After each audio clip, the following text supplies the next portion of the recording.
sponges, as well as yeah, I see associates. Yeah, I think you could And likely some fish. There's That's some right. fish down there. That might be bottom. So I think it'll be something down there too. a real drastic comparison to the types You're below me, of Tom. habitats and fauna we saw yesterday. But again, maybe Says similar that to some of the other coral Not sure I'm habitats trusting we you, observed in altimeters. canyons Yeah. earlier Yeah. in this expedition. Okay. You're good. You just started going down slower, and I kept the same pace. You're 10 meters from the wall on your port side. What's that? Roger, thank Yeah, you. you can see it in your utility cam. So why don't you turn and face it if you can? Coming around to my port. I don't know if I'll have the tether to really do that. I can back off a little. There's the bottom right there. Yippee. Yeah, see the bottom. Okay, then you're fine. I need you to come toward me using tether cam, Jeff. Okay.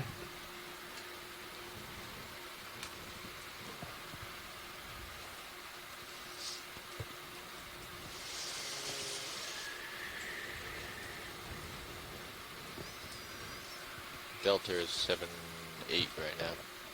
Copy that.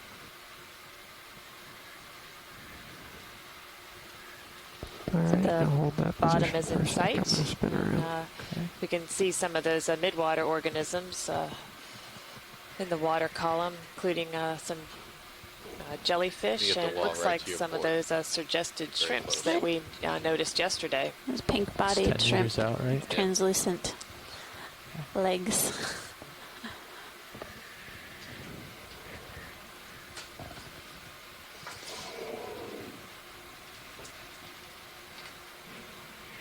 There you go. All right. So, go down to the bottom and work back toward me a little bit. We'll set up to see how the hydraulics look.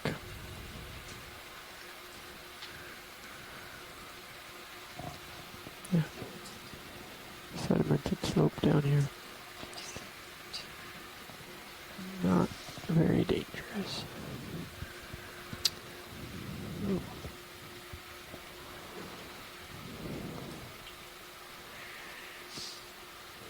So as we take a little overview of the seafloor, we're seeing some soft sediment with some rocks of various sizes, and there's a fish just up in the distance. Keep coming left as you drive here, Jeff. We do have a bit of calibrating to do, and uphill. I move uphill before we get underway. You between me and uphill. But welcome to the dive. Again, we're here at Lydonia Canyon. My name is Amanda Demopoulos. I'm from the U.S. Geological Survey, and Martha Nazinski is here as my partner science team member. She's from NOAA. And we're on the Okeanos Explorer, examining canyons off the U.S. northeast coast along the continental slope.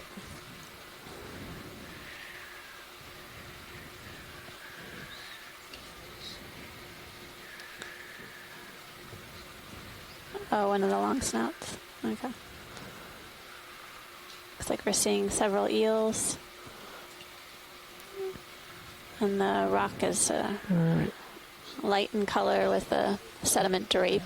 Let's hold there for a second, Jeff. It looks like there's a piece of the exposed rock in the upper right-hand corner that has a reddish appearance. So I think already our geology experts should be really excited about what we're seeing just as we first begin our exploration today. I think this is larger rocks and a lot more structure within the rocks than we saw yesterday. That's right.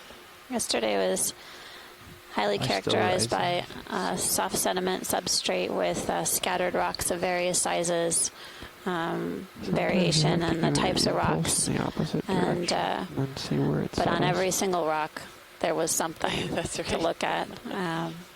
We definitely saw an abundance of flytrap anemones, as well as sponges attached to the rocks, and then seemed like longfin hake really were tightly associated with the scattered rocks that we observed.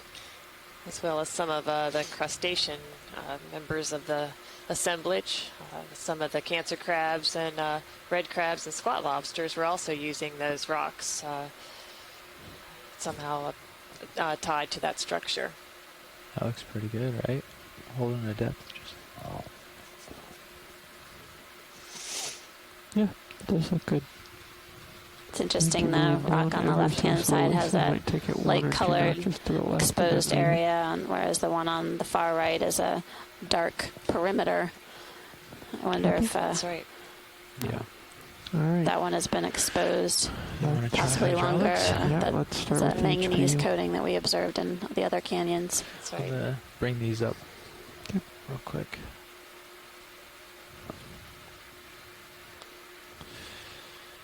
Controller on, and you've got power. And I think Full I wide. know- Thank you. I think I know where I want to go over to. Something over here. Yeah, maybe we can get a look at this part right here. Yeah. That sort of linear part that's almost in the center of the screen. Roger.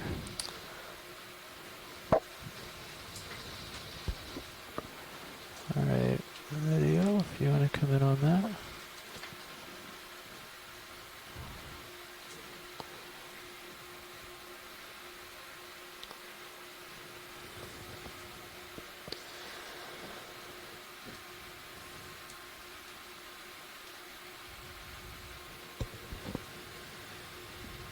Full zoom.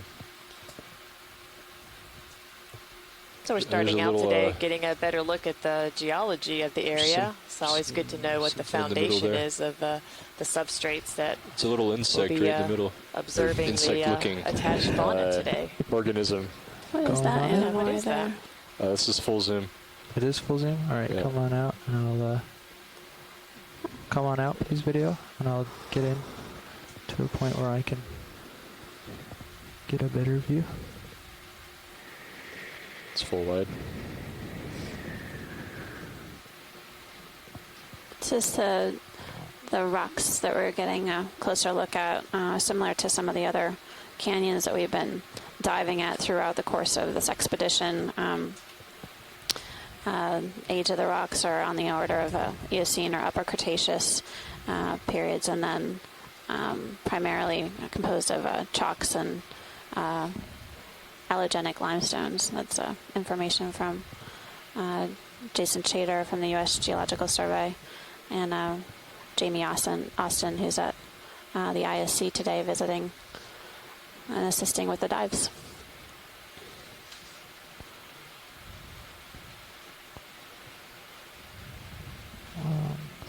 I'm afraid getting too close will not allow for much light.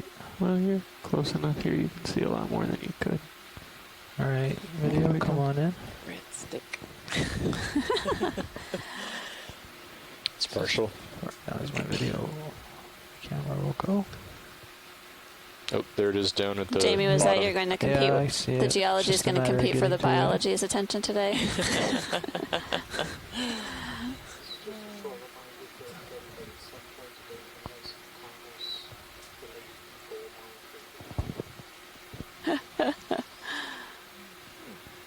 What is that? Any idea? Back row, my get this. The Z bias. I can't seem to get to stay and do one thing or the other. Can I you come up, believe we video? have our Yep. first coral sighting. That red Full wide. stick. I thought we got away from saying that. That seemed to be the best description. You get the Z Pilot, bias did you too. see that? Pilot, did you see that? Yeah, sorry. I'm just trying to get my Z bias to be tuned here. I'm stuck between. Here's the thing, Jeff. Okay. If you tune the Z bias really well, very small inputs create large reactions. Right. Okay. Right? Because you're totally neutrally buoyant, so whatever force there is.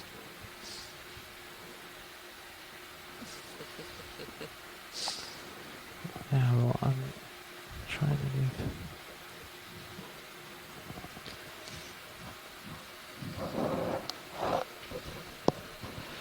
Alright, well, let's come on down. We're going to take a closer look in a moment, but just need to get the ROV sorted out first. Guess I'm not used to driving with that, with a tuned Z bias. Enable us to respond more immediately. There definitely will be a delay with the event log. So if you need anything specific, please call in. Keep on coming. That's partial.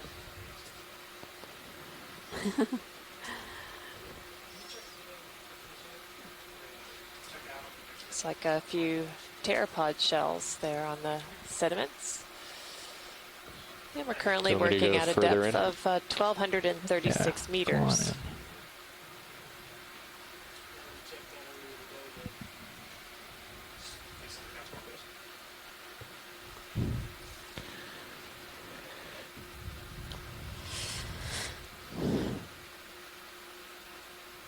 That's full zoom. Thank you.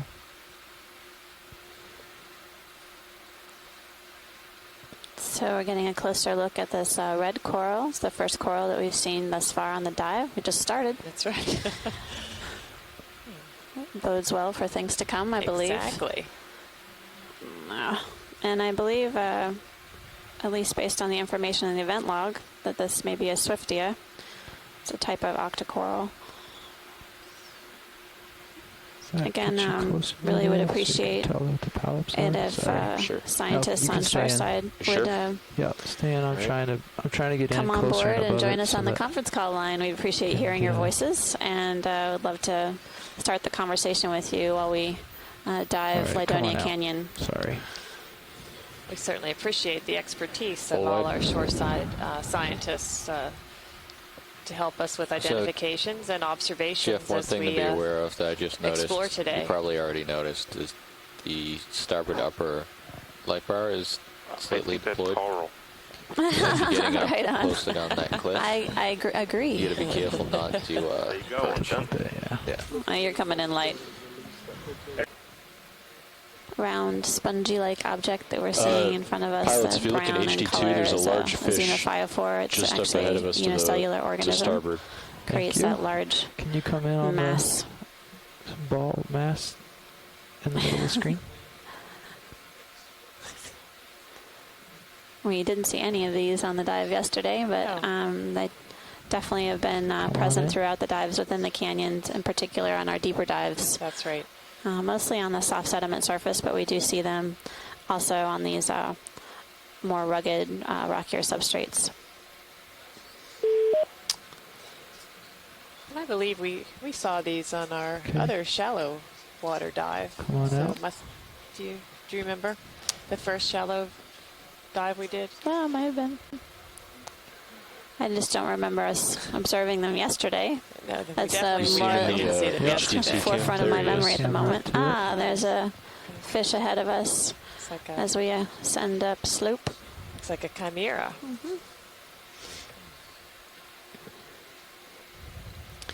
So, shoreside scientists, just so you know, the ROV has had issues with the ground fault and the lasers, so we can turn them off and turn them on, rather, on demand.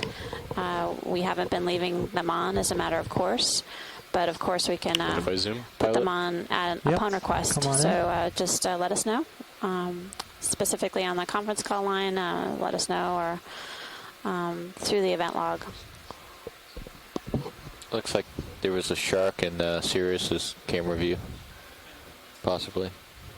Oh, yeah? That's gone now.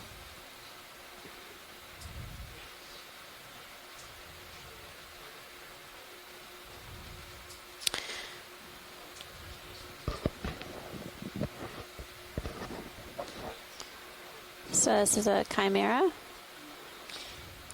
And I think it would be good to get the lasers on this particular fish just to get an idea of its size. Co-pilot, lasers, please. Tom, lasers. This is Okeanos video. There's or something off the left. It's red. If you saw it. This is Okeanos video, just reminding everybody shoreside when you're communicating To the scientists on the ship, if you could use the OKEX party line Come on in. rather than the direct EXWL, please use the OKEX to communicate with the ship. Shoreside is saying they're having a hard time hearing us. Okay, Amanda, this is Tim. Can you hear me? I can hear you loud and clear, Tim. Can you hear me? Great. Yes, loud and clear. Thanks. Great. Shot pilot. Seeing some, I guess, Coming out. subfossil cup coral here. Dead coral and just below this fish. And also off to the right, Thank you, sorry, pilot. Full left, wide. there was like a you. red holothurian, like thingy. Cool. So, There was a holothurian off to the left, is that what you said? Yes, a Yeah, reddish left. color. Okay. Do we want to look at How the about whole there? cup thing? coral down here. And then there's some cup corals too. We'll take a look at. Am I coming in on the holothurium here? Is that what we're looking for?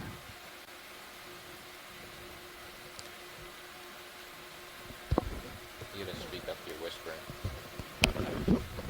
Am I coming in, bringing the correct thing to view Like a here? Venus Yes, flytrap. now that you get closer. the red, All right, good. orange. That's a Can we zoom bivalve. in on that little baby Tom under his? The midwater fish, I think. I get in I Yep, can't hear. bring it on that fish. Let me get in the light here. He's helping. All right. Not quite strike three, but I think it's a bivalve now. All right, come out, video. We're off to a good start, Tim. No worries. No expectations. Well, I don't have my nose against the screen just Right. You forgot your microscope glasses. We're easing into the day. So, yes, definitely a bivalve. Looks like the tonoides that we've been seeing on previous dives, along with looks like a skeleton of one of the solitary cup corals. Now, all hands are reminded to keep their wireless devices in airplane mode when not in use. Please secure your wireless devices. Okay. And then a cup Hi, coral. gang. Peter Oster asked for a zoom on the little guy to the upper left. It might be the reddish-like thing. Small fish, I presume. Okay, we'll zoom in on the red coming into the center of the screen currently. Video coming in. Sure. Yeah, I just logged that as a shrimp. So I Yeah, have to change that. I'm not sure if Yeah, that's what he it's was partial. after. It is a shrimp. Reading what Peter said. Now there was a fish in the near bottom water column, just to the up to the left of him now. Up Okay, and to the well, left. Okay. Can we just actually, pilot, if you could just zoom out? zoom out and let's see if we can get him to Full wide. see what we can see. Can you actually hear me from ISC? You're broken up a little, Peter. That's why we're having a little difficulty. Yeah, we looked. It was a bivalve. So See a few fish here.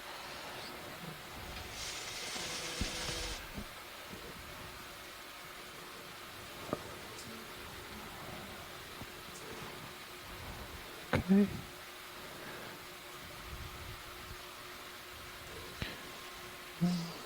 Something have- off in the distance on Sirius at like 2 o'clock. Is that just a small fish? Yeah, that's a fish. That's So, pretty close. shoreside Okay. scientists, just so you know, we're essentially going to ascend, head up this feature upslope, so we can till we reach the top of the mound and have a good idea of essentially what depth that occurs at, and then we'll head back down slope again. We'll observe along the way, and but we want to make sure we have a good approximation of that. The top of the feature, so we So can how are we doing, Tom? dive safely throughout the day. You're good. You're pretty much out of tether. Okay. What's that white thing up Hey, there? Amanda, I that's guess a what I couple was things trying coming to into look view now for. up here. Where these are fly traps. It's also maybe an octopus. Yeah, we see The bivalve. definitely flytrap anemones, and then take a look Yeah. at this in the Some center kind of the of screen. Shell, Yeah. maybe? There's actually Crab there too. On each What's Yeah. that? there's a crab below pilot, can we take a look at the crab at the lower end of your screen, middle? Sorry, Right underneath the rock.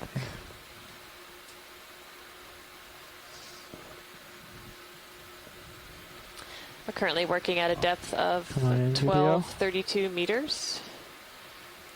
And we're coming to you today live from Lydonia Canyon. Thank you. And we get our first view of a red crab today. Come in more.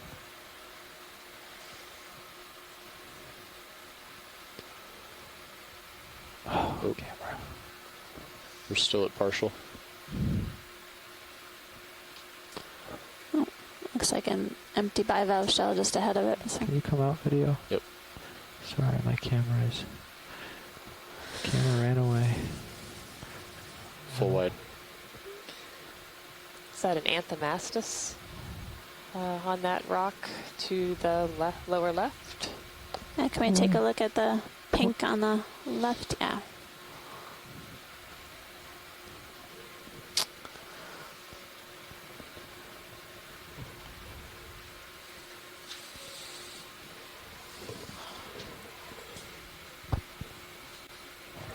Okay, video. Come on in. Partial. It hasn't formally been adopted.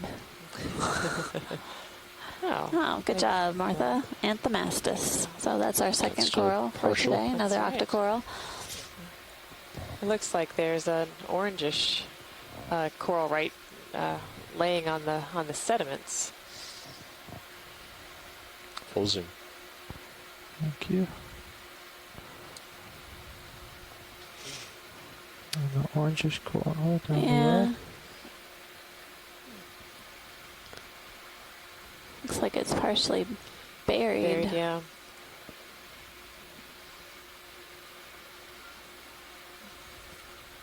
Oh, there's a little more of it sticking out down here. Oh. Oh, wow. Yeah, it definitely looks like it was buried. Somewhat recently, maybe. I don't know. Okay, video come That's out really some. interesting. It is. We still see live polyps on the right-hand side of the screen, but the most of the skeleton is underneath the sediment layer. Full wide. Thank you. I don't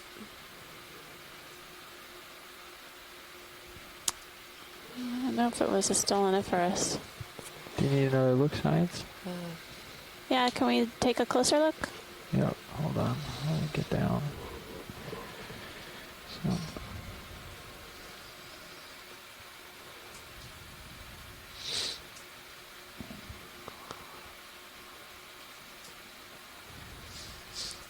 Okay, video. Here, I think that's your fish on the right-hand side of the screen.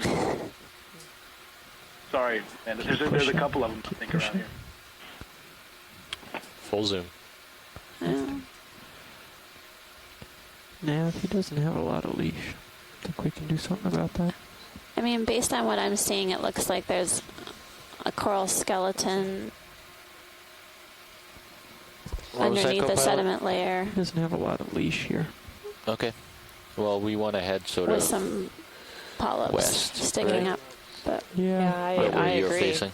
Okay. I make directly upslope somewhere between where I am and 270. You can keep it in. Any ideas from the shore side? We just are getting bumped in and out of our We can just chat. go Love to hear what 250. you have to say about that. Yellow-orange. Sure. Or start. More Yeah, whatever closely, you want to do. it's hard to see, and it does look like there's a skeleton, but it could also be, if it's We a want to go stoloniferous upslope. octocoral, could it be That's sort of our overgrowing goal. Yeah, tubes see or the center? cables that are buried I there think as well? upslope is actually 270 here. Okay. Thanks, Scott. 10 meters. Right. Should be closer. Yeah. Taylor, just knowing there may be a holdfast up to the right here. That may be part of this. Don't know. Yeah. Right there, center screen. Come in on that. Right there on the side of the wall there. So could be a skeleton or a cable just to the left of the side of the screen right now. Yep. Yes. Perhaps. Yeah, it's hard to tell. We would like to request a ship move, please. Well, I think maybe we 10 can meters. go full wide At a and see bearing if of there's a fish 270. Tim mentioned. At 0.1 knots. Full wide fish. Oh, I don't see a fish. Tim, was the fish to the right? That was near bottom, Slide moving right through the anyway, screen, Jeff. so it's probably gone now, but I'm Okay. going to see another one. Okay, we'll head up then.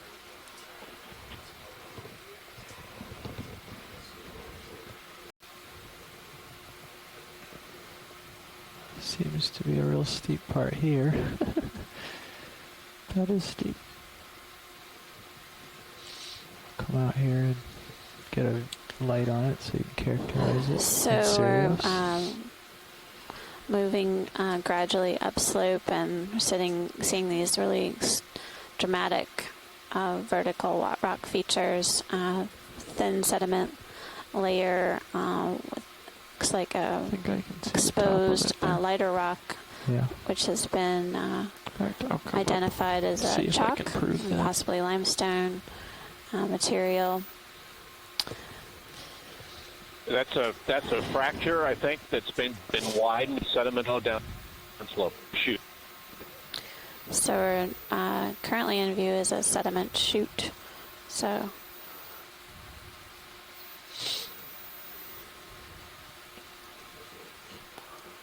clear fracture or indentation in the rock.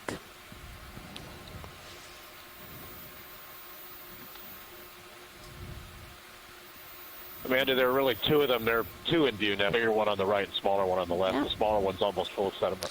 Yeah, we can see two clearly in view, these two fractures or sediment chutes. Do we want to get one of the walls? There's some smaller rocks on And you the can see upper right hand. equivalent type meanders in them, so they may or may not started as fractures, but you can see meanders and you can see fine-grained sediment and coarser grained in the one on the right, like a pretty big piece of tailless one on the left.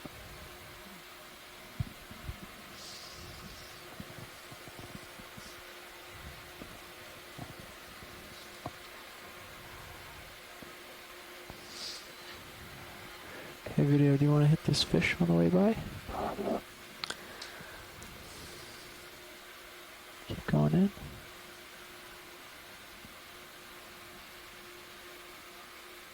So we're getting a nice zoom in on a fish that just darted out of view. Looks like there might be some more Swiftia to the right. To the right? Right along the right-hand side of the right-hand chute. Say it again?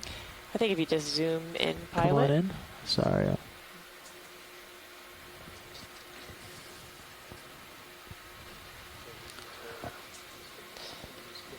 I think I have. There too. I think I have my Swiftia glasses. I would say. All right, you want to come in tight on this one?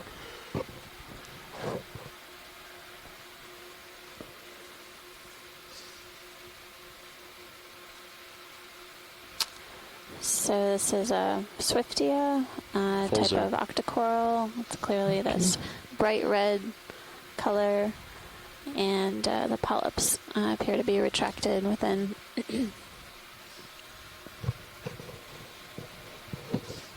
That's great, Pilot.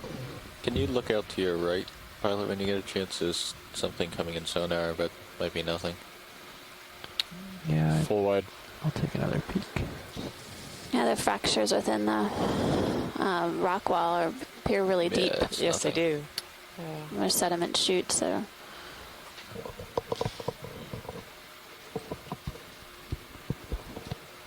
Okay. And certainly we're getting a... Facing you now is a classic example of how sediment is moving down slope on this wall in the canyon. We're getting a nice view. This show how steep the wall of this canyon is. On this wall in the canyon. We're getting a nice view. This show how steep the wall of this canyon is. Can you zoom in on this fish, please? Yep. That was not the fish that Ross was looking for, is it? We're going to take a zoom on the fish in the middle.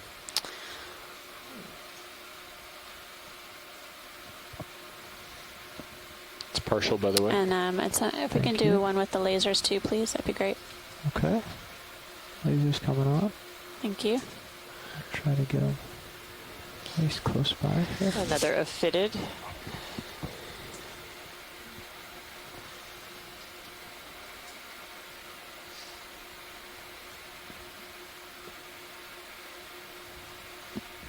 Oh, he turned for me.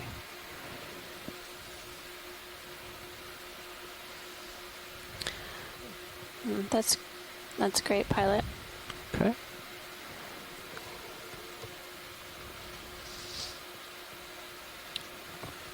Full wide. Thank you. Oh, there's another one of those pink things over this way. Come on in, video.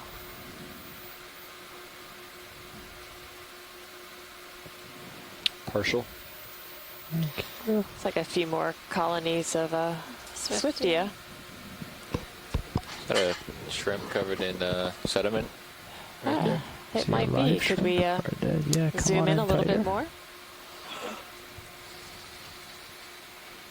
No, they're just dark Like colored. crinoids on the. Oh, that's the interesting shrimp that we That's saw, right, we saw on some of the earlier canons. That's right. And Thank you. we weren't sure what species that was. So here's two more examples of this grayish, purplish shrimp. Much different than the shrimp we usually see associated with the corals.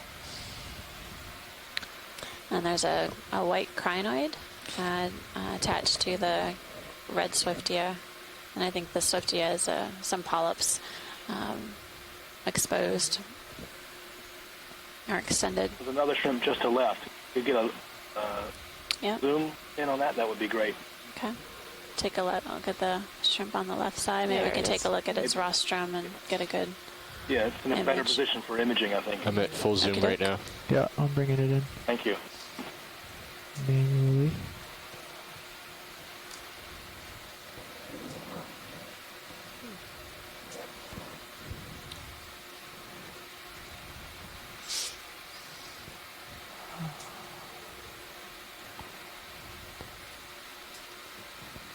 See its red eyes.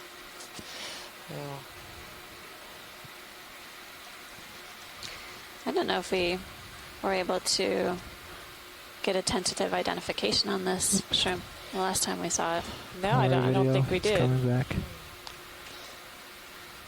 Just Yeah, I got trying it to down to two choices. Get in real Okay. Still close. working on it. Well, we're waiting That's right. All right. with You get a good vision? anticipation. Here, I'll go and try to see if I All can right, come on in. see it out Down, a little The bit. rest. down to two choices is pretty good. That's not bad. About two different like families. Oh, Well, well, that's better than we're doing out here, so that's okay. it still narrows the field of possibilities.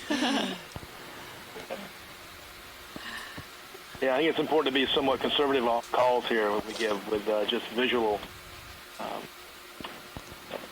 resources that we have here. It's great imaging, but we have to be cautious in how what we say things are, I think. I completely Yes. agree. Come on, I agree. video. I can feel the RV getting pushed around. Yeah, Thank you for that. All right, thanks, pilot. you're welcome. Looks like there might be another Yeah, some more Swiftia up more the wall Swiftia and through here. some larger colonies.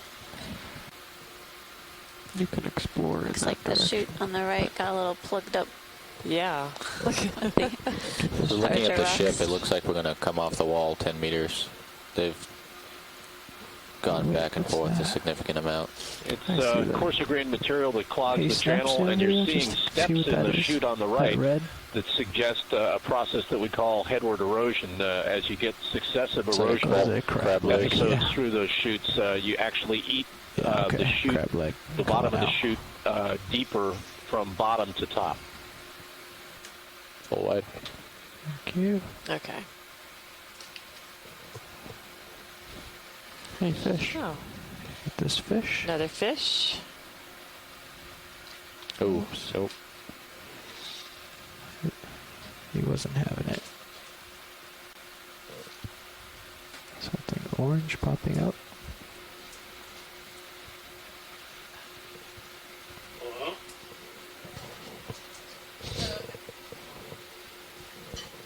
Alright, getting in, so the video's gonna get hot.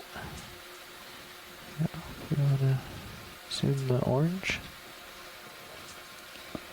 Oops. Now hear this. The ship store is open. The ship store is open for 15 minutes.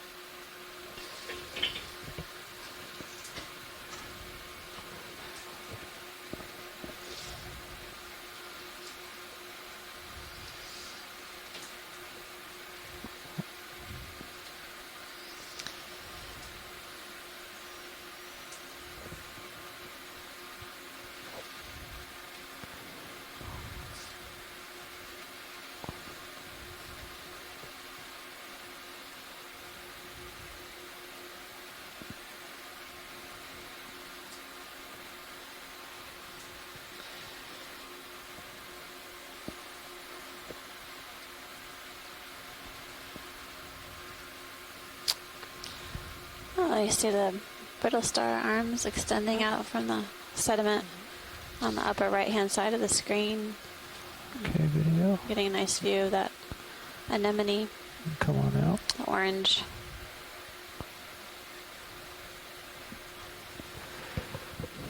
Continuing onward and upward. Full wide.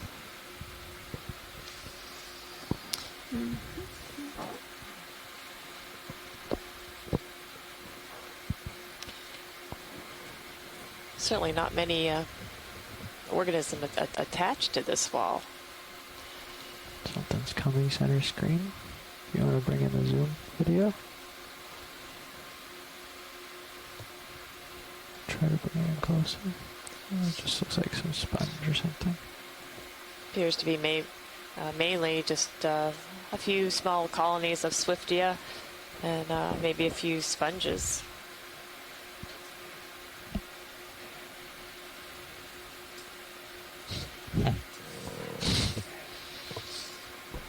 Watch your starboard side. Thank you.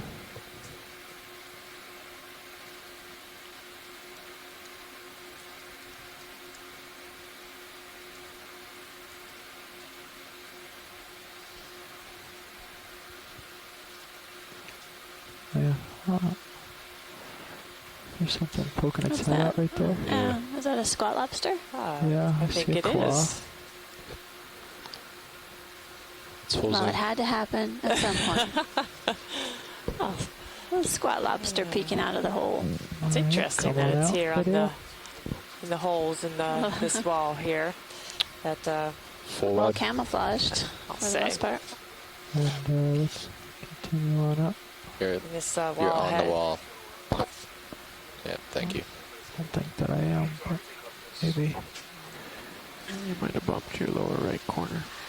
A lot of holes in this wall, and we're getting some information that's I don't see the top. bioerosion perhaps is causing all the holes that we see in the rock face. The top is right there where I hoped it was.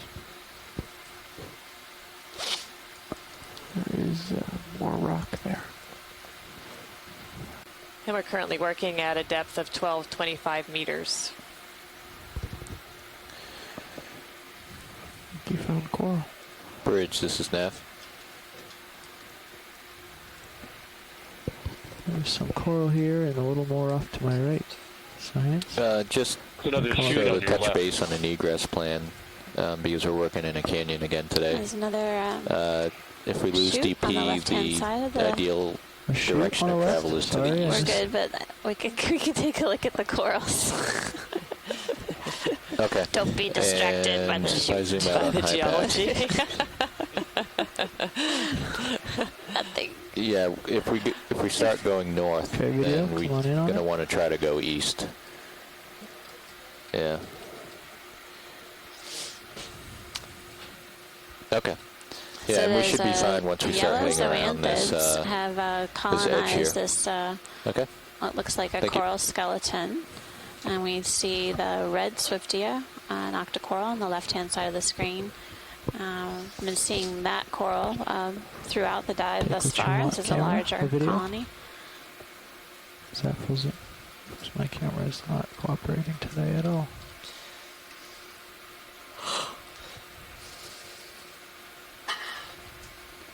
Looks like there might be two species of... Do you want to log in, or do you want me to? Come on in, video.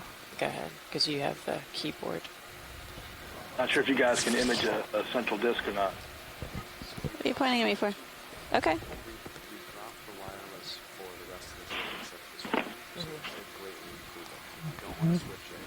And then he wants the central disk on the Okay. Brittle stars. brittle stars. Good luck. Yeah, they're hidden back there.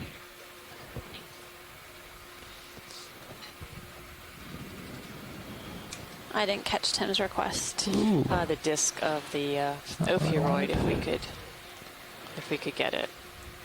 Yeah. Looks like there's a fatter astroschema type.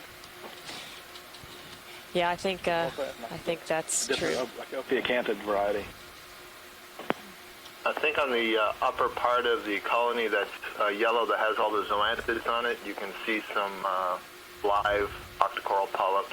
Suggests this was a Paramerissia skeleton that's being overgrown up above the higher of the anemones. We've seen a number of the Paramerissia colonized by this yellow zoanthid on previous dives. Right. I'm curious if that's a fairly common occurrence, common association with Paramerissia, or basically this is a zoanthid that like skeleton of all sorts. That's right. It's indiscriminating. Yeah, it's a very good question, and there's studies going on about it. Certainly there are some species that appear to be very specific, but others that perhaps are just, quotes, coral specialists, octocoral specialists. And so, Pilot, on the grossly, it looks a lot like one on of the those. upper right of your screen, I think there were some live polyps of this yellow coral. Just wanted to verify. Live polyps of the yellow coral? Yeah, to the upper right of the... Yeah. Okay. I'm heaving a lot here. I don't know why, but let me just get control of it.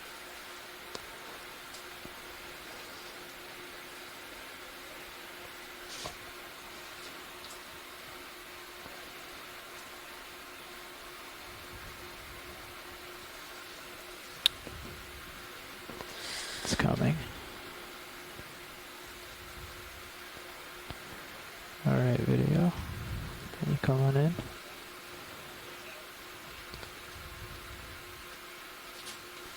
Still partial.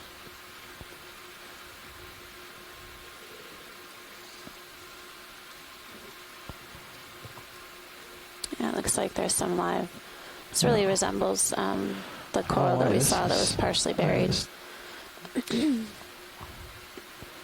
Yes, it does. Come on in. It's full zoom. Oh, it's full zoom. They are live. Well, I think that's good, Pilot. Okay.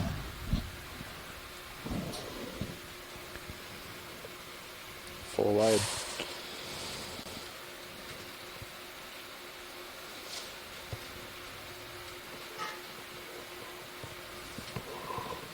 There's a larger colony of Paramerissia. And Well, then, it looks like maybe a yeah, if we can bamboo. take a look at the light-colored one first, Yeah. and then more Anthomastus as well. Video, come on in. So, Partial. We're at a depth Go of this way. 1223 meters. As we continue to move up the wall feature in Lydonia Canyon. And is this full? Full. so we're zooming in on a coral. I think this might be a bamboo. I think so. And Yeah, that's definitely a bamboo coral. great. Thanks, camera. Alright, come on in one more time. And as with the apparent Paramyrcia that we were just imaging, this coral has part of the skeleton that's been colonized by hydroids.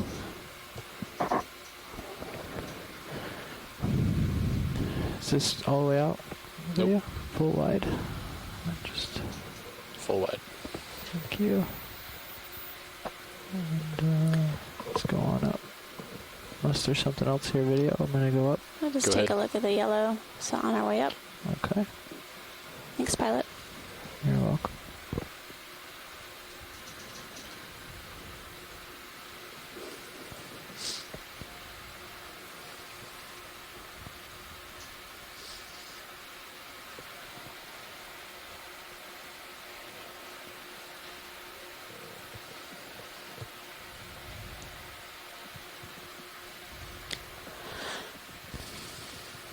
Definitely some associates on video, this Paramyrcia. Oh, there's another squat lobster up there too. I can see a few brittle stars and an anemone attached to the coral. Full zoom. Thank you. There is a squat lobster, I think similar to one that we saw earlier today, that's about 12 o'clock from this coral. If we could zoom in on that when you're finished with this, that'd be awesome. Sure thing. Sure. I spied that too.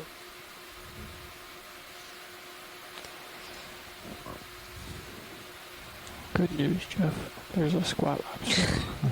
You see these Paramyrcias here that have a larger astroschema type. Just up a little bit, pilot. Up a little bit. We've been seeing the last couple of dives. It's 14, 15. So this is the larger astroschema type, Tim? Low fjords? Yes.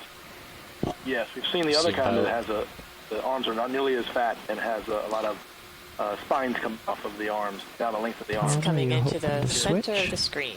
Yes. I'm comfortable. Okay. Let me know when you're ready to zoom. Another Swiftia to the right, too.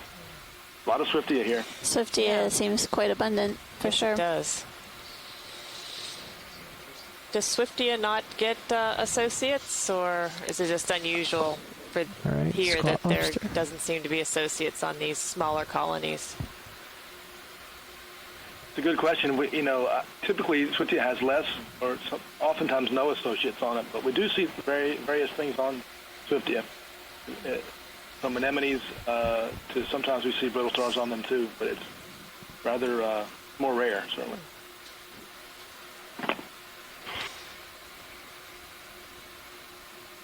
This is certainly different than the ones we've been seeing that have been out in the sediments.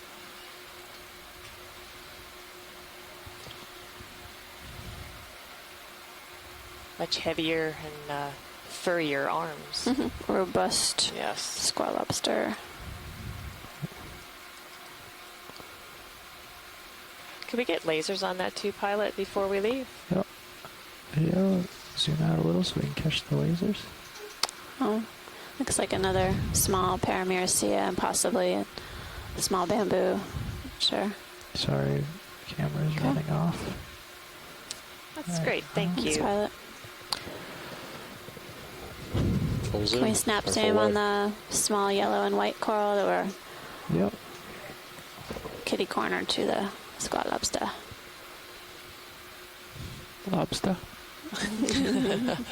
Okay, come on in. For those New Englanders. Yeah, looks like another bamboo. Small bamboo. And a small Paramyrcia. Thanks, pilot. You're welcome. Oops.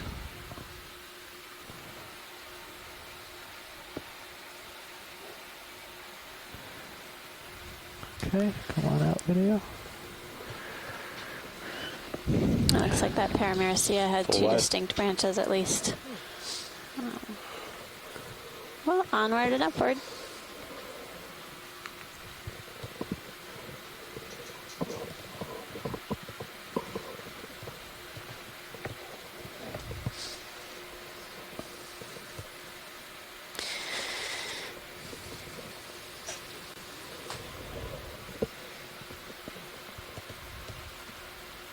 something purple there at the bottom of the screen? It's like a worm or something?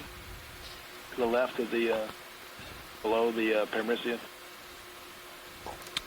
Sorry, maybe I made a late call. If you can't get to it, it's fine. It's right. Oh, that purple. There you go. Now? Yep. All right. Come on in, video. Ooh. Wow. That's just looks like a type of scale worm. So this is a polychaete.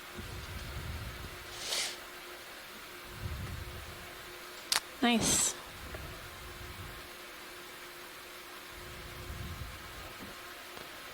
I don't think we've seen one out on the sediments.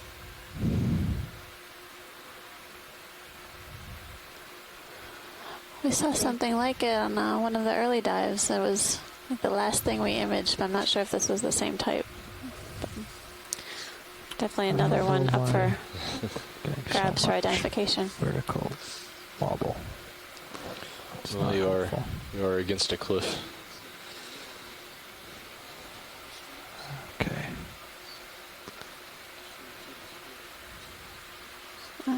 Try to get the head. Come on. Right. Snap zoom. Yeah. So Jamie, if you're watching all of the streams from the ISC, you can see on stream 2 the video feed from Sirius, dramatic striations in the rock face, these vertical indentations. I mean, what's seeing a whole series of downslope, call them drainage features under river valleys, and they actually look a lot like river valleys. They've got meander. Do we want to hit that with lasers tributary, at all, and you can see how the tributaries in the upper part of the Sirius Green join the chute further down. You see that all day. That is a good-sized polychaete. Yes, it is. Remember Thanks for that overview, Jamie. Thanks, Jamie. Distance between the lasers is 10 centimeters. Let's go. Thank lasers. you, pilot. Let's continue onward and upward.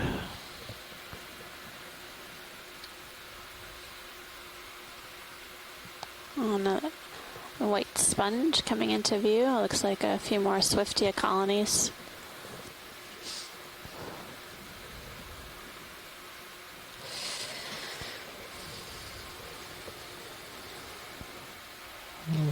Some getting to be a little bit bigger size than what we were seeing earlier.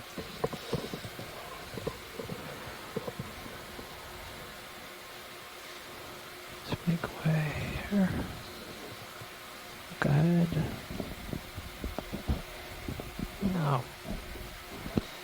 A big anemone.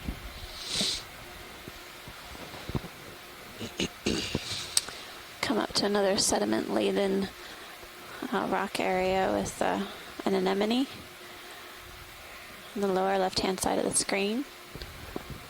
A few more corals. I'm going to give you 10 meters, Tom. Looks like there might be some more Anthomastus up ahead. So, white step ahead of us. That's right. Bridge that. Another small Paramecium and Can we have a ship move 10 meters? As we're moving, you can still see a fair amount of particulate material in the water column. Thank you. Again, this is a largely considered marine snow. It's a food for the seafloor, raining down from surface water for the most part.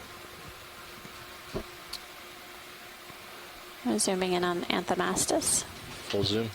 It's a type of octocoral. Tom, looks like which there's some, sonar did we possibly lose? some mysid shrimp around the problem is not the tentacles. Interesting how the polyps are oriented downward, possibly, some of them. Bent over. Maybe to be better able to catch food coming through in the currents. Okay. Come on out. Oh, you want to go in. That's good too. Drifting out of frame. That's okay. Yeah. Sort of look like a wilting flower. Yeah, it does. Interesting. See some fish Looks like another midwater fish on the upper left, just out of view. Alright.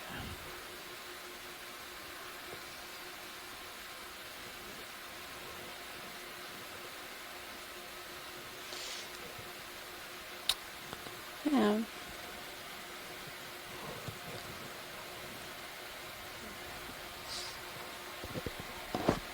As far as you're going to get. Okay. Come on in, video. Oh, another dogfish. There was another fish up above this one that we're looking at right now. Okay.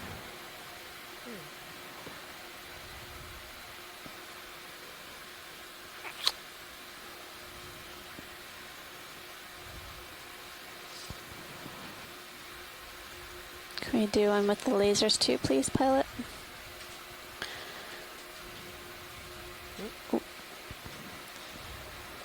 And I saw a dogfish up this way. Let's see if he's still able to be caught. Although probably. On the right-hand side of the screen. Oh, I see it. Do you want inside or the outside? Just a zoom. We might have a wall up here with a lot of stuff on it. Very soon. Okay, video, come on it. Giving me so many choices. Sorry. I wonder if that's that same Tenoides. And what's this coral right here, just above the bivalve shell? Hey, video, can you bring it in all the way? Is that a sea pen, perhaps, behind the bivalve? It's coming into focus right now. It has a red stalk and white polyps.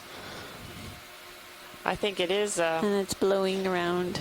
So it looks very similar to a sea pen we had seen a few days ago. Not sure if that's my thruster input doing that or not. Can we come up, video? Thanks, video. Thanks, pilot. Were you able to tell what it was? It looks like, well, the bivalve is it looks like the same kind that we've been seeing alive attached to the rock ledges. And that the coral is likely a sea pen. Okay. Giving me so many choices. Sorry. I wonder if that's that same Tenoides. And what's this coral right here, just above the bivalve shell? Hey, video, can you bring it in all the way? Is that a sea pen, perhaps, behind the bivalve? It's coming into focus right now. It has a red stalk and white polyps. I think it is. And it's blowing around. So it looks very similar to a sea pen we had seen a few days ago. Not sure if that's my thruster input doing that or not. Can we come up, video? Thanks, video. Thanks, pilot. Were you able to tell what it was? It looks like, well, the bivalve. Okay. See some. Definitely seeing some here's some more downslope transport right. on the right-hand side of the screen. A pile of bivalves, and one of them which looks like it might still be alive. But again, might be a hint of what we might find a little further up this slope. Yep. Okay, video. I hit this pile. Yep. Copy. Again, this live shell or live bivalve, typically we've been seeing them attached to rock ledges on really steep slopes. The fact that this is still alive, may be an indication that this event that moved it here may have been relatively recently. We also saw a coral downhill that also looked like it may have been potentially recently buried, partially buried.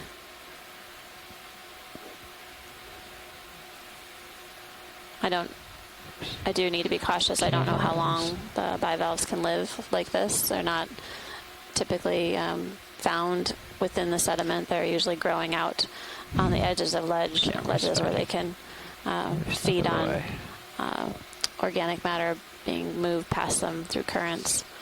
So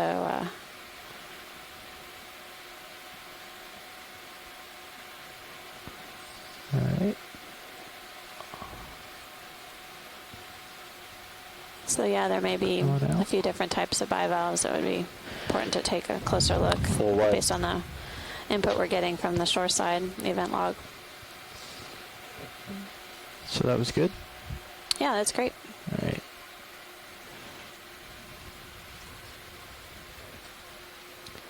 Thank you, pilot. You're welcome.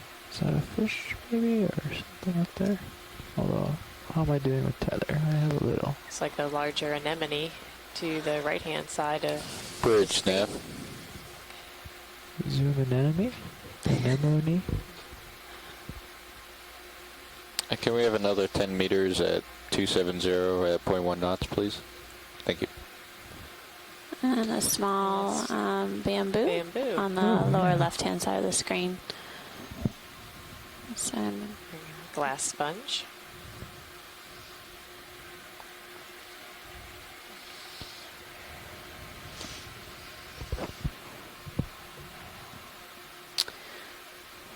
Yeah, like there's some seeing some things here poking out. Tube-dwelling polychaetes with their feeding appendages extended out into the water.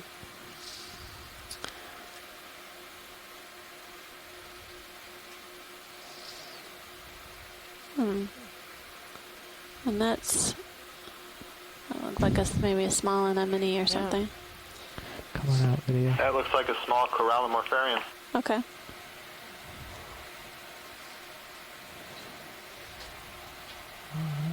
Full wide.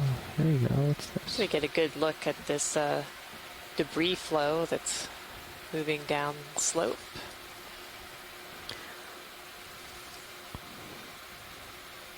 Oops. Oh, it's a rather large ophiuroid. Again, we did not see very many brittle stars yesterday. Okay, video. I hit this pile. Yep. Copy. Again, this live shell or live bivalve, typically we've been seeing them attached to rock ledges on really steep slopes. The fact that this is still alive, may be an indication that this event that moved it here may have been relatively recently. We also saw a coral downhill that also looked like it may have been potentially recently buried, partially buried.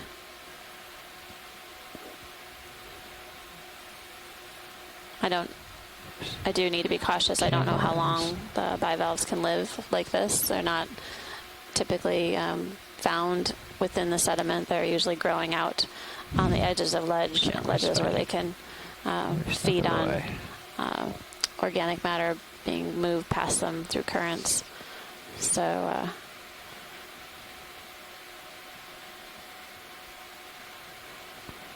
all right. So yeah, there may be a few different types of bivalves. It would be important to take a closer look based on the input we're getting from the shoreside event log. So that was good? Yeah, that's great. All right.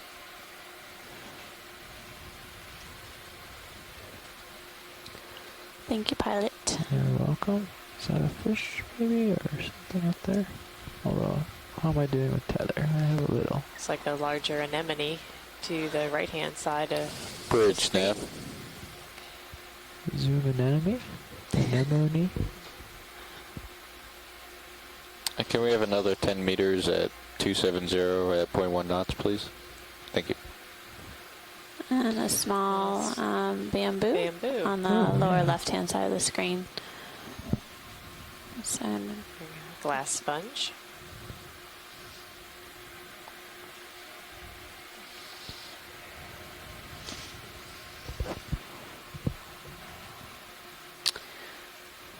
Yeah, like there's seeing some things here poking out.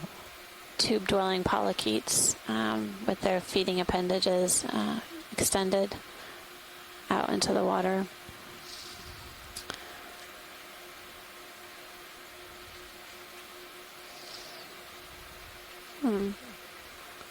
And that looks like maybe a small anemone or something.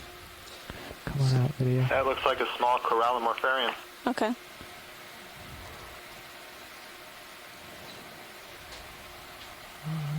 Full wide. There you go. What's this? We get a Come on in. See if I can get a good view of what this is. Got some small little. Ooh, wow. Good eye.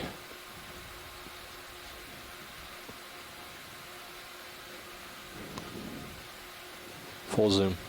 Thank you. An upside down jellyfish, maybe.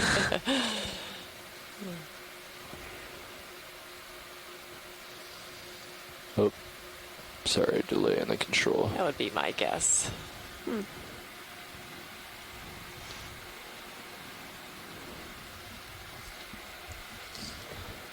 All right. So we're currently working at a depth of 12, 14 meters. Right there. And we're coming to you live from the southwestern side of Lydonia Canyon today. I'll just scan around here. We've been progressively moving up this steep feature. We've definitely been seeing signs of potential interesting fauna to come upslope. We've seen large bivalve shells, as well as seeing some coral skeleton from stony corals. And we'll just carry on and follow the slope feature to the top. Am I starting to run out here? Covered with sediment, but some of the rocks that are here are, so it's possible that the material is deposited at different time points, possibly. Oh, look at that. That's interesting. So we have a sea star on an anthomastus, and xenophyophore on the lower left-hand side. And it looks like hydroid as well. So we could come around and look at that sea star. We know that there are some species of sea stars that feed on corals, but we have not ever seen one attached to an anthomastus. It's usually corals that have some sort of skeleton.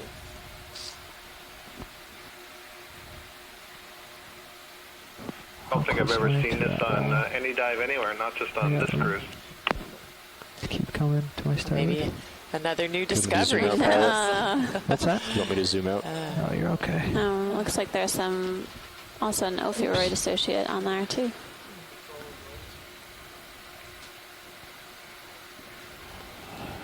Okay. Well, hopefully Is this full zoom? Nope. All right, let's bring it sea in. star expert Chris Small will be able to full zoom to have a look at this and let us know you what look the light species for the this is and starfish? whether Oh, this no. is something unusual. Or is he just that color?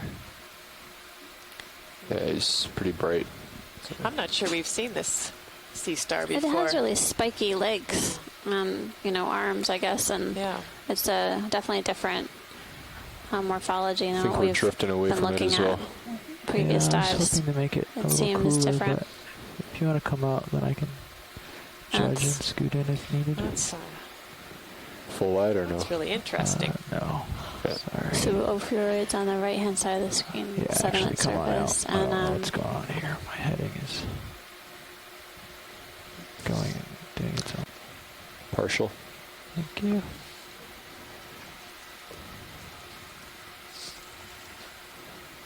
And take it all the way in. Yeah, it's going to be out of the frame. Yep, sorry. I just lost it. It's still partial. I probably have a little bit left. Okay. And that's full. Is that a type of polychaete worm that's hanging off the, hanging under the overhang? yeah, there was definitely a polychaete within a tube, and you could see the feeding appendages out Do and you want about. full wide? just gonna back up off this wall. I tried to sit down on it. It's not working for me. So, attached to the rock face.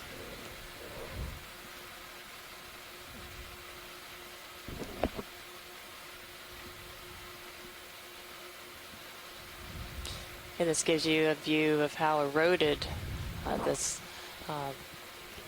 rock feature is, providing a lot of holes and attachment sites for a variety of organisms.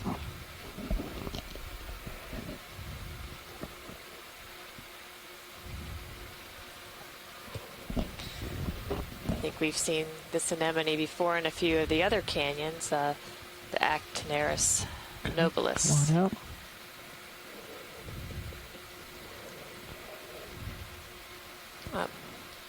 Looks like a cup coral, one of the solitary scleractinian corals, and a small bamboo colony as well.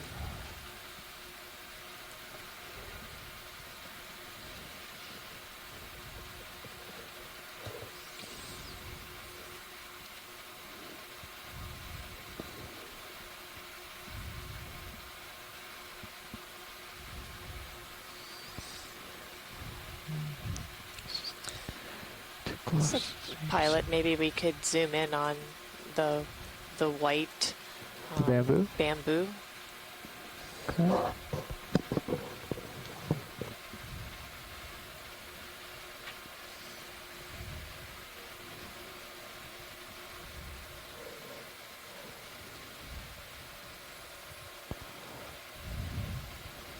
All right, video.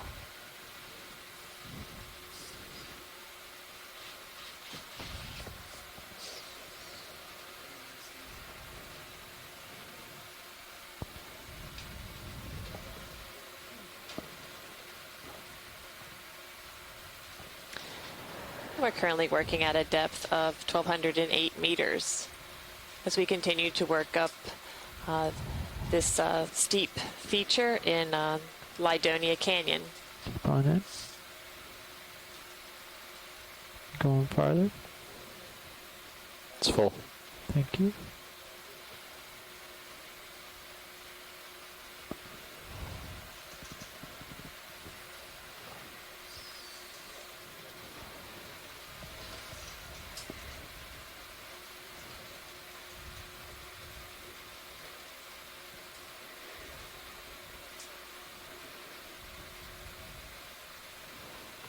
Okay.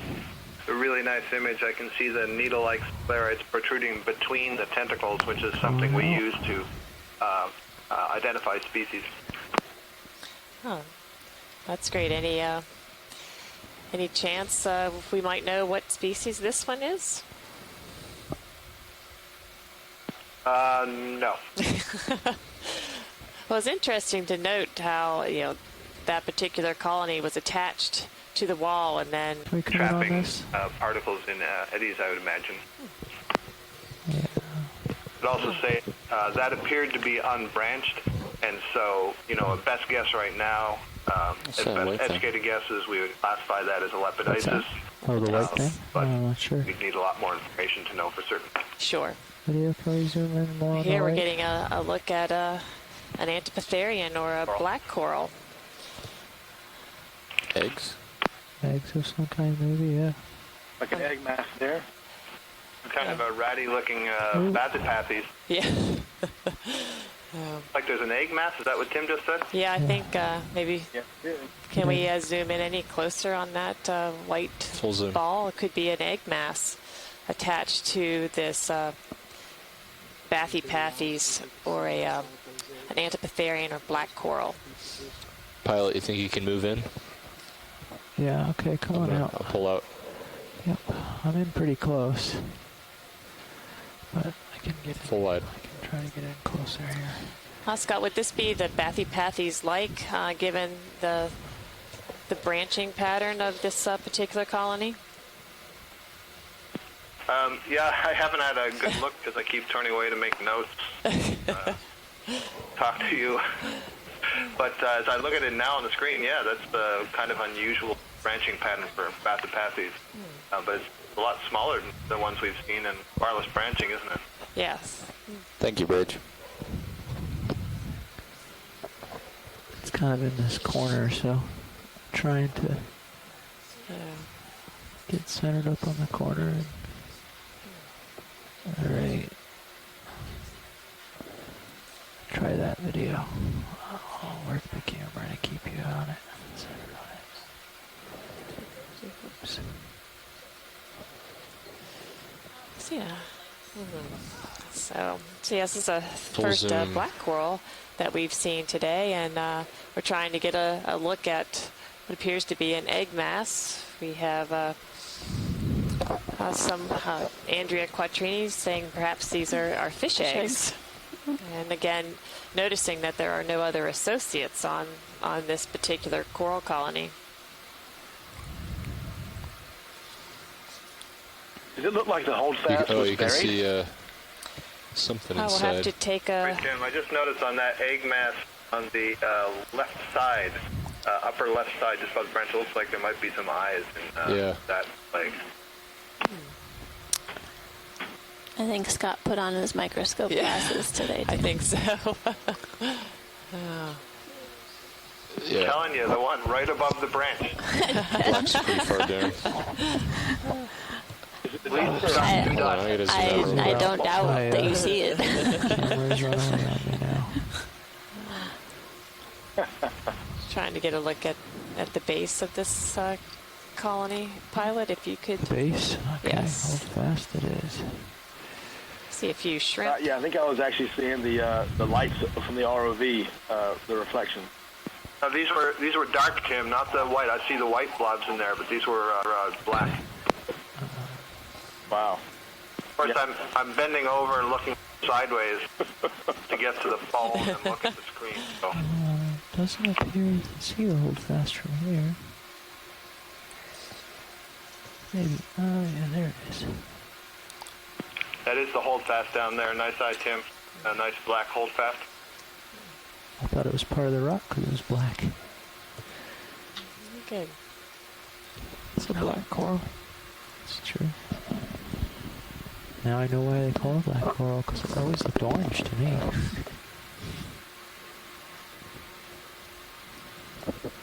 Oh, and here comes a cloud of dust. Alright, video, come on out. Thank you, Pilot. You're welcome. It's good to point out that these are called black corals because of the color of their skeleton. And Scott, could you let us know what the skeletons are made of on black corals? I'll get out of this dusty cloud. There's some more of them. Sure, the skeletons are protein-based. So basically the protein is layered down in rings, such that if you were to cut it and look at the axis and cross-section, you can see rings kind of like a tree deposited. Some of that protein, at least, is called antipathin. That's where sediment's moving down slope. I'm seeing an anemone. I think this is Actiniris nobilis. We've seen that before.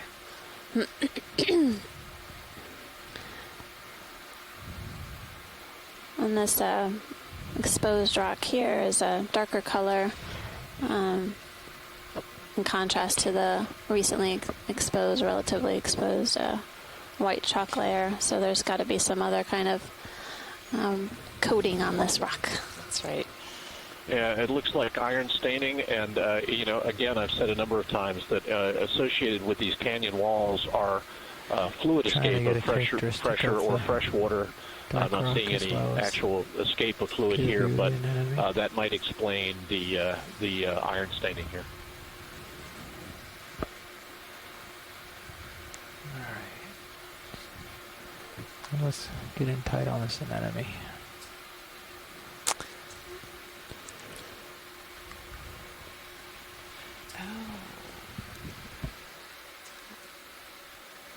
What we need now is for a fish to come flying to it. Or a swordfish. Alright, come on out. Come on out, video. Thank you. Full wide. Great. Tell How did we make good tracks and catch up?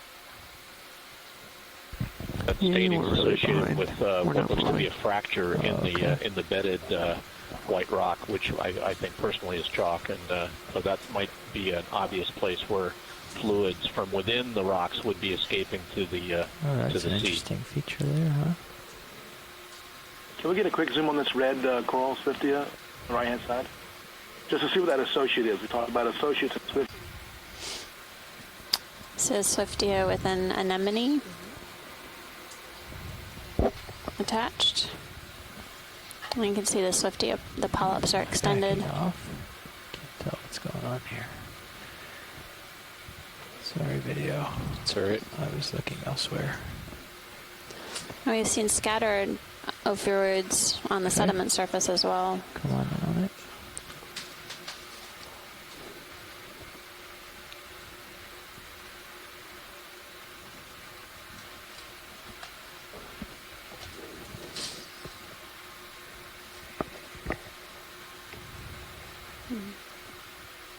Yeah, that's great. Thank you.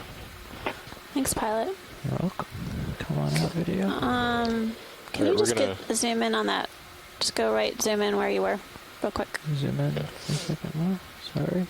That little guy? The white, wormy guy on the top part of your screen. Oh, okay.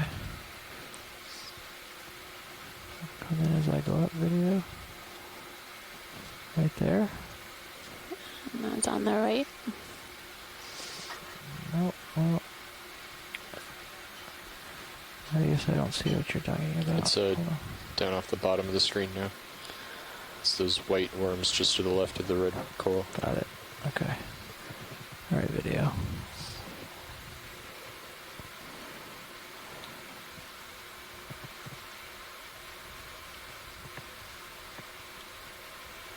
Yeah, these might be sipunculids. And it looks like there's an isopod too. Oh yeah, right there.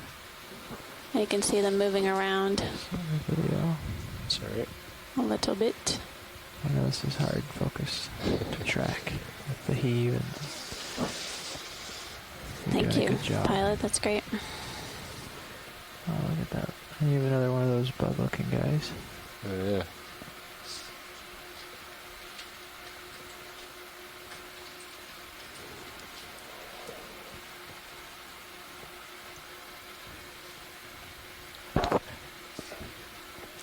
There you go. Settling now.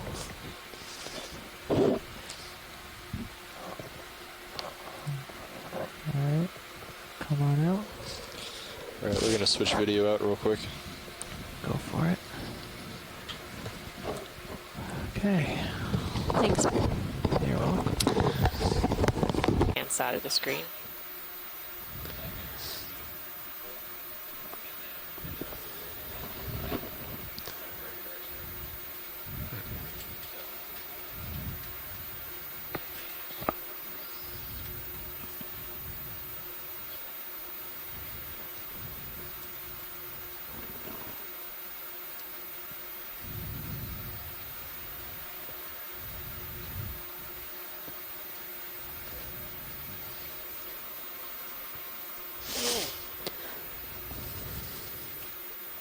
Is that another Synaphobranchid?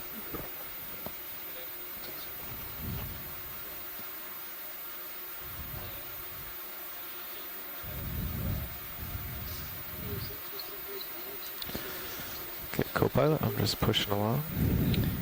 Try not to get too far out before you're ready to make a move. Pick it up with you. Looks like maybe a few more 10 above. bivalve Looking at you shells, at and about 30 degrees. Okay. not sure if that's another Trying to find something to Anthomastus look at. or Okay, video. Let's go in on this bivalve. Pushing in slow. Roger.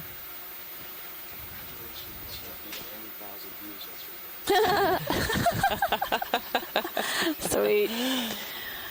So we're getting a good image of a bivalve on the upper right hand side of your screen. It's a, I think they call these a flame, they're a type of flame are related to the flame clams. Is that right? They're in a similar family. Could be, yeah. And there's a dead cup coral skeleton. You can see look like multiple plates that are making up that solitary coral. And looks like it might be a sponge on the lower part of the screen. I don't know if that is an anemone. Right down from the... Serianthid tube anemone between the bivalve and the sponge. Okay, serianthid. Interesting to note that we've seen these cup corals next to bivalves like this. Bivalve alive and the cup coral's dead. They may fall down. There may be a matrix there. They're connected, and they fall down from the upcoming wall we're going to see soon. That it didn't grow here in place. So we've seen matrices of different things coming down off the wall like this. Yeah, that's a good point. In some of the other canyons, they're dense aggregations of these solitary cup corals along with video. I'll move down these to the particular species of bivalve. Copy that. But as we take a look at the skeleton of that dead cup coral, the way that those plates are arranged are one of the characteristics that are used to be able to identify these kinds of corals. I think we've only noticed one live solitary coral earlier in the dive.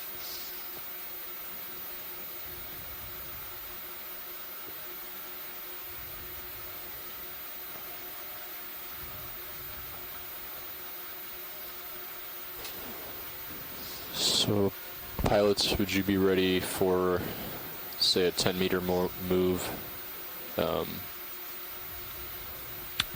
Actually, 20 would put us where he is now. And goldish color, is that staining on the rock, there. Or what do you think?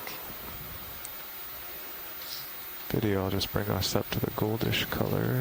Okay, so we're about 30 meters from the wall, and we expect to rise. Looks like we're seeing some more look like sipunculids sticking out of the rock. Bob Carney was sharing that I see a lot of on the shelf above you. Very good looking endolithic sipunculids living within the rock in the Gulf of Mexico, specifically carbonate. Let's go wide and I'll go find them. Deep carbonates that are in the Gulf. And the sipunculids are deposit feeders, so they feed on organic matter that's on the sediment surface. So that's what we were viewing earlier, as seeing them extend and feed on the sediment surface. So we'll continue to move up this feature. We're currently working at a depth of 1193 meters. Oh, and here's some of the bivalves attached to the overhang. Attached under the overhang. Bridge nav.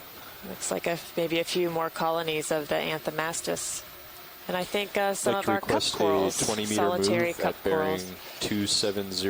And it looks like a little xenophyophora is sort of perched on the edge of that ledge. Yes. Wow.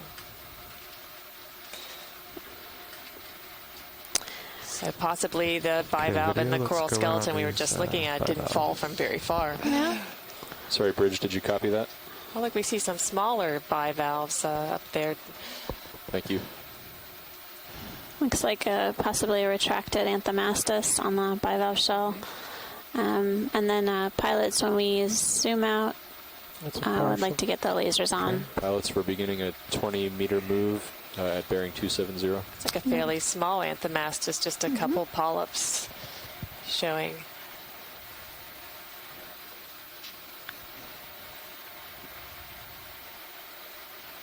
Let's go in full on this coral up top.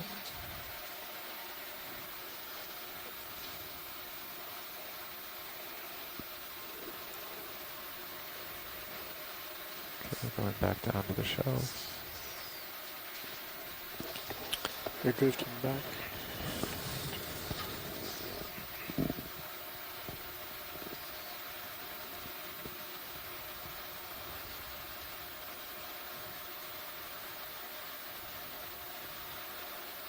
rocks. So there's another dead cup coral there. We're just sort of walking along this ledge, working our way with the video. Looks like there's an encrusting sponge also on the We got the edge of the ledge, the underside of the ledge. There we go. Just another sort of anecdotal observation is the fact that when we see these bivalves, a lot of times they have serpulid worms, serpulid polychaete worms in white tubes covering the surface. We don't see those here. No, their shells look clean except for a little mud. Okay, so there's let's go wide. Pretty clean surface. Thank you.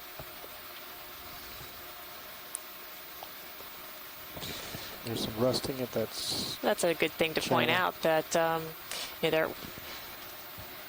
that a lot of animals will just settle on any kind of hard surface. So these shells of the bivalves become substrate for things like worms, and we see there that anthomastus growing on that. So not only rocks are used for attachment, but other zoom in on the cup corals, substrate. please. The purple. bottom right. Purple. This purple in the center? Yes, sir. All right. Okay, video. Let's zoom on this purple. It's an anemone. And the upper left-hand corner, too. Upper left of it. So it looks like another bamboo, maybe? Or... Oh, looks like there are nodes. And this cup coral... Maybe we can take a closer look. Maybe Javania. But... Go in tight on the cup coral video. It's good to be cautious about those IDs, too.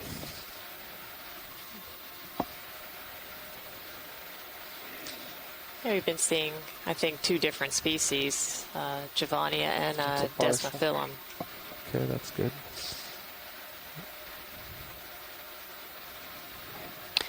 Did we see live Desmophyllum already on this dive? I'm not sure. Okay. It's hard to say, I think, without seeing those plates or septa that you mentioned before. There's so much flesh here, tissue of the tentacles. It's hard to see that structure. Yeah, go down to this bamboo coral. Just say it tentatively, and definitely a cup coral. Yes. That we know for sure. Looks like another bamboo. We saw a larger version of this down. Yeah, there's a lot of down the hill. bob coming from me to you. I'm working on getting it minimized. Looks like some bear skeleton and then something attached on the bear skeleton. Brancher, so possibly keratoisis. Okay, Watch, are we happy with those two corals?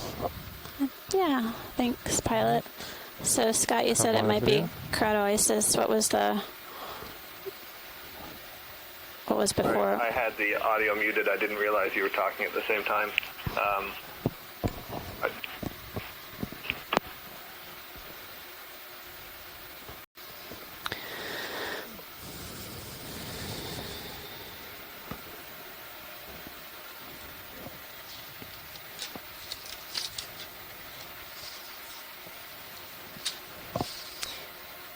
Getting a nice view of just how rugged this terrain is, and how steep and smooth is this rock in front of us. But it does look like there's several of the bivalves attached to it, so maybe we can just take a quick look and verify that that's what's living over there. Oh. Sonar went down again. I won't fuss with it, but did you come to any conclusions? Not yet. Not yet. Almost looks like several different kinds of caves in the crease there between these two rocks two rock features seem to be joined, or where they join. Yep. Hi, Amanda. It's Andrea Quetching. How are you today? I'm doing great. Thanks for joining us, Andrea.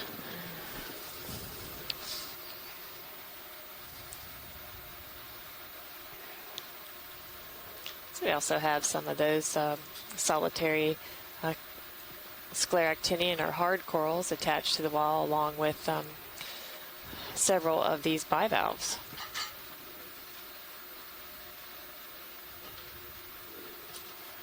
Copy that. Thank you. Look up, way so up in the back there. Just stopped, and weather the one update lone 3 to 4 bivalve. foot swells, and I don't know what's at the maintaining base of that, though. for now. Can we snap zoom dead center? Yes. Let's zoom video. Another synaptobranchid eel coming into view. Bivalve shell. Oh, it looks like a bivalve shell. Oh, yeah. There's a large shrimp. Under it. Some more xenophytophores near the bivalve. What's that pink object? Anemone. I wonder where this horizontal scoring comes from. ROVs. Didn't hit it that hard, mate. Not today, right? Okay, video, let's go in full. Oh, we've gotten some information that it might be from bioerosion. Okay. It's interesting, just below this, there's a very smooth piece of the wall, just where the bivalves are attaching. No holes, just these linear lines across. Well, I'm here. Let's get a close-up of this one in the middle. Sorry. Let me know. Yeah, sorry, the camera was... You see all the brown threads coming off of that wider part of the wall? I think they're talking that looks about like where it's like this is thread. The Maybe white actually flat where, part. Previous bivalves have been attached to the wall. Let's do this shot and then... You think that's what those are? Maximum zoom. I'd have to take a look, Tim, to see what you're talking about. We'll have to take a closer look. So watch lead. What is just Tim above these interested in? bivalves.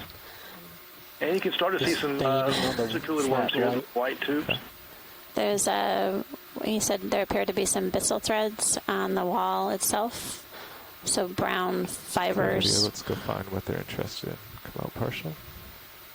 Yes, above these right there white. at that clean surface. So maybe there was something there once upon a time, and that's why that surface is now clean. It's been exposed, possibly. Right there at that clean surface. So maybe there was something there once upon a time, and that's why that surface is now clean. It's been exposed, possibly. There's abyssal threads created by the bivalves. Potentially that's what we're looking at. They help secure or anchor the bivalves to substrate, and here in this case it's this rock wall.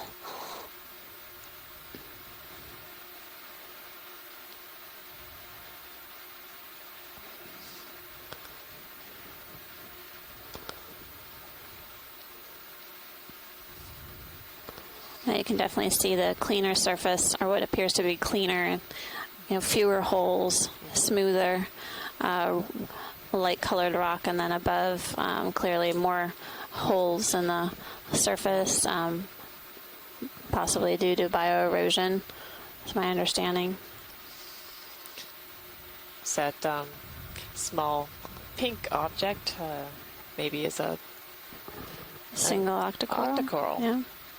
A new recruit. New recruit.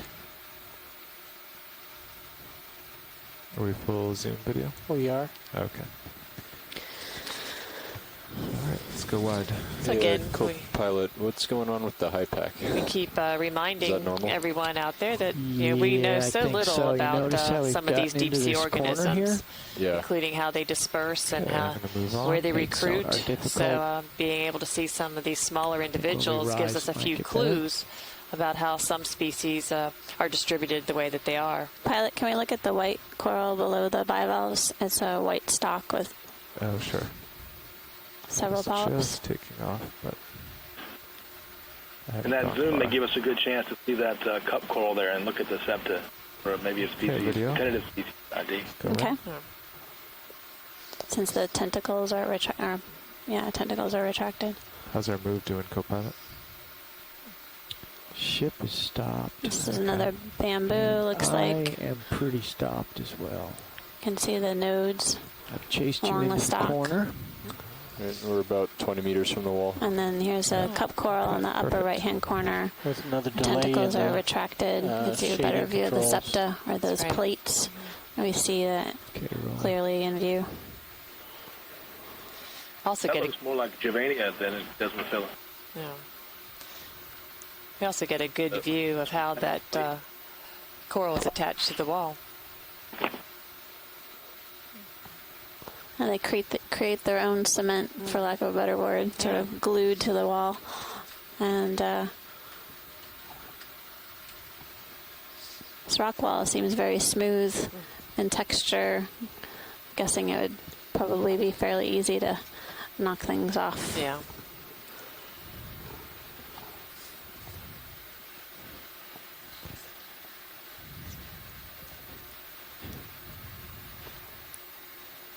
Permission to zoom, co-pilot?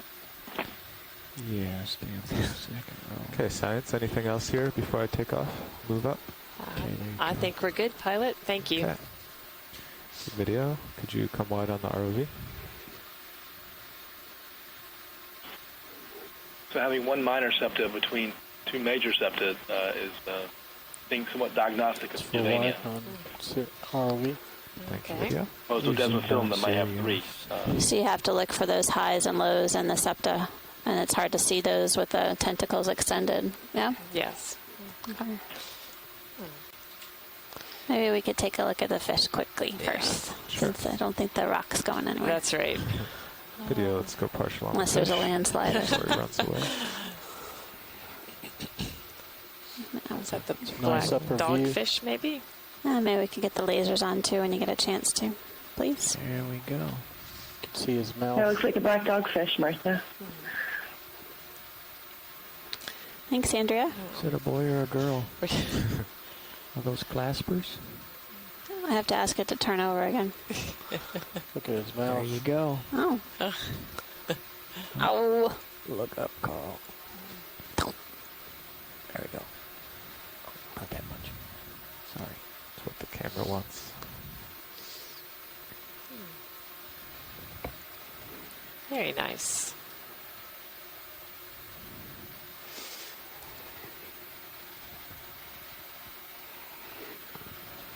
Do a little dance. He's kind of making a mess here. Okay, and he is going away. Full wide, please, video. You are? Oh.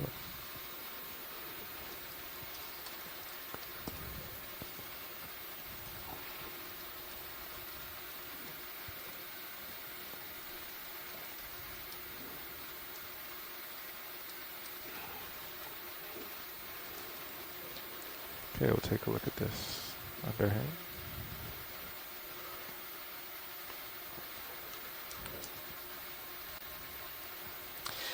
Looks like we have a few different kinds of coral colonies underneath this overhang, ones that we haven't observed yet today. It looks to be our colonial scleractinians, perhaps.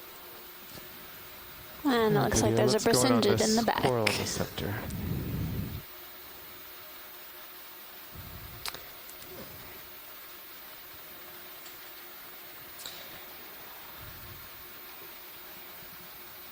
It's like a crab leg back in there, too. Oh. This coral is its polyps extended, and it's very orange in color.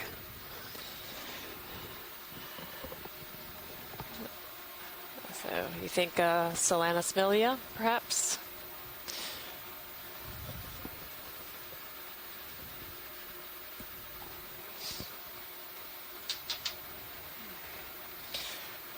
So our first sighting of this colonial hard coral, or a scleractinian. And if you look closely in the back, I do think I see a crab leg. Crab leg on the right there. You can see the dead skeleton attached to the wall behind it, and then obviously the growing live coral in the foreground.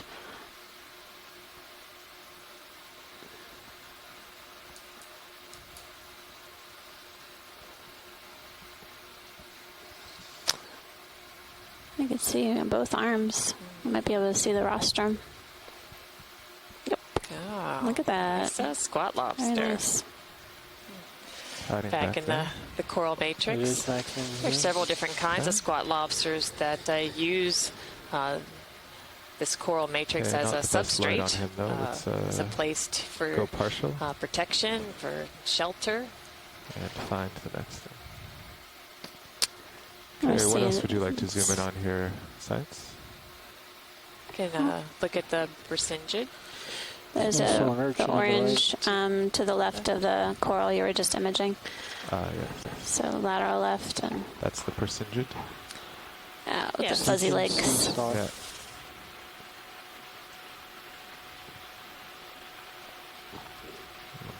Just trying to make a bit of a mess here. That's not you. That was the fish.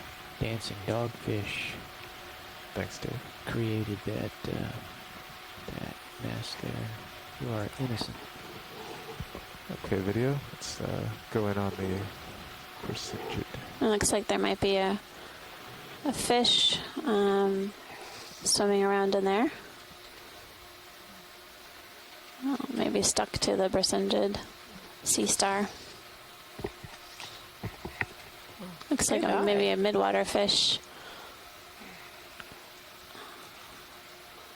Is that a cyclothony? I can't see. Trying to hide the dust. How do the Brisingids grip? Do they? With their tube feet. So suction-like? That's all you, Andrea, if you think it's cyclothony. Yeah, I do. I think so. Okay.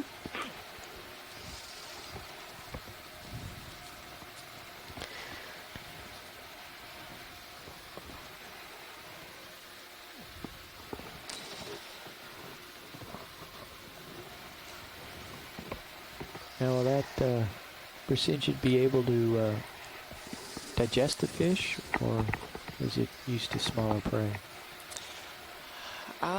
Well, we'll have to throw that out to some of our echinoderm experts. So, Andrea, Brisingid, cyclothony are typically midwater fish.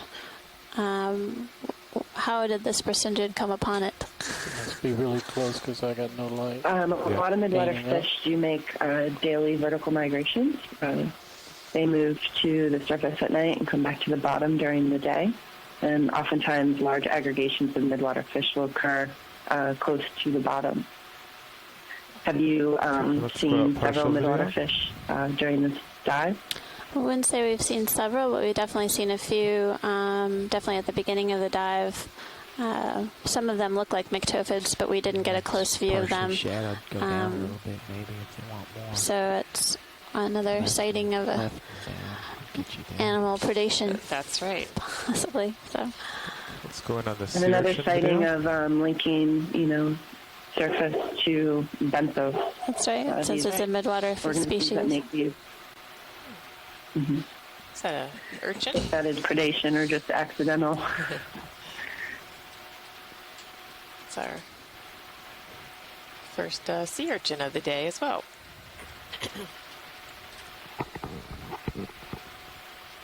So, Dan, you notice how the USBL calmed down after we got out of that.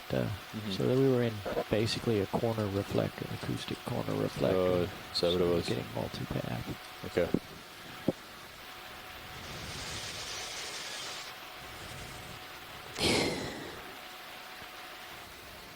Yeah, it may have been an incidental interaction.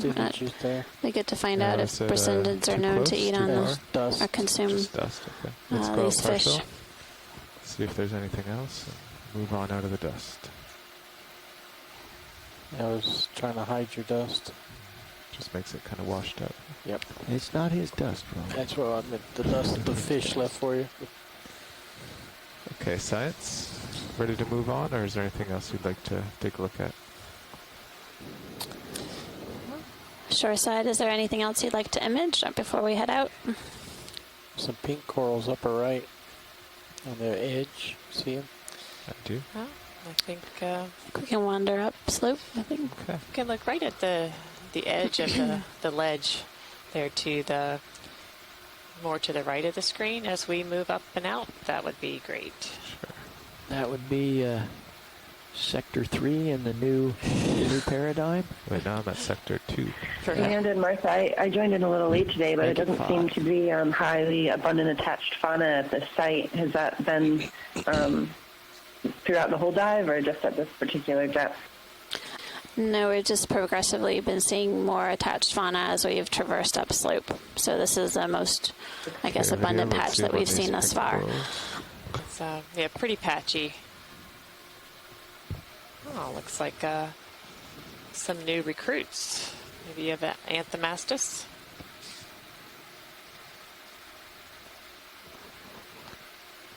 When do they take on that multi-armed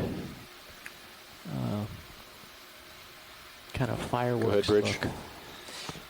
That's a good question. Scott, do you know the answer to that? I didn't hear what the question was. When do the Anthomastus become more of a ball-like structure with multiple tentacles? So that's a good question. Basically, what we're talking about is how quickly or how slowly do they grow. Essentially, what we're seeing here are very new recruits that have just a single polyp. And so, like all of these other octocoral colonies that we've seen, they're colonial, so they will bud off another polyp, which remains attached, and they extend the skeleton. Now, Anthomastus don't have an internal skeleton like the bamboo corals and the Paramaricia that we've been seeing. Instead, they form that ball-like mass, and out of that ball are individual polyps, each with its own ring of tentacles. But I have no idea on the rate of growth of Anthomastus. I don't believe anybody's done any studies on that, and I'm not exactly sure how you would. You couldn't age it the same way that you age black coral or bamboo coral because they don't have that internal skeleton. So it might be a case where you would have to do something like we're doing now, image them, perhaps mark them, come back in various time periods in the future to try to get some estimate of growth rate. Looks like this one in front of us now might have a second bud coming out, if that's the same stalk. And there's an ophiuroid with its arms coiled around the stalk of it. There's actually a paper by my advisor, Eric Cortez, who looked at the reproductive biology and growth of Anthomastus ruderi. So I'm going to check out his paper really quick to see if there's any estimates. Okay, thank you. Thanks, Andrew. Right, Andrew. Sorry, I think you did that work in the Pacific, right? Maybe on the last coming off down the stem. So in the Pacific, correct. So it's Anthomastus ruderi. And over in so stay tuned. Hold on. It looks like even smaller little buds. See that. Is this Matt Zoom video? Yes. Okay.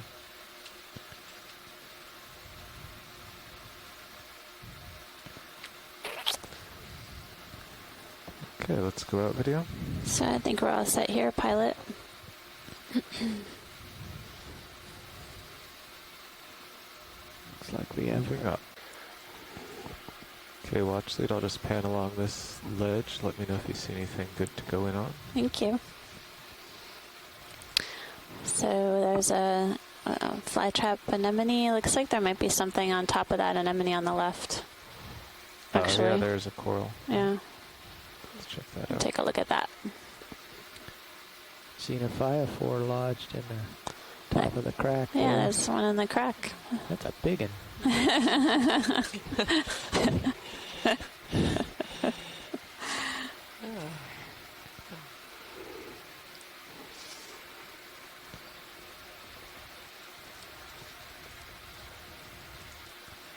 Okay, video. Let's go in on the coral on top of the anemone. One moment, pilot. I'm going to do a quick preset adjustment here.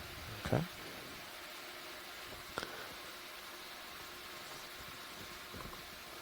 Okay. Didn't seem to make a difference.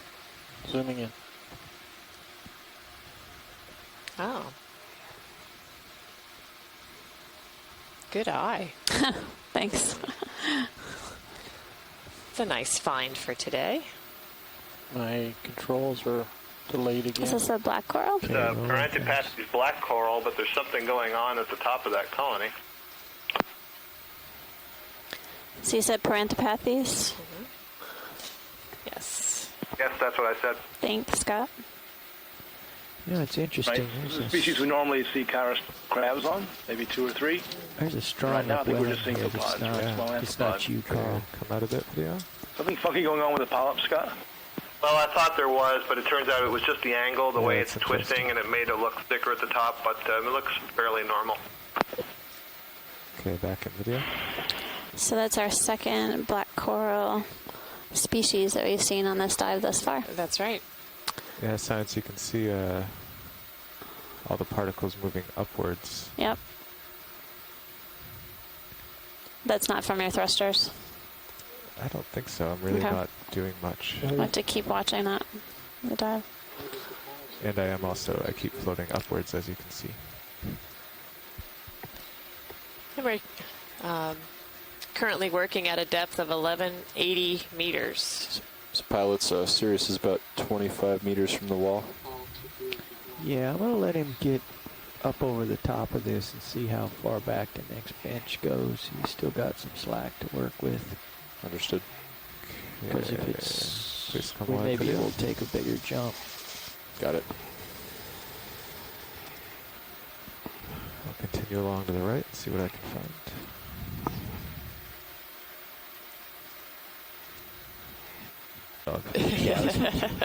You're far too gentle a pilot. That's right. Make such a mess. All of these bivalves just closed as I came across. Oh, broken rock face there. Jamie might like a quick zoom on that.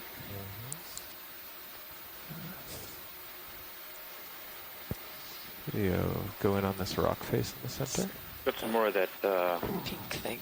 Dark, maybe manganese, iron side staining, possibly on one of these fracture surfaces that has been exposed for a lot longer than the outcrops right along the edge.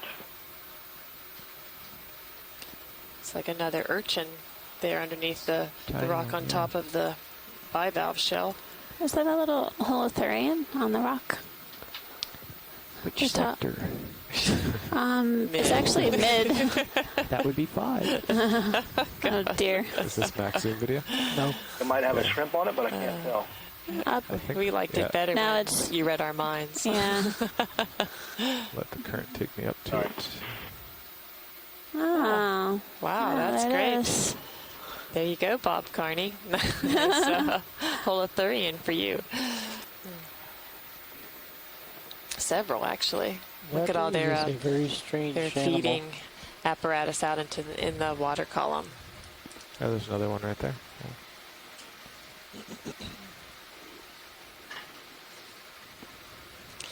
Now, would these particular holothurians be anchored to the wall? They have to be stuck to something, otherwise they blow up.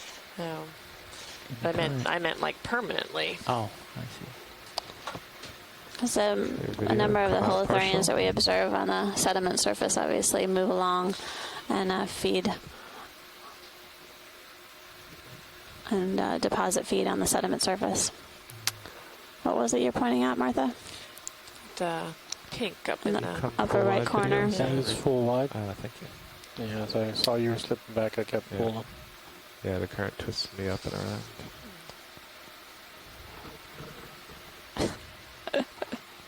Why don't you jump up and take a look into the distance and see what... Ready to move on?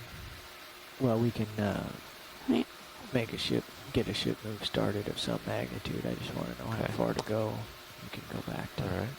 It might be difficult to... Yeah. Well, I think we can keep making way up slope. I made 2 little clouds and they're going to follow me for the next hour. Well, we'll just go farther away. Bob Carney is sharing about those holothurians that we just saw, that they're shaped like the limpets and have a hard dorsal surface. And the ventral portion is leathery and has tube feet that hold it onto the wall.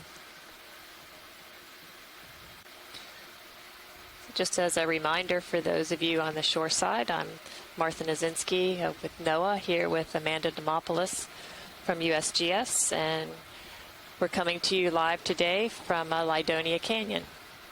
We're currently working at a depth of 1,176 meters, and we've been working up this fairly steep rock face, and have been observing all kinds of interesting organisms today.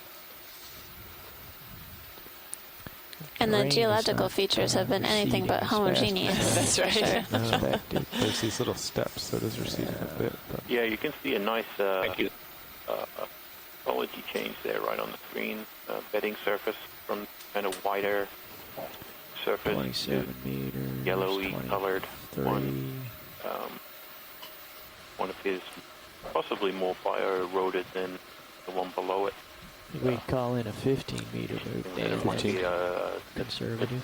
Sure. A weaker lithology, easier to dig into. Yeah, I'll take a look at this face while you're coming towards me. So, and we've been seeing that all the way up the slope. Definitely some of these layers are more heavily bio-eroded than others. So maybe whatever is doing this erosion has a preference for rock type. It's just bridge nav.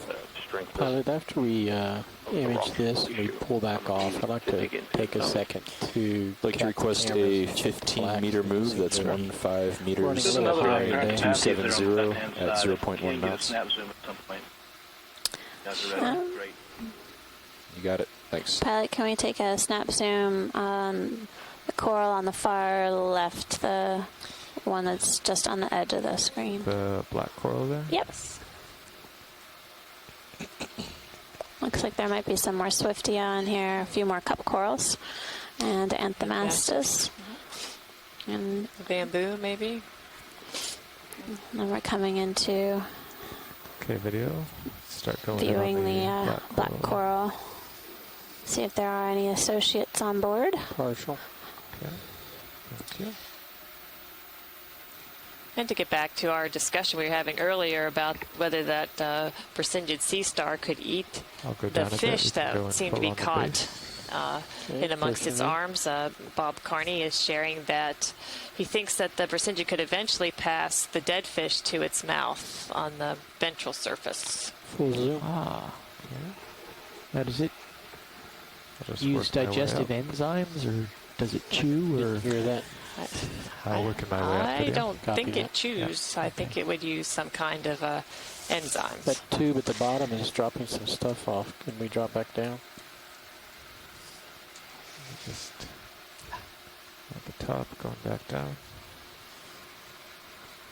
There's two tubes. There's one there with a That's great. fin. Thank you. Seeing those white amphipods again. There's this guy down at the bottom. Yes, pilot, when we go full wide, it'd be great to get the lasers just to get a size estimate. Okay. Lasers on, please. And out partial video. We've got lasers on the black coral. You got them, mate. That should do it. Coming up. Nope. Somewhere. They're just off. Out just a smidge more. That's Yeah. perfect. Oh, some encrusting sponge on the rock face just above here. Oh, great. Okay, full wide video. That's another cup coral.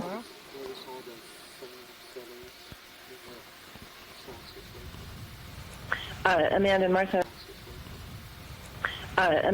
there's a few more Anthomastus there, and we were having a discussion earlier. I think there was a question of when the second polyps form. And from Eric Cortez's master's thesis, actually, he looked at Anthomastus ritteri in the lab and found a second polyp was formed at about 1 to 2 months, and then the third and fourth at about 8 to 9 months. And of course, this is in a lab with a different species, but a few months, I would think, from his data before that second polyp formed. Okay, thanks, Andrea.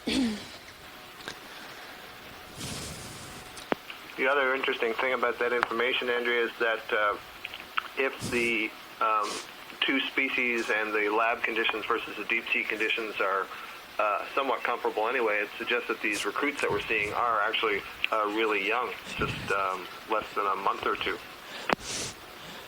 Yeah, I agree, Scott.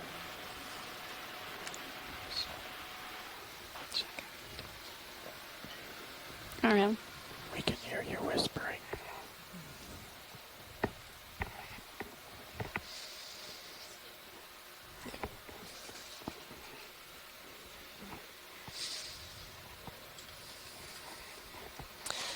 This view coming up gives you a nice contrast of one of the Amphimastus with all its tentacles retracted, as opposed to the one right behind it, where all the tentacles are out in the water column. Start going in. Just come up.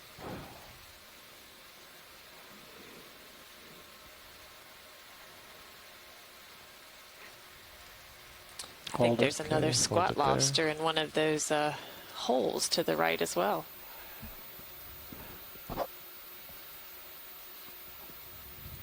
You can go in a little tighter if you'd like. Great, that's good.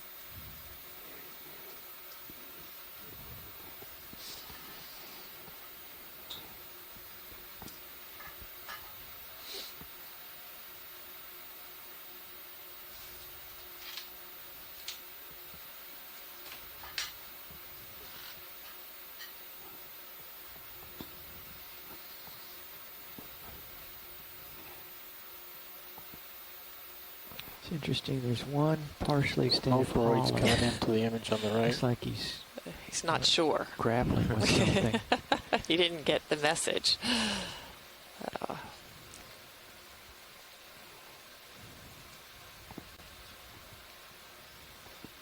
All right, Dave, more on sea stars. That they all have stomachs. Can we image the two? And they evert these stomachs to feed, but we're not sure how this Brisingid does that, but perhaps we'll get some more information later when, free to zoom. in case Chris Maw gets back on the line.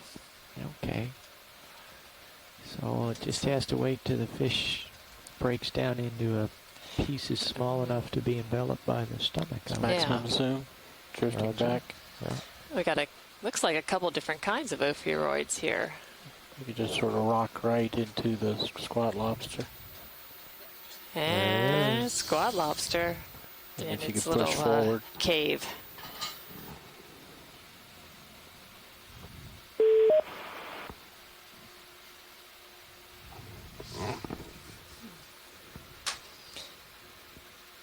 Seems to blend in pretty well there, doesn't it?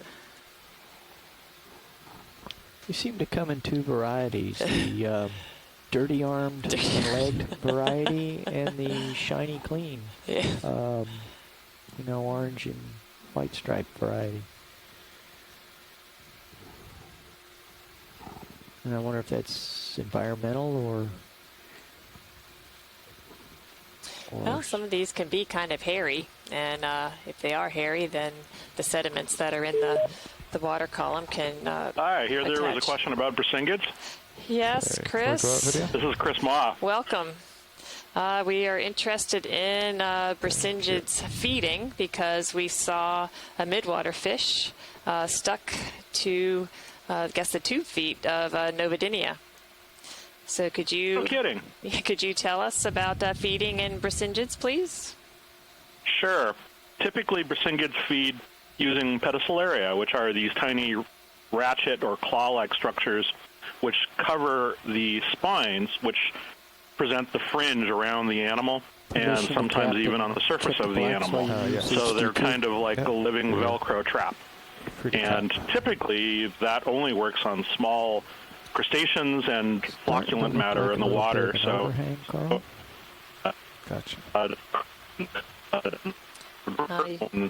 actually catching a fish before. So, if there's actually video of that, I'm looking forward to seeing it. The animals are. Pilots, looks like we're done with that move. That what happens is that whatever is caught just be aware Sirius is about 11 meters from to the mouth where it's digested. 20 degrees to port. I don't know if this has like the lights are been completely documented, but they do find the gut content filled with a lot of these crustacean bodies and so forth. But it's not clear because the ship looks like it's how gyrating. Big a kind of prey they catch, or how dependent they are on this kind of feeding. Because I think some of the isotope studies that I've red suggests that they might get food from other sources as well. But it depends also, I think, on the species and whatnot. Novidinia is one of the larger ones and has larger spines, so it may be capable of catching a larger kind of animal. So that would be really exciting to see it catching something like a fish. Well, I guess there's some question on whether the operculum of the fish was caught. So, Pilot, could you zoom in here at this ledge, please? Maybe you'll take a look at the video and let us know. I'll take a look up. Sure. Are they going to put it up on the stream, or is this later? I don't know. Might be later today. Later is fine. Okay. Thanks, Chris. Happy to chime in, and I'll be paying. Pathy's like up in the distance, so I think if we could stay here for a few minutes anyway and take a look around and get some images of what's here. Video, it's like a treasure trove. Partial. Stand by, Pilot. Okay. Oh, okay. Zooming in. You'll just have to tell me what stream to put it on. All right. I don't know whether he is still listening.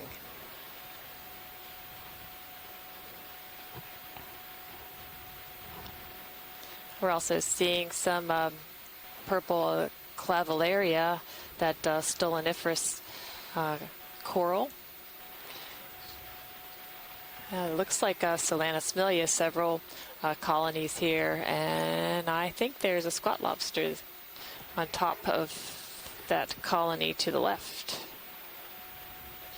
Maybe you could just make sure the clip makes it to the daily highlights. It's put ashore.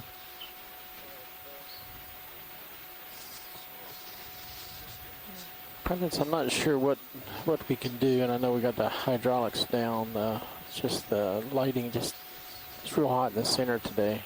Yeah, I think it's that upper starboard swing arm. I'm just wondering if we could maybe work just a little further out. Sure. And just work maybe with more zoom. If you twist yourself so you're a little bit more clockwise, that'll pull that light farther away. You could also try turning that one off. If it's what a concept.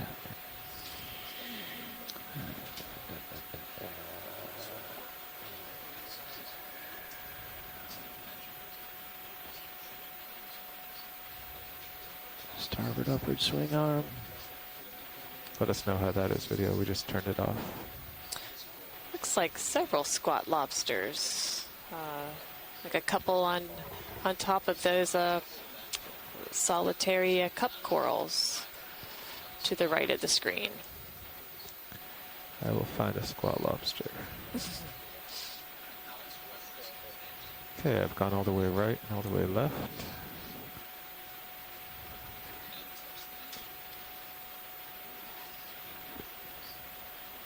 Where was this? I see him.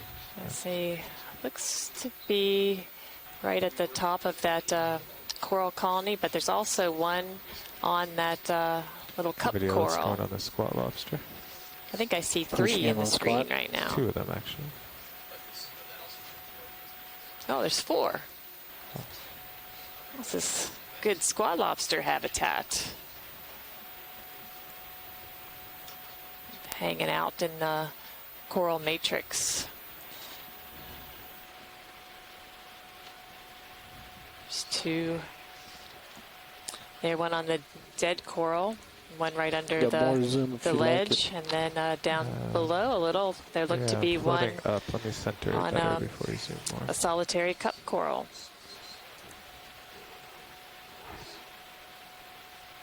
Okay, let's zoom on this one. Look at that, there's 4 of them in the screen. Yeah. Oh, there's more arms there. This is quite the squat lobster place.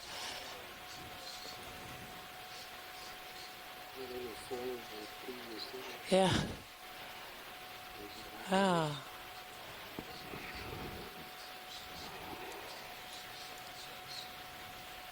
So a rock left. Saw some more This over is here. very cool. There's one on the upper left. Left.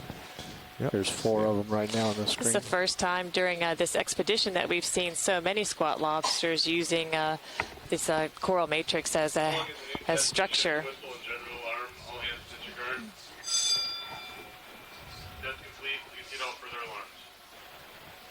Yeah, there's a lot of stuff right here. Boy, there's a lot going on here. Maximum zoom. We have both the live and dead coral matrix and some hydroids. We have the purple clavillaria, the stoloniferous corals. We have some cup corals. Looks like we have some feather duster worms, saprulid tubes, encrusting sponge.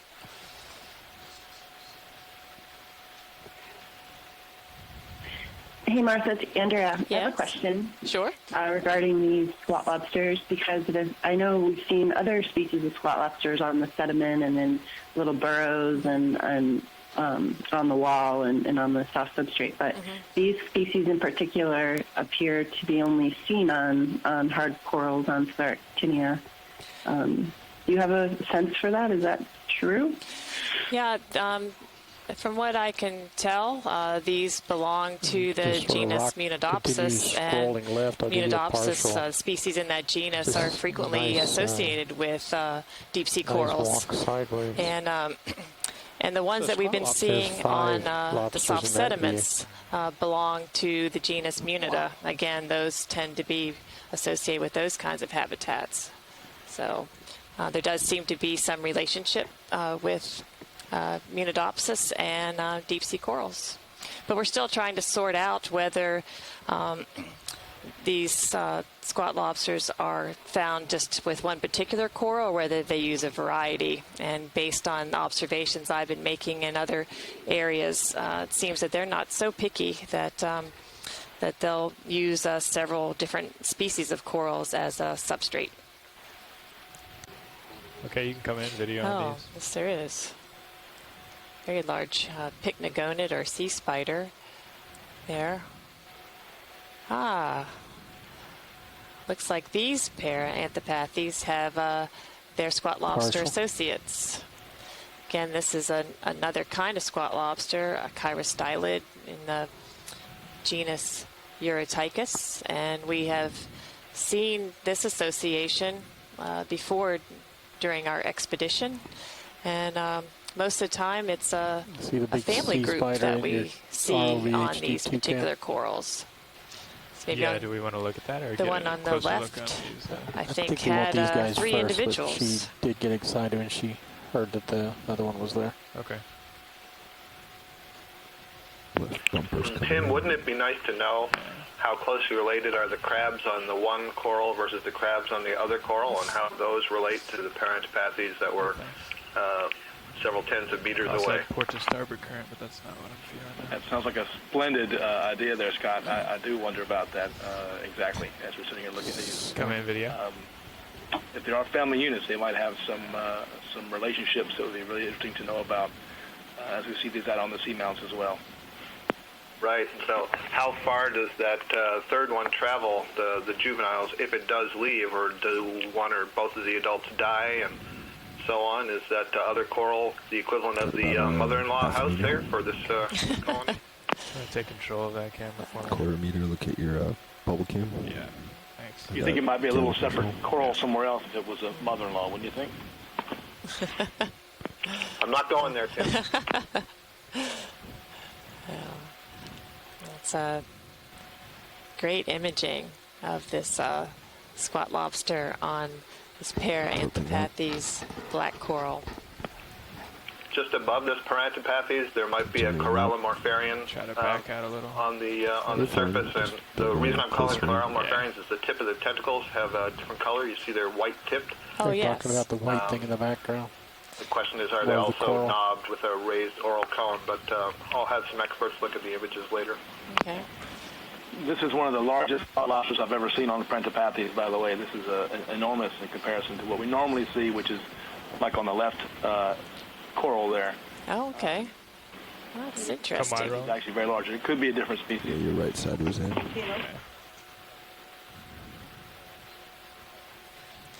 You have camera again. Thanks. The image. Do we want to try to find the... Could we zoom back in though on those corals, please? Sure. Let me try to come back over there.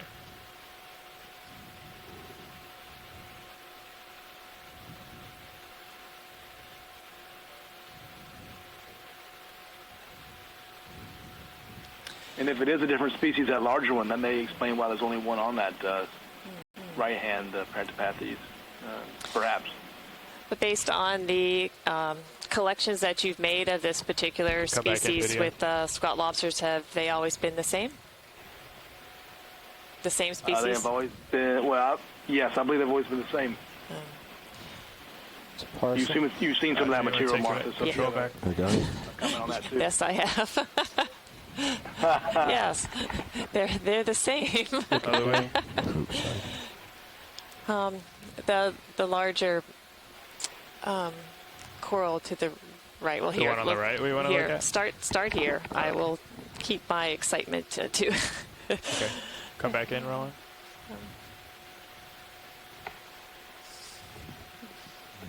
Runaway cam. So I think their interest is the comparison between these. Squat lobster paradise here. About to hit. Yeah, I'll take it from watch lead Roland thing. Oh. So this gives a view of the squat lobsters on this colony. Again, it has 3 individuals. And then can you go back to that? Above the colony to the right, there was an anemone-like looking object on the wall that we'll just take a quick look if we could. So we'll come back to the one on the right? Yes, please, pilot.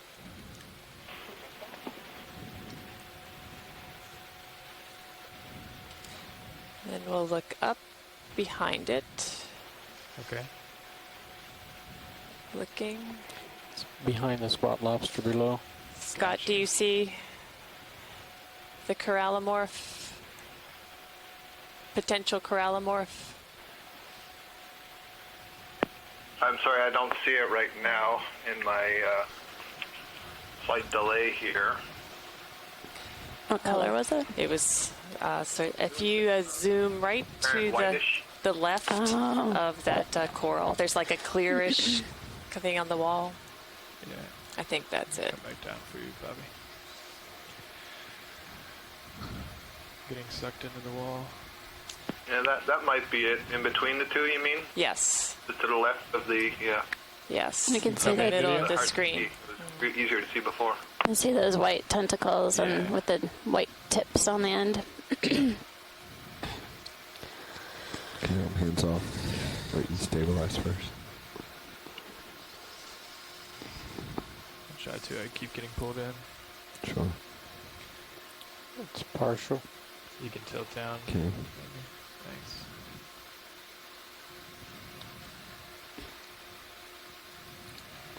Keep coming, Roland. Actually, that's maximum zoom. Okay.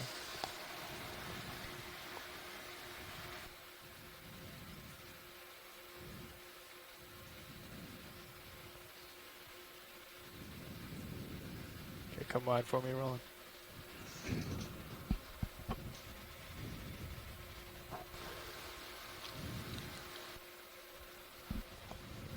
Is that full wide? Yes, it is. Can you restart my sonar, Copilot? Mm-hmm. I don't think my left manipulator is as close as we think it is. You've come up some? Yeah. And there's no reason you can't. Oh, it just swung right out of the way, just for you. Now we're losing light, though, if I get in too close. Gained up +3. Yeah. Problem is if I get in close and I lose legs. Come down. Come down, Copilot. I'm trying. Try again. So in the serious view on stream 2, You definitely can see the irregular edges of the rock face, very curved in shape, and these linear features progressing vertically. Definitely gives you a good view from the down looking from the Sirius down onto the ROV in terms of the geological structure. Maximum. Roger. Oh, pilot, that's awesome. Tilting down.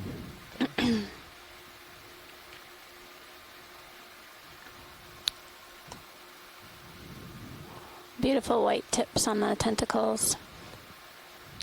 Your left skid is down. Yeah. So you should be able to get a nice plant. Still. Yeah, you're fighting a lot, that's for sure. Yeah. That might be the best we can get there. Science, sorry about that. No sweat. I think we're good here, though.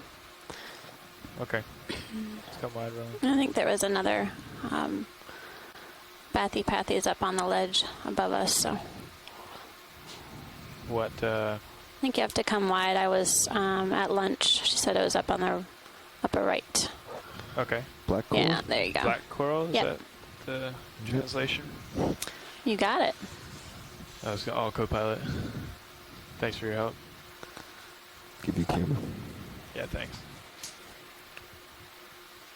Is it this one dead ahead here? Yeah. Right.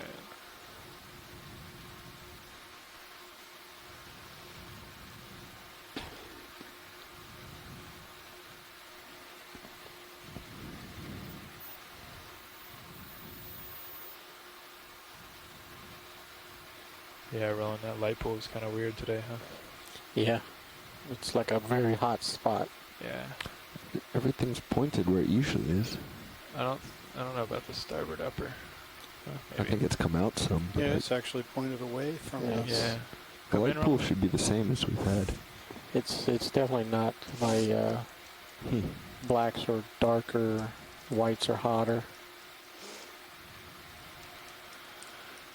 Okay, you can keep coming if you want. I'm not sure if we just want to get a close up or. Nice.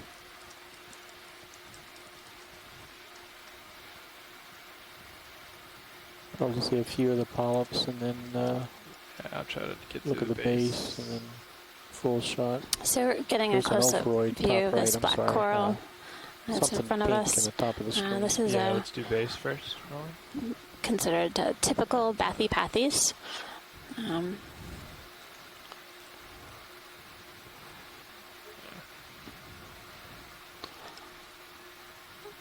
So Scott, how is this considered a typical in the way it's that's good right there. way it's presented here? By typical, I meant that it isn't the thing we've been referring to as Bathypathes related or Bathypathes like. So a, quote, typical Bathypathes will have one central axis that arises from the holdfast that is attaching to the substrate there, and then it'll have single branches that come off of either side, almost in pairs. Sometimes they're what are called subalternate pairs. There's actually a species called Bathypathes alternata, where the branches don't come Forward out lounge, this across is each other, video. but are offset slightly. Can you guys and then turn there's off no the further intercom branching talk channel beyond that. down there? So the one central axis branches on either side. It's kind of like a feather, so what you'd call pinnate. And then you see all the polyps are on one side of the skeletons themselves. Thank you. Video Can we get a forward zoom in on lounge. the ophiuroid? Sure. Thanks. Well, you know what an ophiuroid is. We're learning. You're doing great. Come back in, Roland. And after we get a good Come back view of in, this Roland. associate, we'll take a look at the holdfast as well. I might have you take control, Bobby. Yeah, go ahead. Have control, waiting for you. Thanks. It's pulled out a little bit. Right, thanks. Come back in. There's also something small and pink to the right of that ophiuroid. Wedged in perfectly. Coming up. there's something on the branch itself. Down. Yeah. Looks like a polychaete.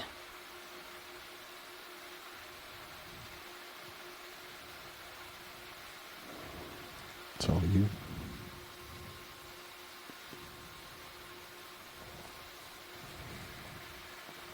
It's not the best view. Sorry, Washley. Well, it's fine. I don't know if you can zoom in on that pink. Polychaete? Yeah. What was it? It was up to the right of the brittle star. Right next to the brittle star. Yeah, that guy. Sorry, Bobby. It's not. No problem. Co-pilot nav. Go ahead, Nav. Yeah, you're drifting in towards the wall a little bit. Just keep an eye on it. Yeah, I've been. Looks like that might be a scale worm. Well. I can see the plates on the polychaete. Yep. Great. And then, pilot, we want to take a look at the base of this coral. Sure.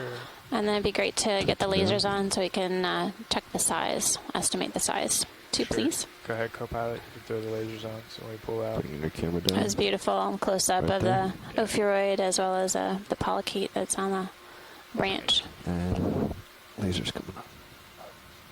Oops, sorry about that. That's me. Yep, runway cam. There we go. That should be center. Go ahead, Roland. Lasers up. Is that good enough for the base, or do you want to come back in for a little bit? Lasers are good. I was just curious if we could take a zoom in on the base too to Lasers take a off. look at. Come back in, Roland. Thanks. A little lower center.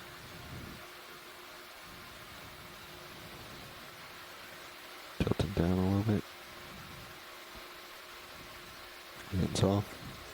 So I think they saw something at the base of this, but I'm not Coming up sure. Yeah, there's an ophiuroid down there.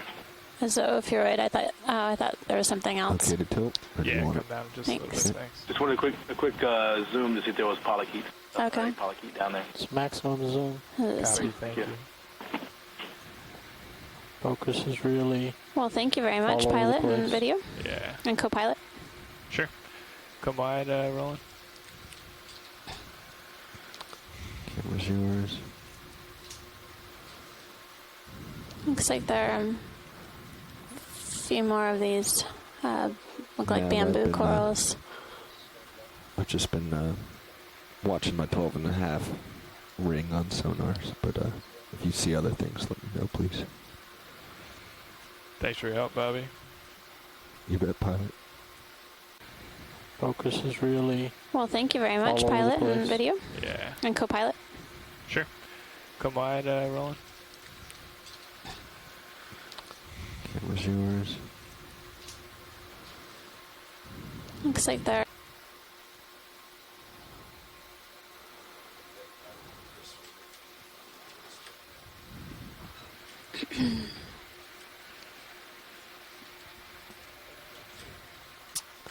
Thanks, Nat. Can we get a zoom in on this fish, please? Sure. Come in, Roland. Oh, Pushing in. just open and close his mouth. Coming.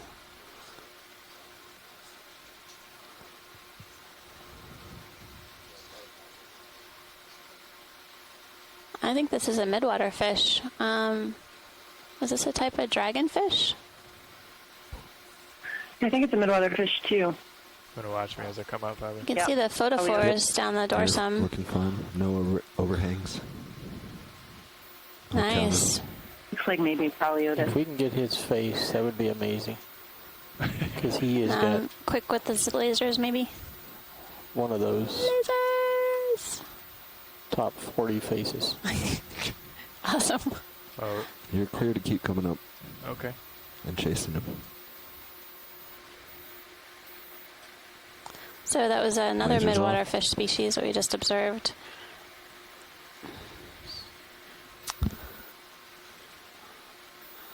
How much I more you know. got, Roland? A lot. Keep coming. He's got some very large teeth if he shows I'm them to just us. taking a closer look of him. Hold it there, Roland.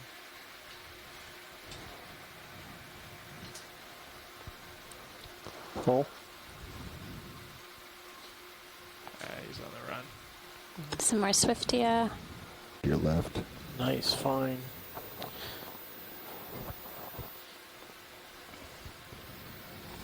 Can we get some king good crab there, image of looks that like. guy? Ooh. Yeah, go ahead and roll. Start to come. It's a type of lithodid crab. Very spiny carapace and legs, appendages. Full screen. So on this dive we have yet to observe a lithodid, so a type of crab. I know that they observed them on the first leg as well when they were exploring the canyons. Hold out a little bit. Where is he going? I don't know. He's about to drop.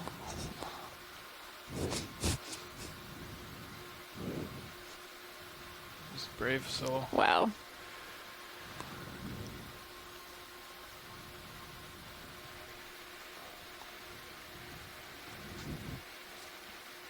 You can keep coming in, Roland. It's The wall's nice. coming out below you. Nice view of the lithodid. It looks like it's feeding.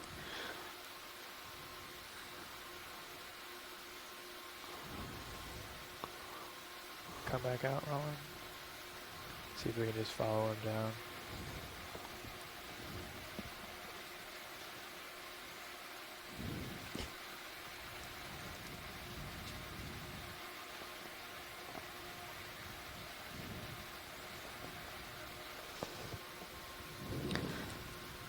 I'm just imaging this lithodid crab taking a vertical walk down the hill, so to speak.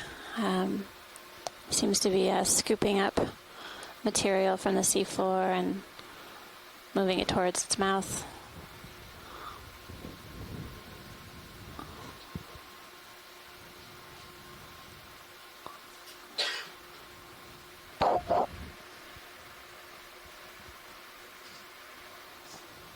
It's interesting, the carapace looks fairly clean with the exception of a fairly thin layer of sediment. Don't appear to be any associated organisms on this lithodid. He's getting really under you. Yeah. I don't know how frequently lithodids molt. I wonder if this may be the reason why his carapace is so clean is because they recently molted. Be curious if shoreside scientists may be able to weigh in on that.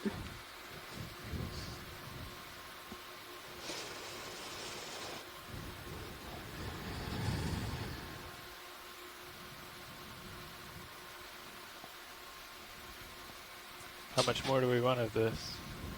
Watch these.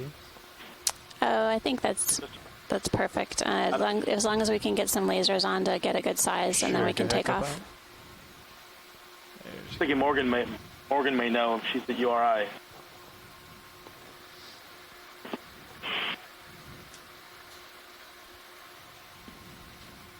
Okay.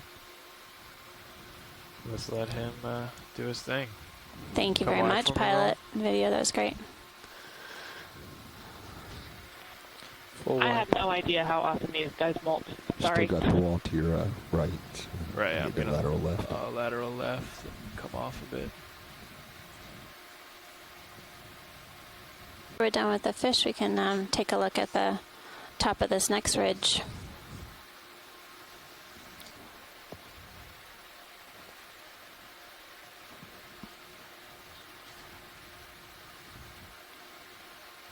Okay, Roland, he's gonna go out of my camera. I'm gonna come back down.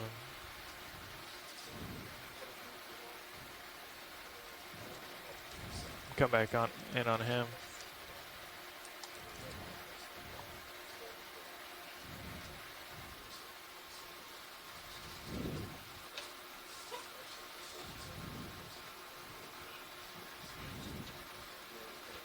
The pilot, we're good with this. Okay. As soon as I do the, and just head up slope.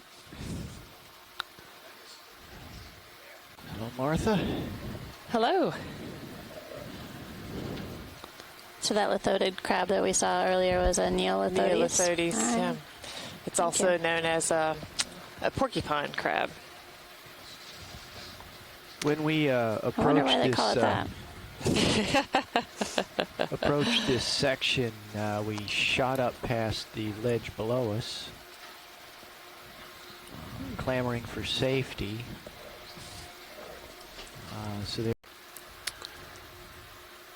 We can also have Jason Chater speak up. Jason Chater from the U.S. Geological Survey has also been assisting us throughout these dives to help us understand the geomorphological features we've been observing throughout the dives. Clearly, the geology is an important part of the environments that we're examining. Yeah, that's good right there. Basically, it provides the foundation for the habitats that we're observing. Exactly. So. Without the geology, we wouldn't be here. Have the biology. Well, that's the answer to everything. That's right. Well, from a geologist, that's the answer. Well, we're biased too. So. Yeah, I mean, yeah. So the rock ledges are basically indicating a strength contrast between different, probably different lithologies, so different rock types. Even really subtle changes can change the strength of these rocks. So it's a sandstone versus a mudstone. Dan, if you could check my lights. A layer may have more carbonate acting as a cement. Starboard upper swing arm would help at this point. That's what these kind of looking ledges at the poking full out. bank menus. Yeah. Some lay the road easier than others. So, and then you also have ledges being formed from where small landslides or just little slope failures may happen. I think it's bank from 4. ledge, so where the piece Yeah, see the lights at the bottom? See something sticking out. So starboard upper, Dave wants out. The majority of what we've seen here So you got port starboard upper and port starboard lower. Between slightly different rocks. Fortunately, the pilot, the rock types look pretty similar. Do you see that coral on the ledge that's just down from the octopus head? If you zoom out just a little bit. Let me, rather than do that, I will just move Another down. squat lobster. It's just amazing how dramatic these features are. I mean, the smooth rock that we're looking at just in front of us with this clear edge that's created, and then some sediment material just below. Various erosional forces going on. Is it the red one? Yeah, and once the pinky one. Fresh, then the one directly below the on it, head. Keep it very tiny. somewhat exposed and fresh looking.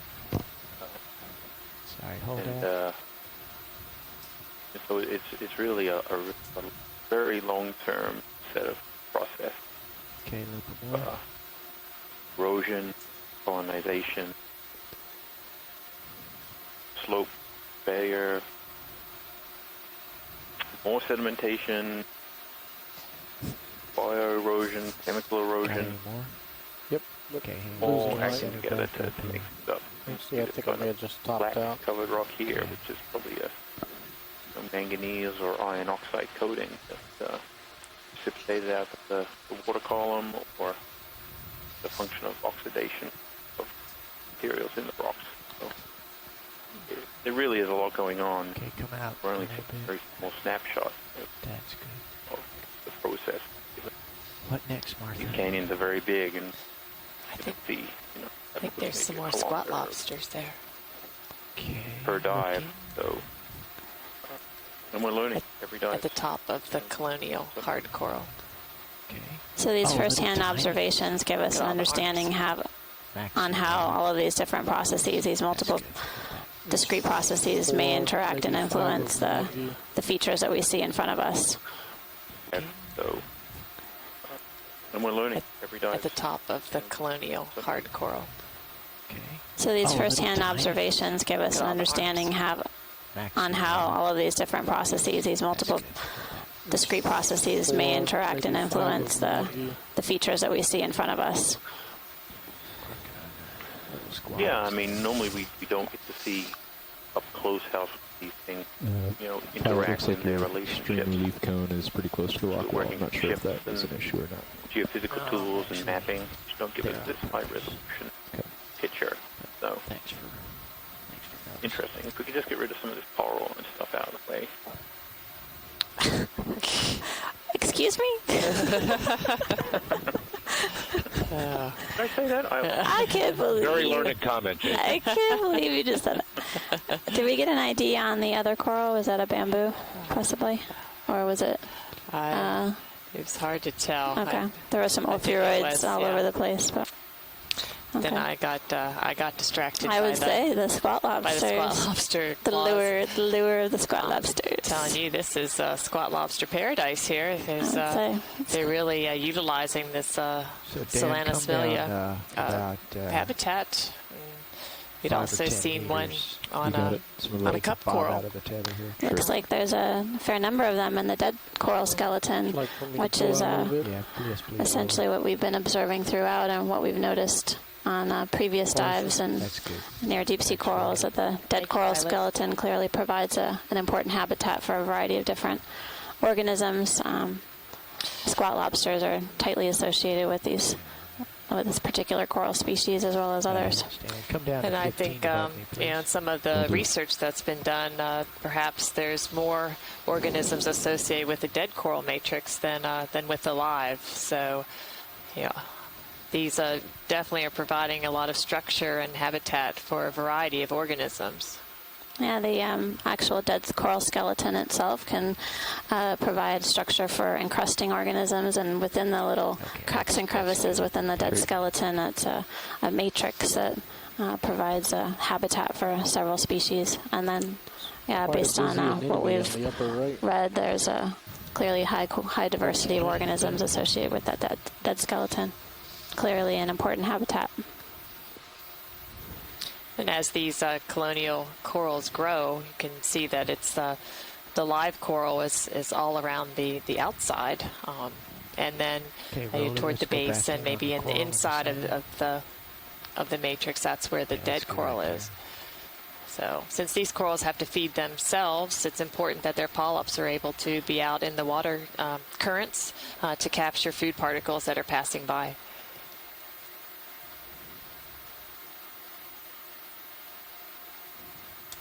Okay, just hold this zoom. I'm just going to walk around the neighborhood.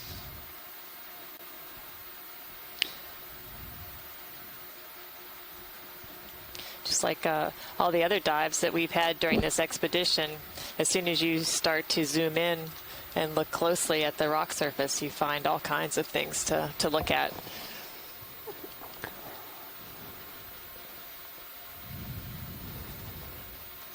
Looks like quite a few ophiuroids associated with that sponge.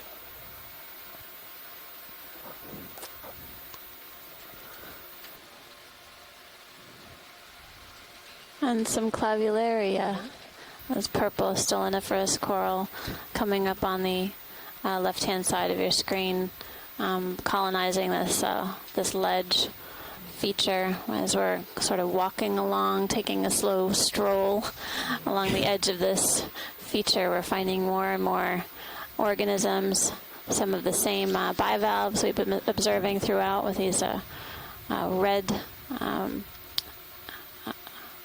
insides, and then some purple clavularia.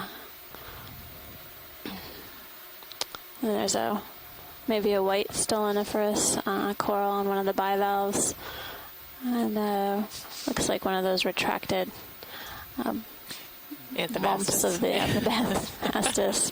It's zoom center bivalve.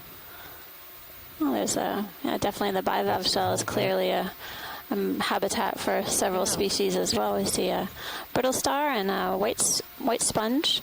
Looks like another coral. Yeah, so not partial. Solitary cup coral. We saw a urchin and the pair Anthopathes, or the black coral that we've seen a couple examples of today.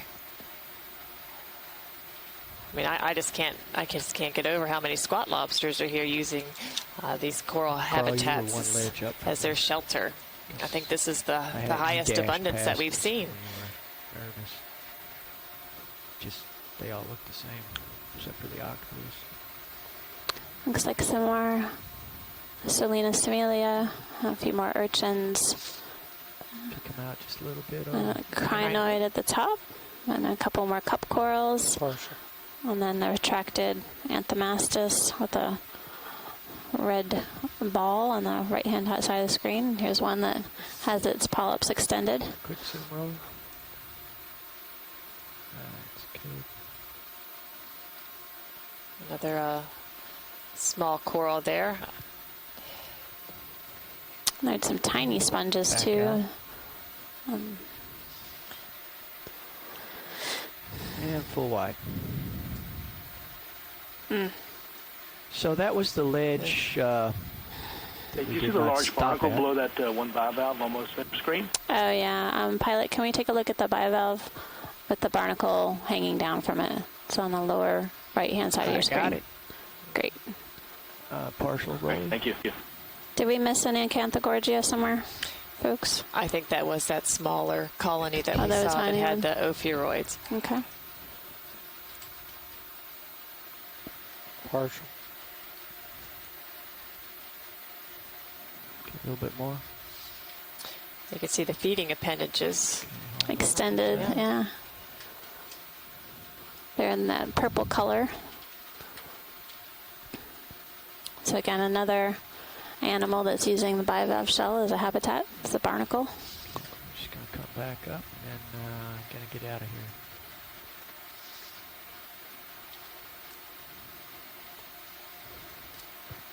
Keep it wide, please. Thanks. I wonder what the difference is that would make the bivalve shell seem more suitable habitat than the side of the wall with some of these organisms. There's Chris's crab. There's your friend. Look at that. We'll just swing by on the way up. Is that the same one you saw previously, or have we moved? We didn't take his name, so I don't know for sure, but might want to take a closer look. I don't. Let's get a quick zoom. Can we get a frame grab from Sirius? Sure. From Sirius. That's a great idea. Thanks. Yeah, there's definitely a fantastic view on the Stream 2. You can see the view from Sirius. It's a dual body system. It's basically taking a look down at the D2 ROV and also looking down the wall, this rugged vertical feature that we're examining closely. Zoom in on Sirius, that's fine. Here we're seeing a large red crab, a lot of spines. This is a crab in the genus Neolithodes. It's a deep sea crab. Get his face. And as we mentioned before, its common name is a porcupine crab. And it's very fitting. Yes. I would say. It has many barnacle associates on it. So this one is different. Right. The other one apparently had no clear associated organisms, and this one has many barnacles. So you did take its name. Appreciate the extra observations. Let's macro the barnacles real quick. Are you full zoom on Sirius? No. You can actually see the crab it's looking up. Oh, And we're currently working at a depth of 1165 meters. And we're coming to you live today from Lydonia Canyon, working up the southwest wall. It's a single coral polyp just below his leg. Loads of barnacles. Yeah, we've been spending the last several days exploring the canyons along the northeast U.S. continental slope.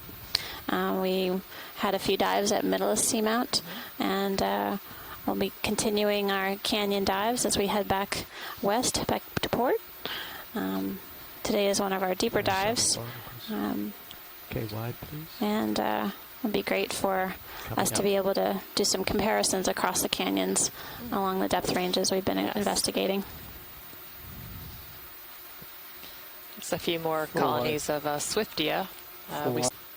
Maybe it's just a few growing together. I don't know.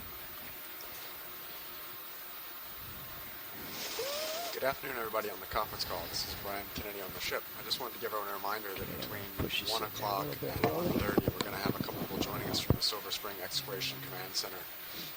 So when you hear a couple unfamiliar voices on the conference call, don't be surprised. We'll do a brief introduction of what we're doing and take a couple questions. And feel free to chime in with answers for those of you participating from shore. I can calm myself Can down we take a little look at this red Swiftia to the right? Sure. Want to get one stable image Sure. of the anemone, and then I'll... Ah, there's a squad ease up there. lobster Yeah, underneath there's that always anemone. a squad lobster. It's a I think squad you've lobster day. planted these. What'd you say, Ron?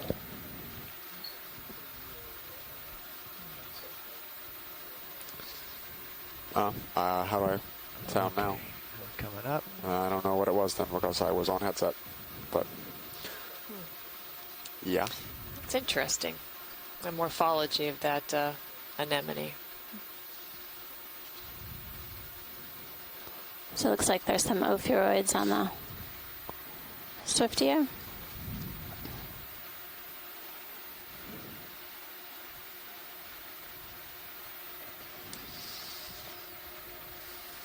A little too tight a zoom, Dave.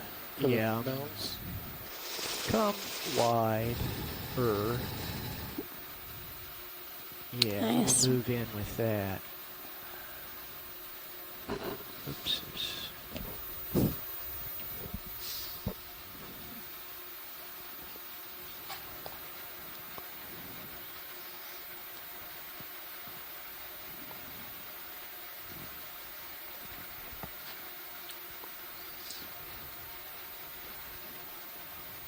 You were commenting earlier that Swiftia doesn't always have associates. Here, this one seems to have quite a few. No, on the colonies that we were observing early on in the dive, they were relatively small. Some of them were unbranched. It'd be interesting to know or find out if definitely there's a minimum size required for them to start gathering their associates. Yeah. Good question. Oh. That's... Fish up slope. I think that was me, actually. Pressure wave coming back at me. I think we bagged the coral, though. Okay, wide, please. Probably.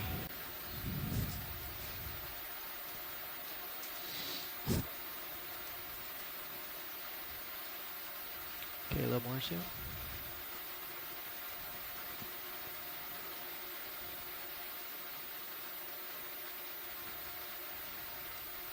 That's good.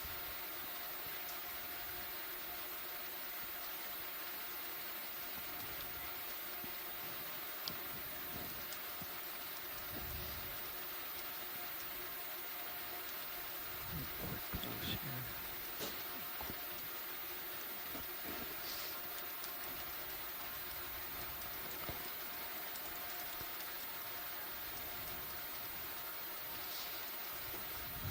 Looking up to the coral.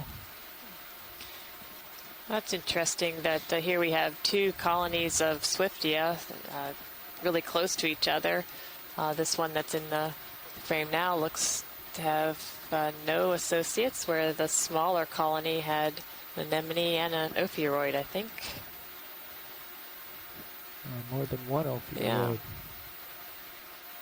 Or is that another anemone on the far side of that branch?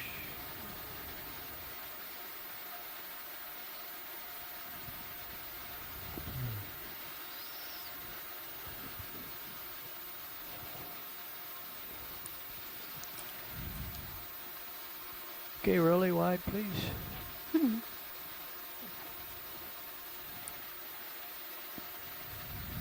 Coming up down in the rock, but not favored.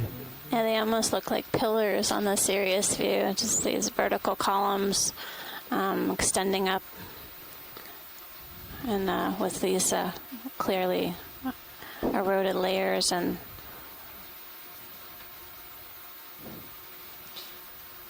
Yeah, another good example of a chute emerging from what is probably a fracture there.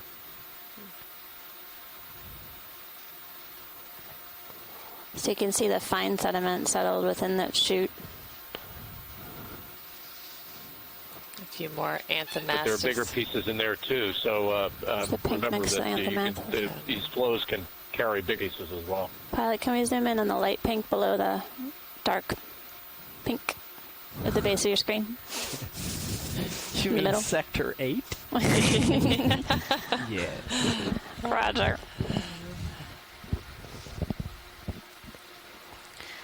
I don't think you can teach this old dog new tricks, I'm afraid, in the back row. That's why we gave you a cheat sheet. Okay, Rolly, let's get a little partial zoom here. As we said, we were used to you reading our minds. Yes. Got complacent back here. Is that a different sea star, maybe? Oh. Two more anthomastus, but the one on the left is something else. And I'm not sure something we've seen today. It looks like there's some associates on it too.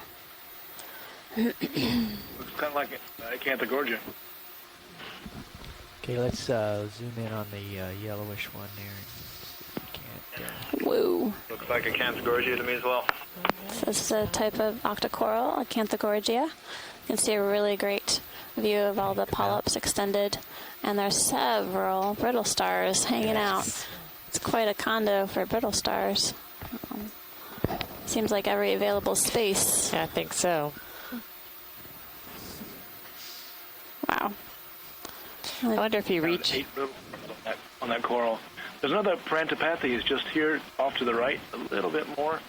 There's two together. Wait for it. Nice to get those two. Yeah, we'll take a look. Another sea star. I'm not sure if we've seen that dark. If it's the same form or if it's something else. Yeah, I'm not sure either. By Parantopathes, does he mean what I have now? No, it's like a bottle brush. Yeah. Bottle brush. That was below, I believe. Still on partial zoom. There's the those two, right? It's a red in color. It would be brown red. Brown red. Come out a little bit. I think it's up and to the right. Up and to the right. There you go. It's on the right hand. To the right. Oh, there they are. Yes. There it is. Looks like maybe a Bathypathes. Says Sector 6. Coming into Sector 5. Now moving into Sector 5. Roger, roger. Zoom, zoom. All right. Oh, With an associate, squat lobster. Squat lobster associate. No Only one, though. And the other, Oh. Hold. Some amphipods. Notice that other colony below had no associates.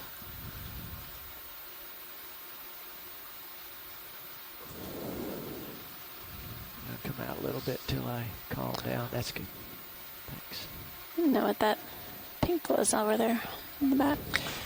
It's like a single polyp. Yeah, push. Something. Let's zoom and push back to that rock there. Sector 5. Yes, exactly. What is that? Ah. That's a young. Looks like a new recruit. Yep. See that? That lower colony almost looks like it's snapped off at the top. Oh, we can check It that. doesn't come to a fine point. Ah. Scott, did you see the single polyp coming into I sure view? did. I assume it's an anthomastus. Drifting backwards. Yeah, I know. Gyrating.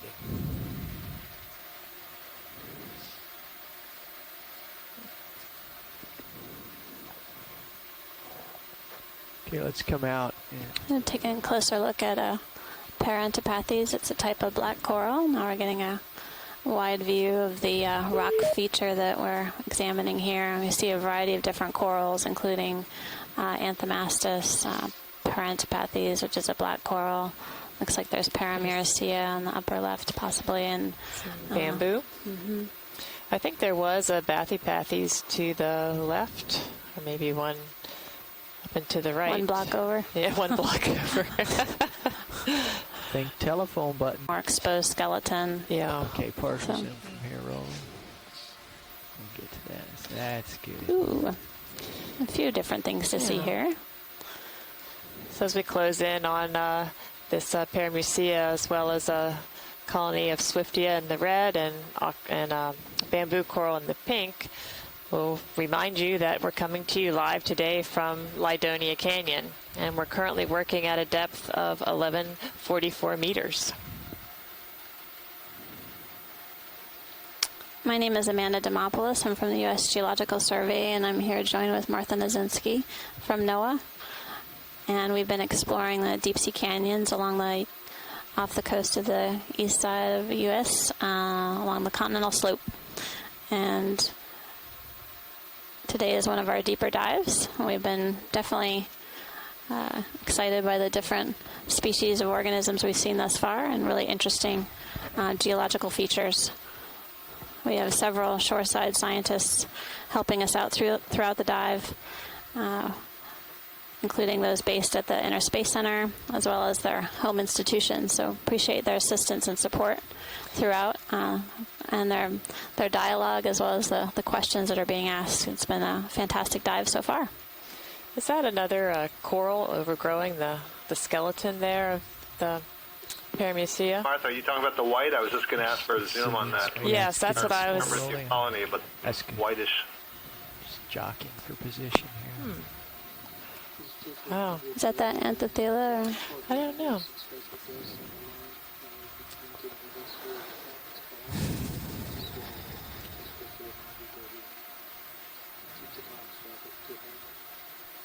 Okay. There we go. There we go. I think I see barnacles. See barnacles, but almost... Ooh. Looks like... got more zoom if you want. Another coral. Yeah. I don't think I can steady it up much more than this. I'm getting tether bob. I'm way out at the end of my rope. Well, there's definitely a variety of different organisms that are on this one coral skeleton. There's clearly some live polyps, some barnacles, and ophiuroids coiled around the coral itself. Starting to feel the tether pull you. And possibly another coral species. Yeah. I'm gonna move back where I belong. I puppied off over here because this was fascinating territory, and I've taken my co-pilot out of his comfort zone. Uh-oh. And it's causing me to bob Science in an annoying Nav. manner. Hi, Nav. Hey, we are very close to the top of this wall. Was your desire to still drop down to an interesting band and then follow it along to the north? I think that sounds good. There, this is actually, I'm just trying to get to a minimum range to you, Dan. Okay. We could actually go ahead and put in a ship move. Could we look at that Bathy Pathies? What's the Bathy Pathies? The feather. I can never go past one of these without giving it a look. Well, it's interesting because we've seen Bathy Pathies and Bathy Pathies-like, so it's good to get a little close up and see if we see any branching on this. Maybe a 10 or 15 meter move. Well, our plan is to find the top and then drop back down to an interesting I don't see area. any branching on this one, Martha, but it's certainly large enough that I think it's like it's if we on just its come way up a to few meters once Bathy Dave is related. ready, we can okay. Dave, verify that we're at the top, and then they'll actually drop back down. Martha and Amanda, I saw a fish too on the left that maybe was something different. Okay. So after we're done, we can zoom out. Maybe gone, but Okay, we will take a look. So I think there are some sub-branches on the upper, towards the tip on the upper side. Yep, there they are. Yeah, it does look like that. And we're at a depth of 1142 meters. Okay, I think we got that sufficient for an ID. Let's come out a little bit, Rolly, so I can look around. And what else was it? A fish. Oh, yeah, that guy. Okay.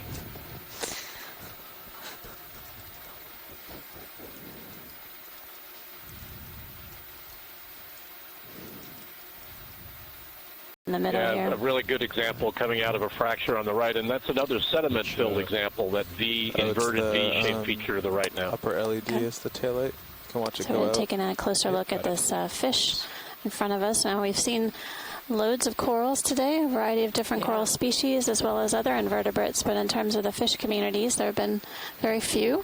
so far. We've seen a few midwater species. Early on the dive, we also saw some eels and chimera. Right. And the black dogfish. That's right.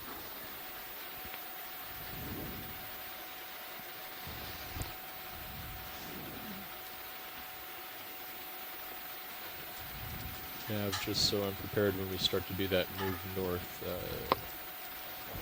Do we want to have Sirius pointing the wall or moving or pointed parallel to the direction of motion? Well, we'll be going very slowly in, 10-meter hops or so. This guy's a nice mover. If you want me to zoom into his nose, let him go through. Yeah, usually you can either smaller colony of keep perpendicular to the wall, perpendicular to the direction of movement, or sometimes maybe turn your head over 20 or 30 degrees to keep the ROV in center as it's looking ahead.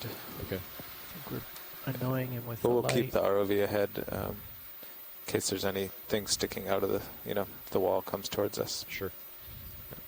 It's it'll be a slow process. We'll be very careful.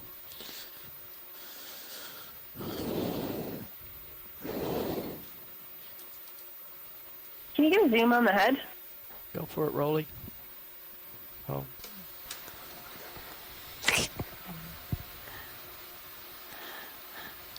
Oh, get to see a closer view of the Swiftie as well with the ophiuroid associated.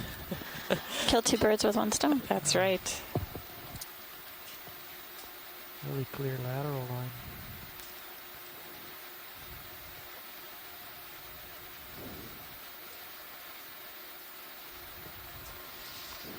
I just can't. So I think this may be a Nudibranch. I don't think we've seen this species yet at all during these two legs. I don't know if Peter's on the line too, if you could chime in. So I think this is a spiny eel, possibly. Flank in here, and he's. So depth is 1146, and we're just imaging a fish that we may not have observed yet. Yeah, it's on. And I can chase him back to where I want him to go. Tentatively ID'd as a Nudibranch. Andrea, did you say that was a type of spiny another closely eel? related family, Lipogynidae. I don't know, Peter, are you there?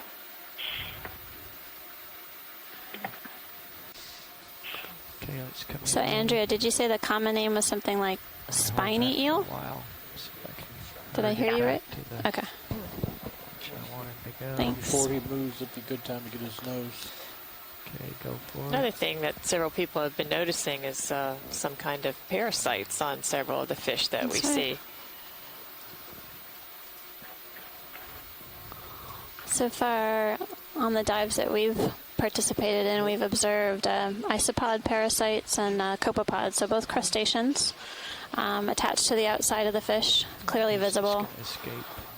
Pulling that wide. One of which was almost the size of the fish itself, so clearly affecting the fish's swimming ability.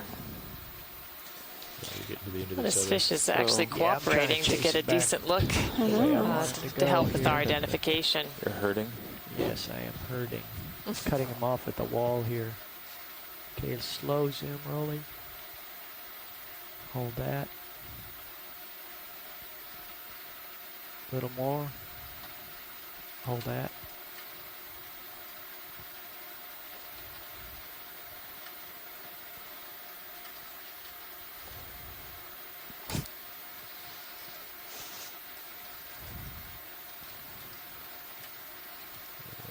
I've got him cornered. Well, it worked for a while. Well, that was good imaging, pilot.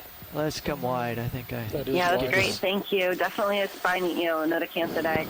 Okay, I think. Thanks, Andrea. Pilots, I think we can agree we're very close to the top of the wall now. You can see Sirius went from 12 meters away to 27 meters away. So that was Andrea Quattrini. She's a PhD student with Eric Cortez at Temple University. She was also the science lead on Leg 1 of the Okeanos expedition exploring the canyons along the northeast U.S. coast. We also have Peter Oster at the ISC, Inner Space Center today from the University of Connecticut, who's also providing us expertise on the fish identifications. along and examine the corals and the other fauna that we see along the way. So we'll keep an eye open for it. Eyes open for that. It's a pretty amazing morphology to these walls. It's just phenomenal in some ways, the massive structures they are. Current here is little micro ledges. Yeah, that's definitely true. And we're seeing a variety of organisms attached to the rocks underneath some of these smaller overhangs. And a number of the taxa or fauna that we've been seeing include the bivalves and a variety of different squat lobsters. There have been a few colonial scleractinians, specifically Salinas amelia, and some of the cup corals. Yeah, cup corals as well. Let's get a partial zoom. The pilots been noticing a current here in this canyon? That's a great question, Jason. Current is northeast to southwest. Current is from the northeast to the southwest. Looks like there's a sea spider on the top of this coral here. It looks like a Paramurcia octocoral. And you can see the sea spider and see its orange legs extended on the upper right-hand side of your screen. Sea spider feeding on the anemone. See if I can... we'll have to take a closer look and find out. And there are several brittle stars that are coiling around the coral itself. Okay, hold that. Maximum zoom. It does look like the proboscis is touching the anemone.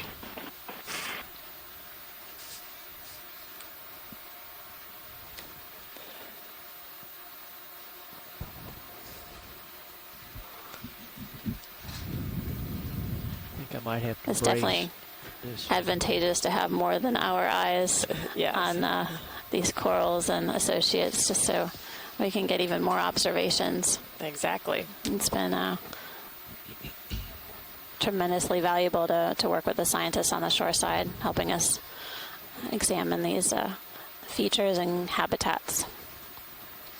As well as being able to share with our citizen scientists all these beautiful images from the seafloor. Come out a little bit, rolling. And I don't think we've seen Pycnogonans on Paramurcia.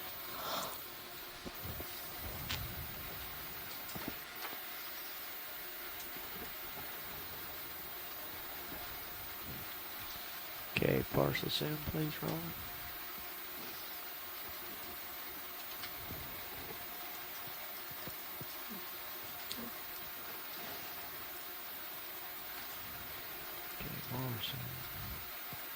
Hold.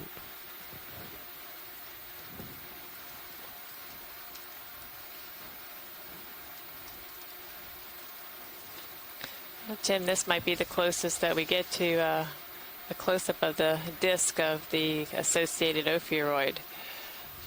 Yeah, and that is very helpful for us to see the dentition on that dorsal side of the disc, and then the what looks like segments on the arms, and where the spines are coming off on the arms. So actually, it wasn't very much of a shot. They're very long held, but it was informative what I just saw. So that's great. Thank you so much. There's a lot of smaller ophs, looks like down toward the base of the central axis. Also interesting. Oh yeah. Okay.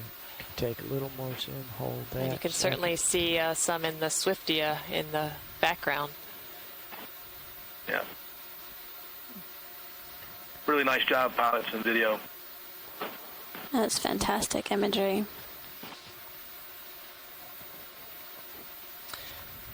So we're taking a look at this pycnogonid or a sea spider, and we're trying to get an idea of what it's up to, whether it's feeding on this anemone or just what's going on. Interesting to note here is that many of the Paramurcia, the yellow coral, the polyps are not drawn, so it doesn't seem to be bothered too much by the presence of the pycnogonid sea spider. Okay. Yes. We will come back to this because I think the definitive view is from the other side. Thanks, pilot. But And that was outstanding imagery, showing that pycnogonid on that anemone, that ring anemone. So, while I'm here... I agree, Scott. You felt like the polyps were out a little bit, despite the fact that the spider was there? Right, which suggests to me that the sea spider may not be feeding on the Paramerissia, but feeding on the anemone, or at least exploring it. We are going to find out for sure. So for the majority of our dive, we've just been working up this incredibly steep rock face and have been observing the changes in the geology as well as the biology, and finding several different species of corals attached to the wall, whereas maybe other species are more common attached under these small overhangs that are exposed along the edges of these steep rock features. Definitely the density of the organisms is much higher under the ledges. It seems like the bivalves in particular are closely packed in, along with a variety of different associated animals in those ledges, whereas on this rock face, the corals are spread out across the surface. There's definitely a fair amount of available space for encrusting organisms. Right, so much patchier distribution. Nah, I just do it by feel.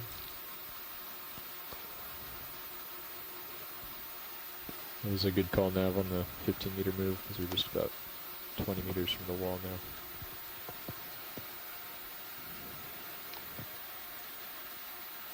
Okay, more zoom, Roland.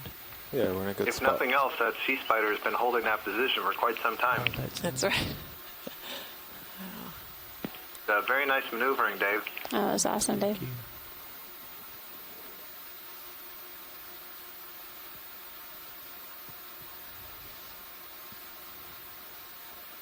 Okay, more zoom if you got it. Wow. Is that a kiss or a bite? I don't know what the mouth parts look like. That's a good question.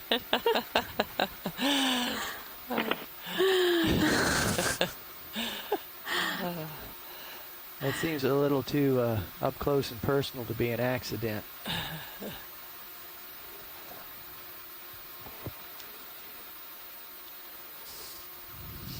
You can see the brittle star arms coiled around the base of the Paramerissia on the right-hand side of the screen. Some of the arms entangled.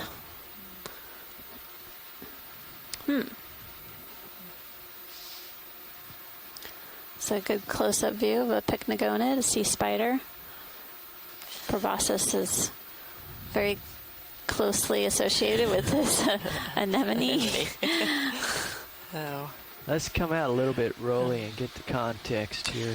It's only because we are down here with such high-quality imaging and being able to stay here that we can learn some things about these deep-sea organisms, because we know so little about their behaviors and how these organisms are distributed. That it's great to be able to spend some time and really make these detailed observations.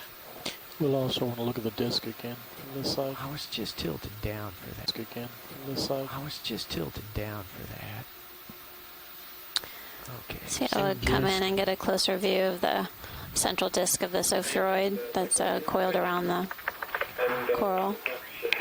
Hey, Martha, this is Jeremy Potter. Hi, Jeremy. How's it going out there? We're having a great time, and that's what it sounds like. We're making some. We've actually got a. Go ahead. I said we're making some great observations and some new discoveries just about every day that we're out here.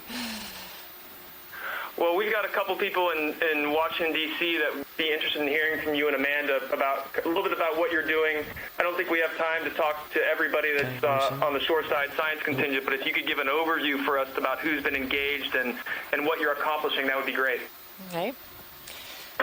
Well, we've set out to examine and explore a number of the deep-sea canyons that are off the northeast coast of the United States.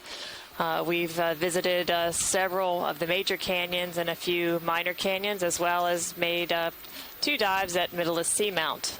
The major objective for these explorations are to look for deep-sea coral habitat, as well as sponges and the associated organisms that occur with the corals and the sponges.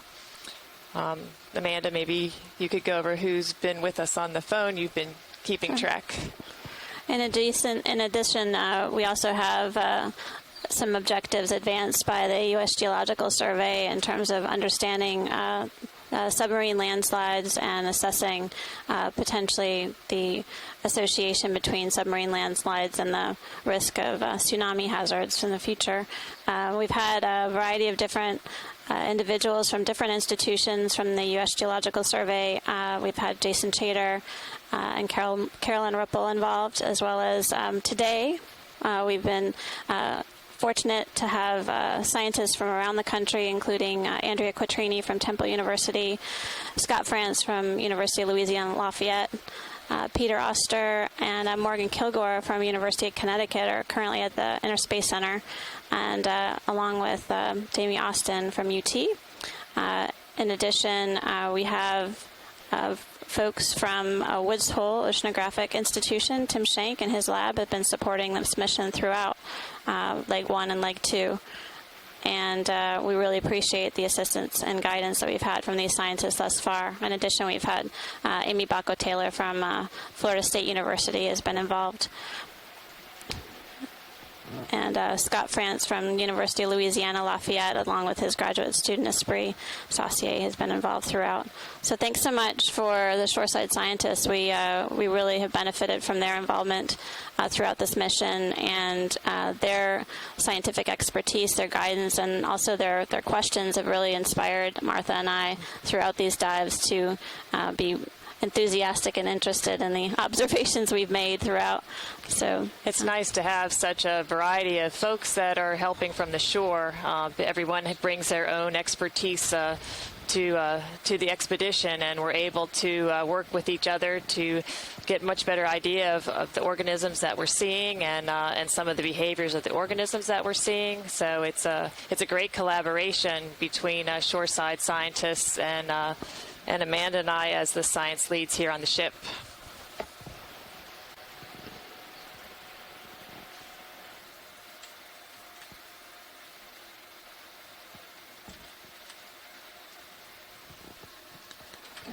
I'd love to hear what some of the biggest surprises you've encountered so far on this particular expedition. Let's see. How much time do you have? Every day we've had something exciting happen. Sorry. And I would say it's been just a thrill a minute, honestly. Every dive that we've had throughout the course of this exploration adventure has been thrilling. We really, we don't always know what we're going to find. We definitely set out to examine the benthic communities and get a good understanding of the geomorphology of the seafloor. But we've definitely had some exciting observations, including some different fish species that we hadn't necessarily anticipated seeing. On one of our early dives, we discovered a seep, a chemosynthetic ecosystem that no one knew was there. We came upon it quite by accident, and that was amazingly exciting, and you could hear the enthusiasm on our side as well as the shore side as we found that site. And we've come across just a large, which I like to call the coral forest in one of the canyons to the northeast, an unexplored canyon that was just had huge colonies of Paragorgia and Primnoa, all growing along the sides of the canyons. Today we've seen some interesting associations between squat lobsters and various corals. But pretty much I think every day we have something that's new and exciting, and it makes us want to come back again. I think from the shoreside scientists, there have definitely been some surprises in terms of the higher abundances of many of the corals than previously had been anticipated. There are a few new species distributions, and in addition, some rare observations of specific corals and fishes not known to occur in this area. And some people have worked in other regions, so it's been great to have the opportunity to explore this part of the Atlantic to give us all a perspective on the benthic communities that reside here and how they compare to other regions and other parts of the globe. And we're getting some information from our shoreside to give us all a perspective on the benthic communities that reside here and how they compare to other regions and other parts of the globe. And we're getting some information from our shoreside scientists about surprises, including higher abundances of many corals than anticipated, new species distributions, let's see, bobtail squid hatching, rare observations of king crabs, opportunity to make comparisons between Pacific and Atlantic coral communities. So I say no matter who you ask, they're going to have a different answer. Well, to a hill staffer who never gets out, this sounds pretty amazing. I'm jealous.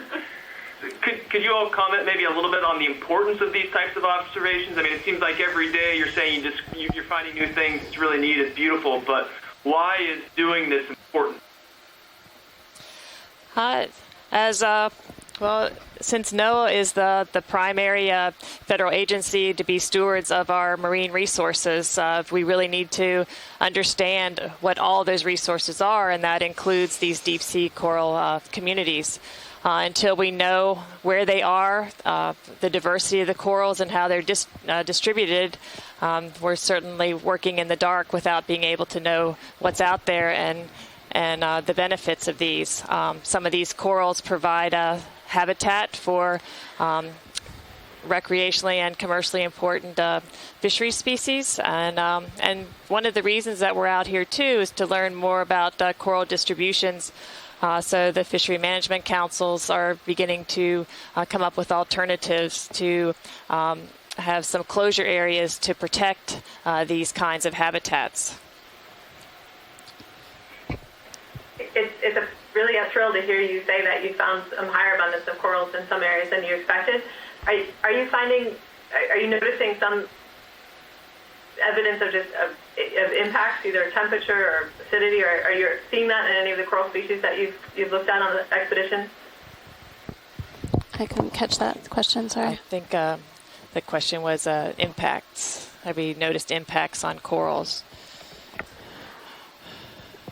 I think that would be difficult to say based on the observations that we've seen thus far. We have seen basically on a number of occasions trash along the canyon, the base of the canyon and throughout these canyon regions, as well as we did observe a crab trap on one of the dives, and clearly if there's crab trapping occurring, that can be very damaging to the deep sea corals. But as far as a link between any kind of human associated impact and on the deep sea corals, we can't make that judgment for sure. On a number of occasions, trash along the canyon, the base of the canyon and throughout these canyon regions, as well as we did observe a crab trap on one of the dives, and clearly if there's crab trapping occurring, that can be very damaging to the deep sea corals. But as far as a link between any kind of human associated impact and on the deep sea corals, we can't make that judgment for sure. But it truly is unfortunate that we've noticed trash in just about every canyon that we have explored. So how does it feel to have 50,000 people listening to you on a daily basis? A little unnerving. You don't think about it. We try not to think about it. But from my perspective, I've been really excited that people have been interested in deep sea science. I think they're interested on a number of different levels. They want to understand the technology, how we get down to the seafloor to examine these systems, and they want to understand the biology and the geology, what we're seeing in front of us. And Martha and I think, have been really thrilled that there's just been such a positive response in terms of people wanting to learn more, wanting to really just start to learn. There are many people who had no idea what we were looking at and had no idea that the deep sea was so rich and interesting. And I'm personally pleased that we were able to, with this major group of people, with this huge effort, bring that to their homes and bring it to them wherever they are, so they can get to see what we're seeing firsthand. That's been tremendously valuable from my point of view.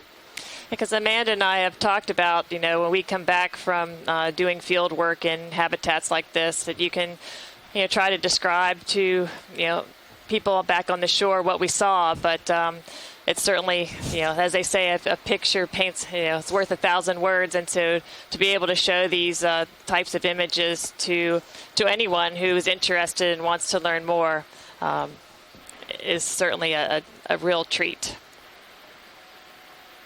So may I just, I'm sorry, I should introduce myself. My name is James Chang. I'm on detail to Senator Schatz's office. And I was wondering if I could just ask the very obvious question. So what is it that we're looking at right now, and why?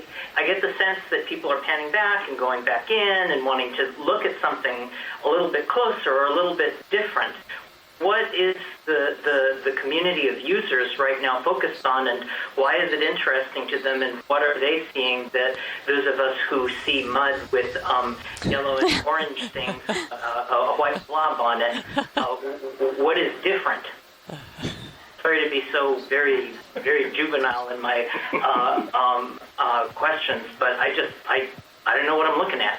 Well, starting from just the basic foundation, just having the eyes on the seafloor and being able to image the geology, the geological features that we see in front of us, that's the foundation of these environments that we're looking at. And often, from the geologist's point of view, they don't have eyes on the seafloor. They can't ground truth some of the theories and assertions. So having the ability to see these systems and environments firsthand gives them a better point of reference. And then in terms of the organisms that we're seeing in front of us,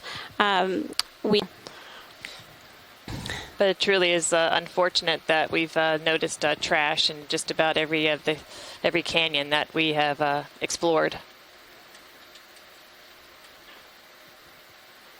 So how does it feel to have 50,000 people listening to you on a daily basis? a little unnerving. You don't think about it. We try not to think about it. But from my perspective, I've been really excited that people have been interested in deep sea science. I think they're interested on a number of different levels. They want to understand the technology, how we get down to the seafloor to examine these systems, and they want to understand the biology and the geology, what we're seeing in front of us. And Martha and I think, have been really thrilled that there's just been such a positive response in terms of people wanting to learn more, wanting to really just start to learn. There are many people who had no idea what we were looking at and had no idea that the deep sea was so rich and interesting. And I'm personally pleased that we were able to, with this major group of people, with this huge effort, bring that to their homes and bring it to them wherever they are, so they can get to see what we're seeing firsthand. That's been tremendously valuable from my point of view. Because Amanda and I have talked about, when we come back from doing field work in habitats like this, that you can, try to describe to, people back on the shore what we saw. But it's certainly, as they say, a picture paints, it's worth 1,000 words. And so to be able to show these types of images to anyone who is interested and wants to learn more is certainly a real treat. So may I just, I'm sorry, I should introduce myself. My name is James Chang. I'm on detail to Senator Schatz's office. And I was wondering if I could just ask the very obvious question. So what is it that we're looking at right now, and why? I get the sense that people are panning back and going back in and wanting to look at something a little bit closer or a little bit different. what is the community of users right now focused on, and why is it interesting to them, and what are they seeing that those of us who see mud with yellow and orange things, a white blob on it, what is different? Sorry to be so very, very juvenile in my questions, but I don't know what I'm looking at. Well, starting from juvenile in my questions, but I don't know what I'm looking at.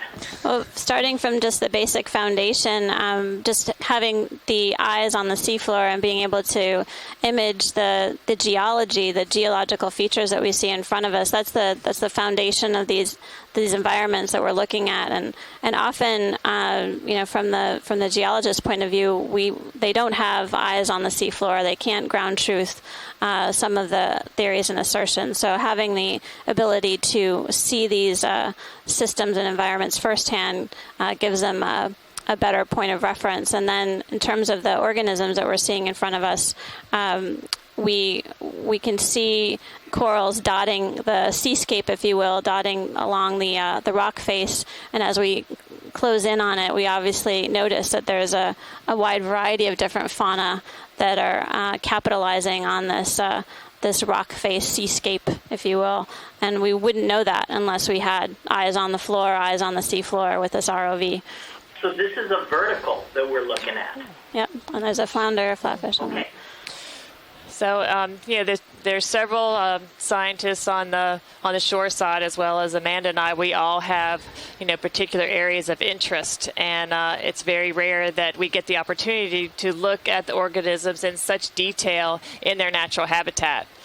Some of us are used to working with museum specimens, and I can tell you from firsthand that looking at a crab or a coral in a jar preserved is very different than being able to see it live coloration, how it is associated and distributed within its natural habitat. I mean, it makes a huge difference, and it's only with observations like that we get a better idea of more about the natural history of these organisms, as well as their abundance and distribution.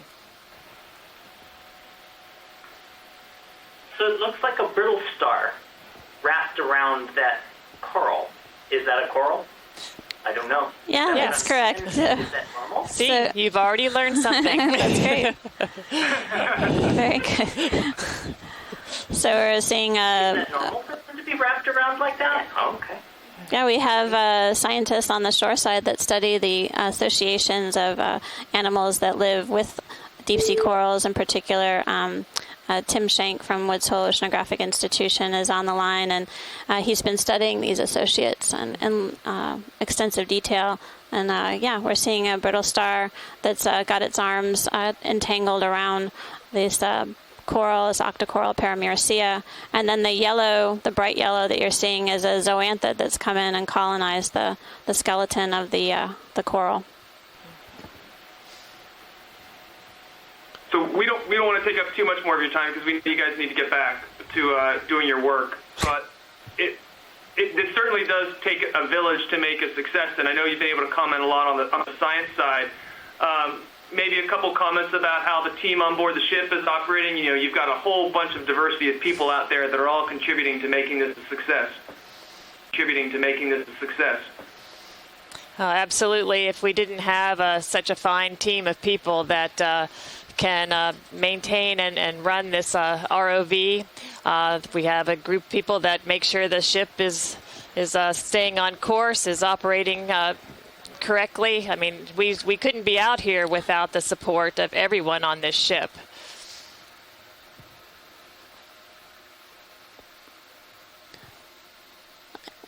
And I would just follow that basically. Who just changed that feed? It's great to see you guys. Well, thanks. Thank you so much. Yes. All right, we'll let you all get back to it, but thanks for taking the time out. Thank you.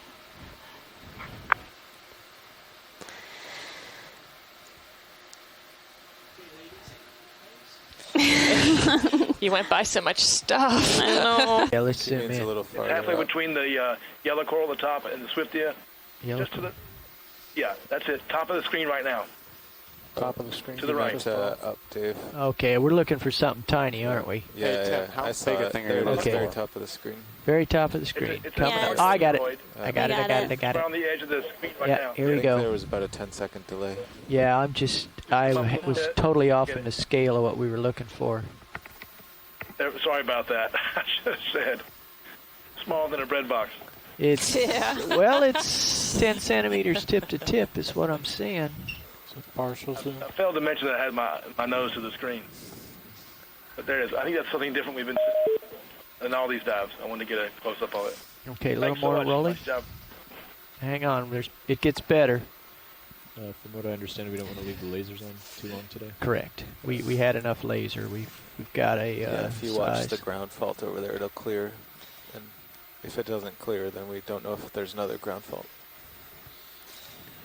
Okay, I'm pushing in, rolling, trying to get stable, a little more zoom. Oh, wow. Okay.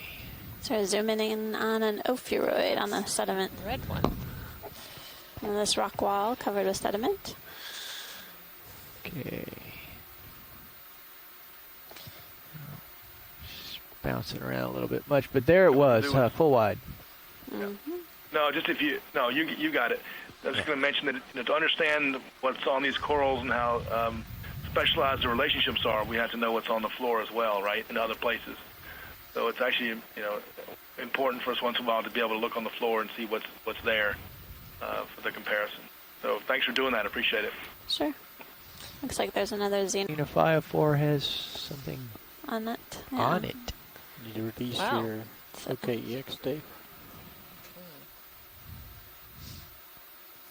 A little bit more zoom. Okay, just going to crawl back. Another ophiuroid with a purple disc. And another one on the left. Looks like. Yeah, it's a crinoid on the Xena 504. Inside that. Yeah, there is. See the legs? Yeah. Somebody's in there. Okay, you gotta come wide. I'm getting dizzy. All right, Dave, you said you remembered everything? Yes. Oh, no, this wasn't the spot. Back out. But it was right by a yellow coral with a ophiuroid, and it also had some of that other stuff on the skeleton, which may have been... I feel like it was farther up. Up? Okay, let me back up and get a look, because the yellow corals are easy to spot. There it is. Bottom left. No, it's the upper one. Here it is. Seeing quite a few corals hanging off the side of this rock face, some bamboos and Parameciea.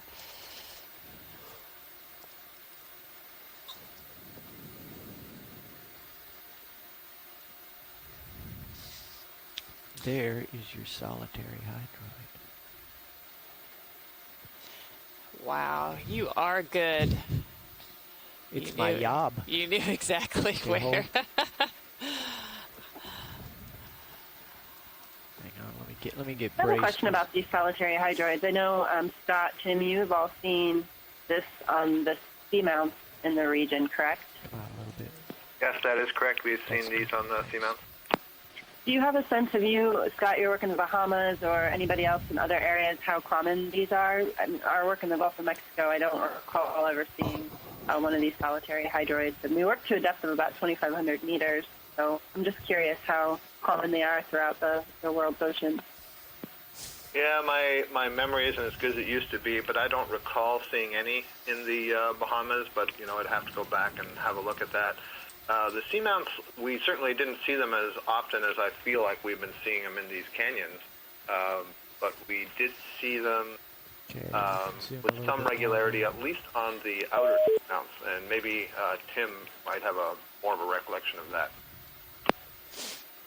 Exactly. I remember these guys around 2,000 meters, 2100, I think, on the corner. Another corallimorph. And I'm not sure it was the species, Tim. I don't think it was the same species, and you're right. And it was corner rise. It was on that outer. Yeah.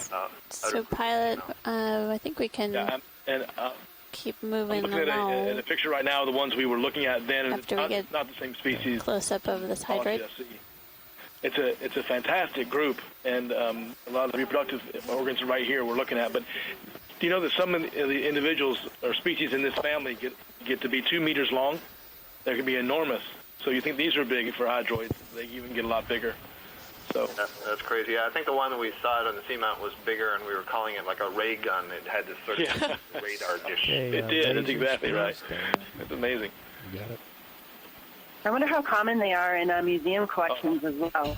Yeah. You know, there's a review, an excellent review put out on hydroids, and I can put my hands on it. Give me a second, but they're not common at all. The specimens, there's only a few, if I remember right from that paper, of these types of solitary hydroids. So there's not very many at all. Yeah, go back in. And they're not well preserved either.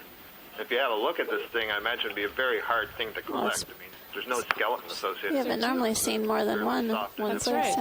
There's two right there. A lot of historical cruises, really old cruises. I don't know why I'm thinking of the 40s or the 60s in the North Atlantic that would bring these guys up in trawls and be pretty mangled, I suspect, right? That's awesome, pilot. So, yeah, that's great. Good point. Hey, watch it with calling the 60s historical. Get that opioid lower right before we Sorry, Scott. How about ancient? I think we can wander. I think we're good. You're going back on vacation. Thank you. We'll get you There's one next a year, really Tim. large chirostylid crab on that. of the purple. Yeah. Okay, maybe he's on the front side. Well, he was on the back side. He's running from me. Can only run so far. Yep, I see his pink flag. I do. Okay, I'll go back to the other side, and then that's it. We're currently working at a depth of 1132 meters.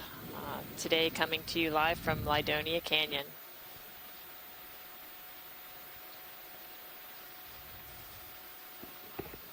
Okay, a little more zoom.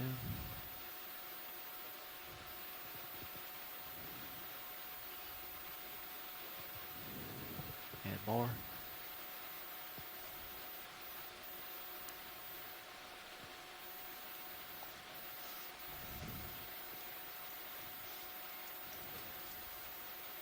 That's about the best I can do without getting... Those smaller white bits on that coral may be amphipods.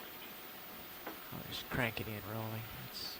That's max. That's max? Okay, yeah, I'm out of the neighborhood. Oh, let's go wide. It's always very difficult to image these little chirostylids because they're so well protected in amongst the branches.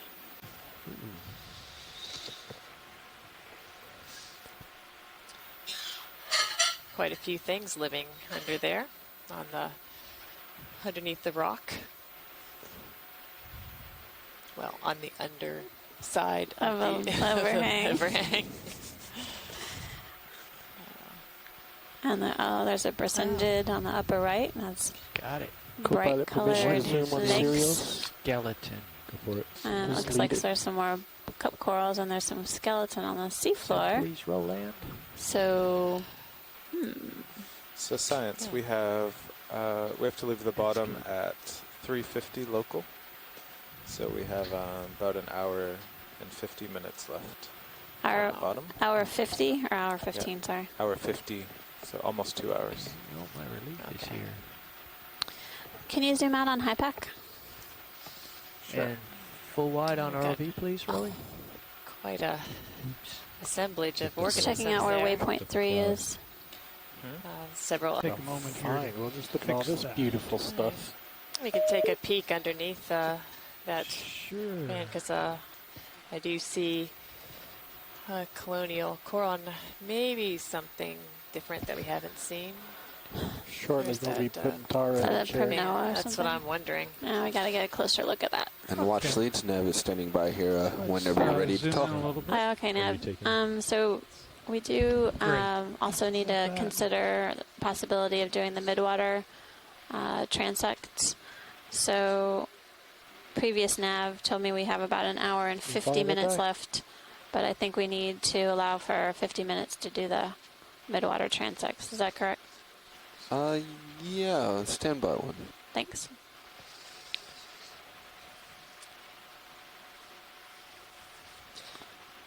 So we're looking underneath this overhang, and we're seeing some colonies of lots of things. My view is blocked. So, pilot, can we start with the pink coral on the far left? Pink coral far left. Yes, we can zoom in on that.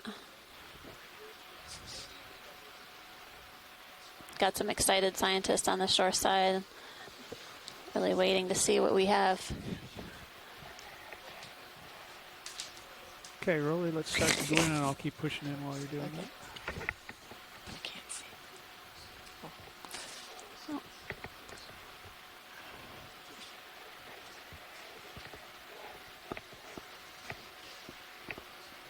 Okay.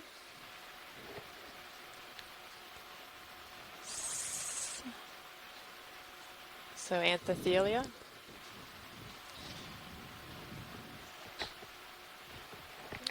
You seem to have some exceptionally stable control right now. So Yeah. what is this pink coral that we're looking at here? It's an accident of some sort, Rolly. I want to push you to the limit now. Go. Oh, sorry. That's it. You're just too good. Anthethelia is the consensus. This looks like Anthethelia if you're asking shoreside, Amanda. Thank you. And we were. Pardon me. we want your opinion. We rely on you. Mouthful of story.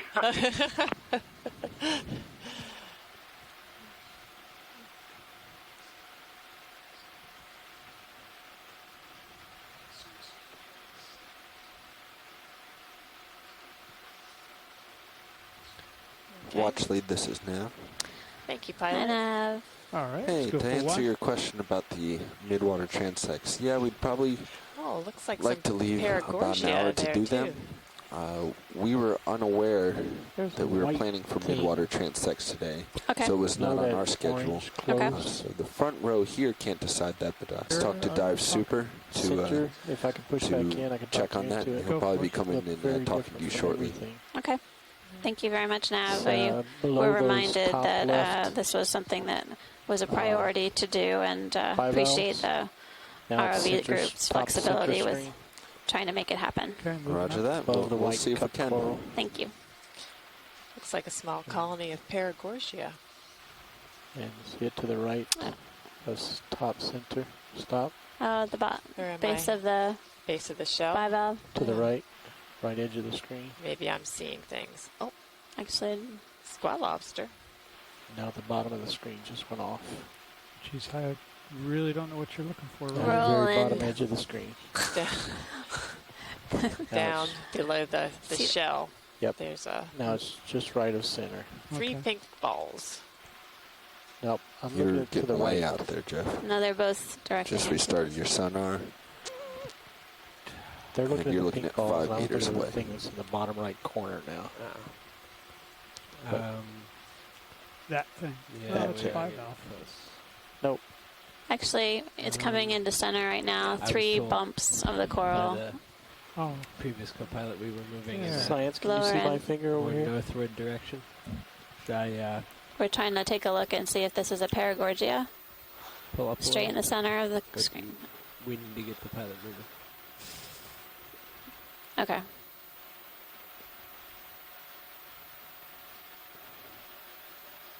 Do you think that you're moving, co-pilot? No, I was under the impression the ship was stopped. Ship is stopped. Okay.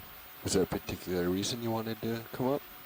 No. I thought you were warning me that we were moving too close. No, I was warning pilot that he was about 5 meters away from the rock. Gotcha. Sorry, I heard co-pilot.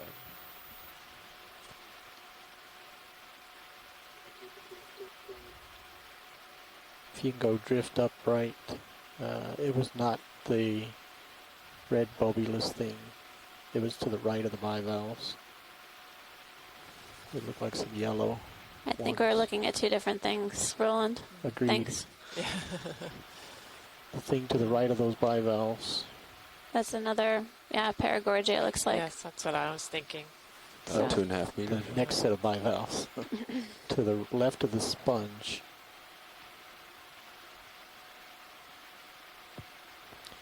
See the pineapple looking thing?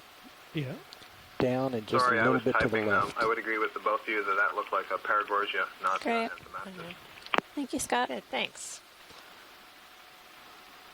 Pilot, your sonar is currently out to 30 meters, or 20 meters. Should I bring that in one for you? Yeah, I'd like that in one. Thanks. Now center screen. All right, your first ring is 2.5. Now upper. Pushing in, Rolly.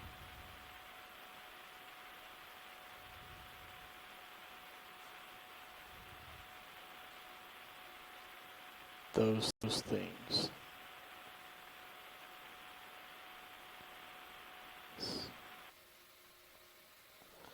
Science, that's what I was wondering if you guys had seen. Those there. On the right. Is that a kind of zoanthid? Or pink? Multiple?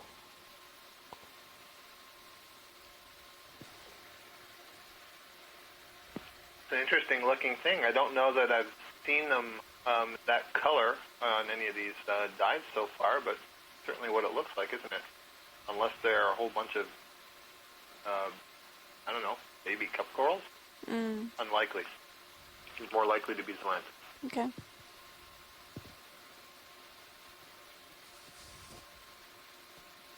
Thanks, pilot.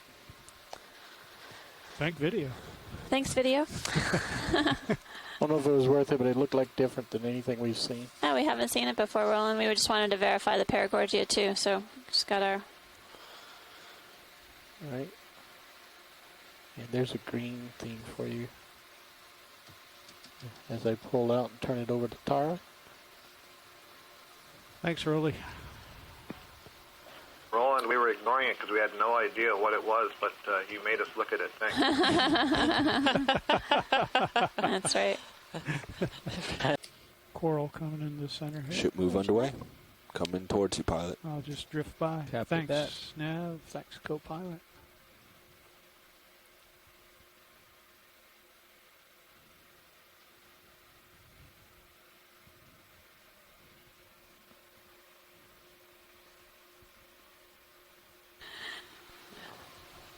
Co-pilot, he's out there actually quite a bit already, bamboo? so I'm going to increase the speed. Is that okay with you? Coming up with the crinoid. I'm trying to determine. Bridge, RV now. Maybe ROV could take a closer look at that pilot. Yeah, if you would. Thank you. An awful lot of crinoids on it. Holding partial. Okay, thanks, Tara. I'm going to come Thanks, back bud. to it, and then you can push in. Pilot, we're coming at 2/10 to get to you quicker. Alrighty.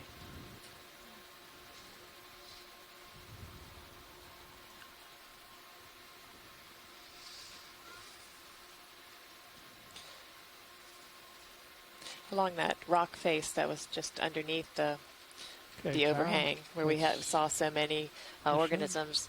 That seems to be one of the most heavily populated rock faces that we've seen today. I don't know if it was because there were less sediment on it, or still partial. That's a good question. We definitely saw a higher abundance of the cup corals as well as the bivalves, and a variety of different other species of corals. So clearly, I think if they're being fed by water flow, the nature of the overhang and the amphitheater caused by that overhang might funnel water down the wall there and give them more nutrient flow. thanks, Jamie. Possible to get a side view on this thing? Working at it. Yep. Coming around. Okay, there I can see nodes now, so it's definitely a bamboo. Need to go in from there still.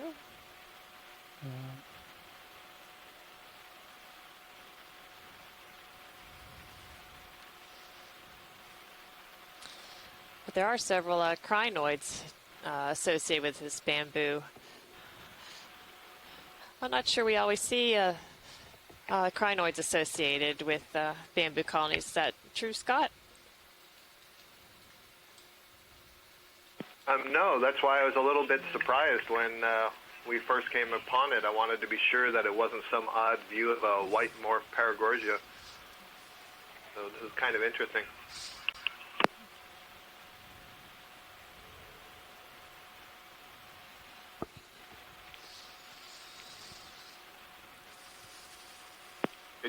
If we could get a good view of that branch point, that would be very helpful. Okay.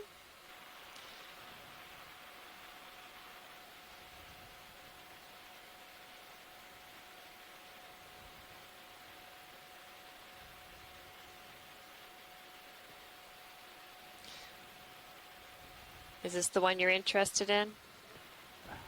Yeah, that's really nice. Thank you. So there's something going on below the tissue there. At first I was going to ask, can anybody see a node? But you notice just below the branch point, it looks a little bit thicker and more golden color. And we have seen situations where it appears that either there's been regrowth of an injured colony or one colony, a larva, has settled on another colony, and the skeleton of one is overgrowing the skeleton of another. This looks a little bit odd, and given the loss of tissue on the branch, I suspect there's been some tissue damage and then repair, and in the repair there's maybe a slight deposition of some skeletal material over the node. But that's interesting. Nice view. Thank you. Sure thing. Okay. Thanks for the information.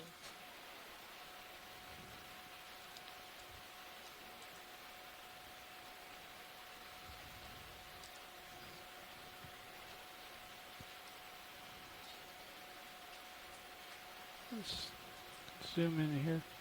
Roger that. Sarah, I'm not sure what this is. Just I believe so. Let me get you an updated time. Okay, thank you.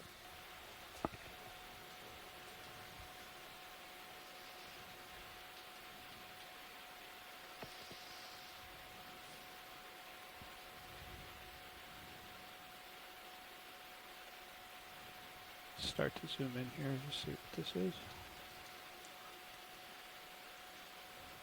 Just looks like an anemone, and it is. Thanks. I'll just go up here and see what's Watch lead, nav. Our off-bottom time is 1953 UTC. Okay. Thank you, Nav. You're very welcome.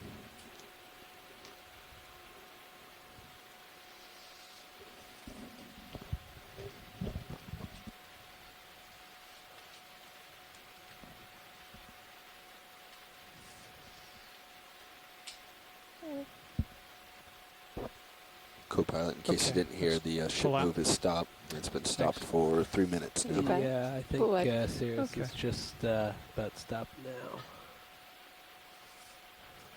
Excellent. You still look good on sonar.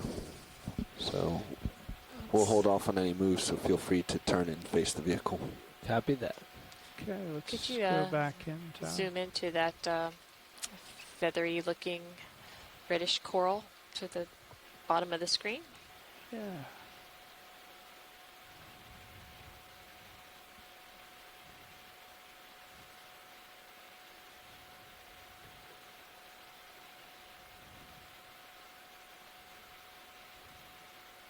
Full zoom. Great. That's great. So we've been exploring here on the wall. We've looked at Anthomastus and anemone, and now we're taking a look at Bathypathes. I think maybe Bathypathes related. Looks like it might have a branch coming off to the side. There you go. Okay. And let's come out again.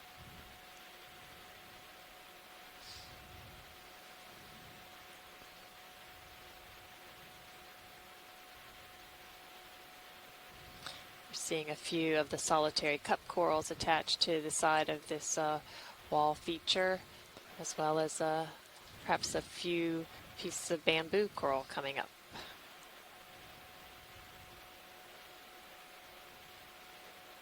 Science, do you want to look at these cup coral?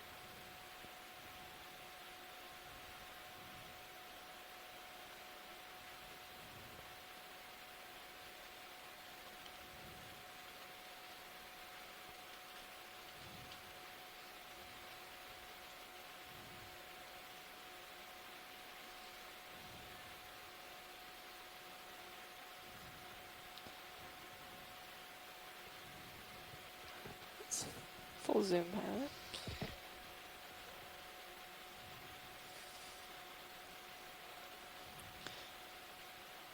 Looking at a small colony of perhaps a bamboo. I think there's a little larger colony just to the right of this one. Oh, no, it's a parameciid. Please. I typed in parameciid because I'm not certain it's the same parameciid that we have been seeing, but I believe it is in that family. Oh, okay. But a bit of bad shape. You can see a lot of the tissue has been stripped from the skeleton. Right.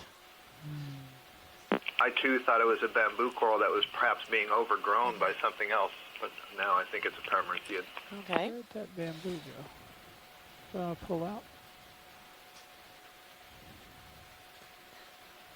So it looks like we have a pair of anthropathes, and That's it right there. maybe we can It's that purple thing on the top. look at the white stalk sort of in the middle lower of the screen. There we go. Start to go in on that. There we go.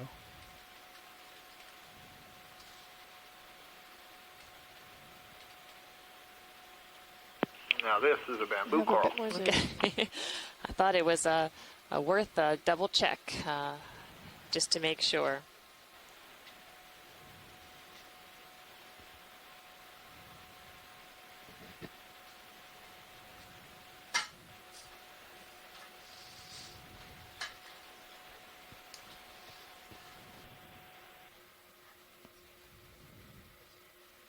Okay, let's go wide.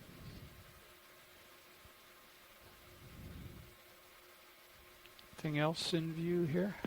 Once again, you can see the little needles, the sclerites, which the microskeletal elements made of calcium carbonate that are sticking out between tentacles. And that's a hallmark of bamboo corals that are in the family Ceratoicidinae, which is the largest subfamily, and it's distributed all around the world in all oceans. But just in the deep sea, usually greater than 200 meters depth and down to 5,000 meters or more, possibly more. Wow. That's quite a depth range. What do you think? Let's take a quick zoom on that dark. Yes. That's. Patch there. We all have the same question. That looks like a base. Oh, yeah. Ah. Base without a coral still attached to it. That's right. This definitely looks like a larger coral has been knocked off the wall.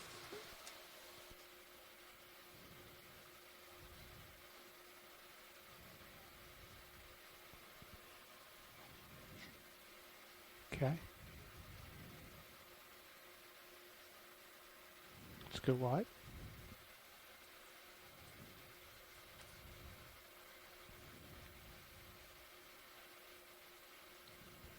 Forward. We'll move along.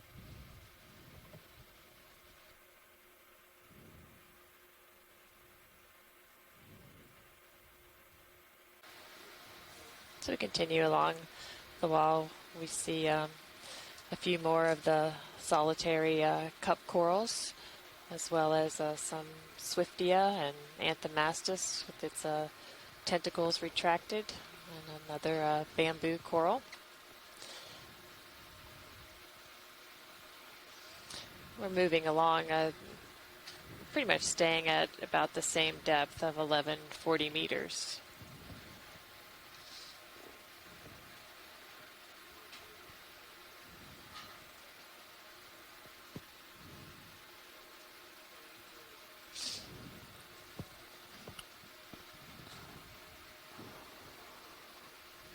Is this a purple holothurian or a polychaete that's up above and to the right? That's good. Pilot, can we take a look at that?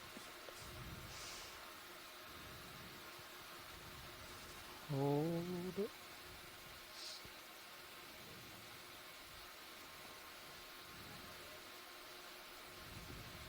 Wow. It looks like a The nudibranch. Yeah, it looks like a nudibranch, doesn't it? Wow. Yeah, I was wondering if that's a nudibranch. That's a new find. Wow. Yeah. Could we get a nice image of this? Yeah, you bet. I'd like to. I think it would be good for us to get some nice images. I just need to stable myself here. Would you like full wide pilot? No, just hold that zoom for a moment. Another one of those red disc ophiuroids or pink disc ophiuroids above it. There we go, Tara. Let's get more of it there. All right.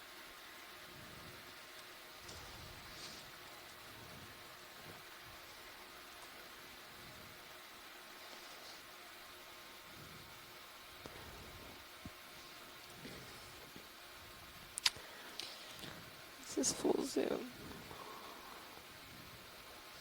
So now, yes. What was our range to waypoint 3? Try and push in again, Tara. I'm getting far from the wall. We can get a better picture of it here.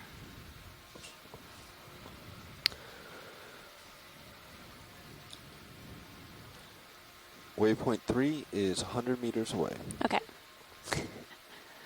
It sounds familiar. I think it's a very familiar number. A little bit of progress. I think it was 110 before. You could see the arms of ophiuroids extended from the substrate out of the rocks.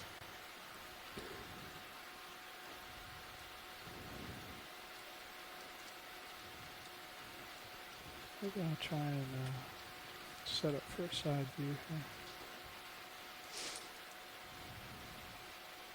This purple thing is confusing me. One minute I'm thinking Nudibranch, and another minute I'm thinking holothurian. And the end that's pointed towards us looks like it's kind of curled up, and it looks like it had a large opening that I would expect to see in a holothurian. But going along the dorsal side, along the edges there, look like serrata that you would see on the backs of nudibranchs. Mm-hmm. And it's pointed at the back end like a nudibranch foot would be, so that's some odd characters of both. It's not one I'm familiar with seeing. It also looks like the anterior end has the branchiae. That's characteristic of the nudibranch. Tara, please start pushing. Right. And I'm not familiar with a lot of nudibranchs in the deep sea. Are they common or rare? Yeah, I can't answer that question. Certainly I've seen them. I don't know that I've seen any quite this large, so I'm kind of leaning towards holothurian now. But I figure if we say holothurian enough times, maybe Bob Carney will show up. Right? That's right.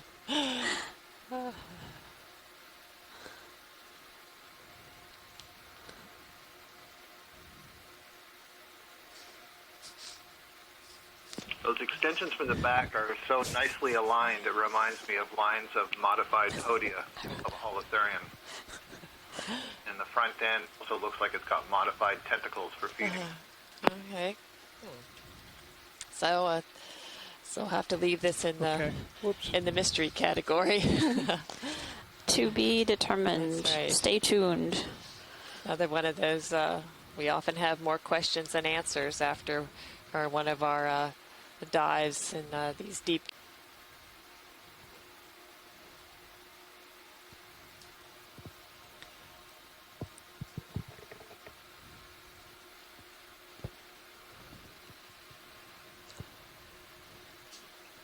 Co-pilot, is Sirius still moving? Sirius has been stopped for a little while. Might be time to start coming this way again. I don't see any reason for me to stop yet. Seeing a few of the bivalves. Yeah, go ahead. A few more of the larger anemones. Can we take another move, maybe another 20 meters parallel with the base here? Hey, you mind turning your heading, finding parallel? Not at all. I think 015 should still do it, but yeah.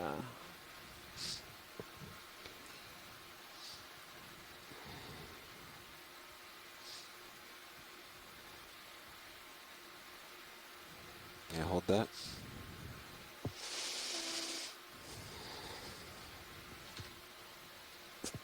Yeah, we'll do that. These are closed fractures in the rock in front of us that are funneling sediment and fluid down from above, and in the process widening the fractures that are enclosed and creating canyons at the base, or caverns at the base. zoom in a little bit on this feature tower. Just sort of frame it. Yeah. It's another one of those solitary hydroids. Super. Seems like. After we're done with the cavern, there's an interesting large whitish colony to the upper right. Maybe it's just another bamboo, in which case we don't need to look at it closely, but it might be something different. Will do. Okay.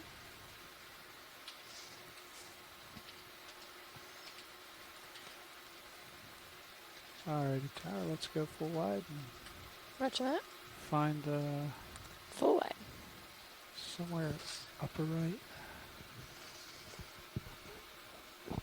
Okay.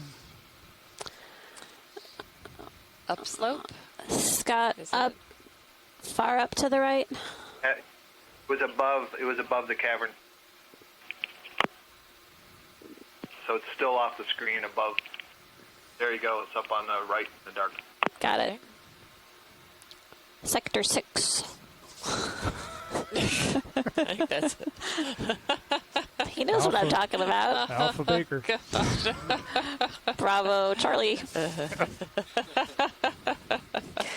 Roger, roger.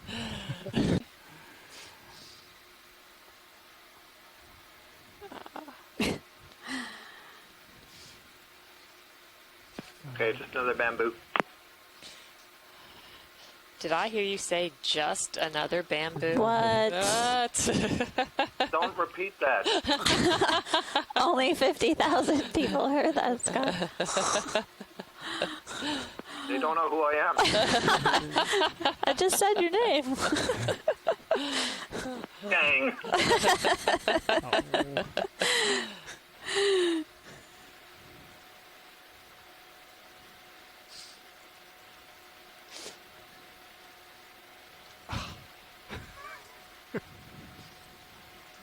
Patient.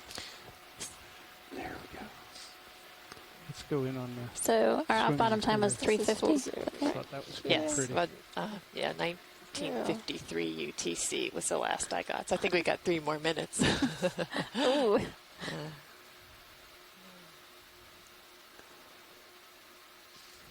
It is a glorious bamboo colony in front of us in light pink. Is there a mysid shrimp or? What is that? All right.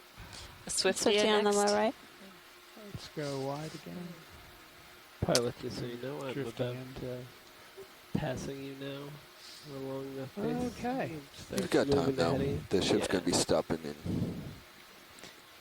Full wide just a pilot. few meters. Yeah. Thank you. So several of these paramucea that we're seeing Moving along. seem that the polyps are all retracted. Go ahead. They have the Thank you. the Your ophiuroid. pilot ship move is complete. You'll keep swinging a few Associate. meters, co-pilot, but otherwise you're stopped. So pilot, you are okay. Cool. Hey, Amanda, Martha, I'm just logging out, so have a good rest of the dive, and I'm going to try to make the conference call. Thanks. Right, Thanks, Andrea. Thanks for helping us out today.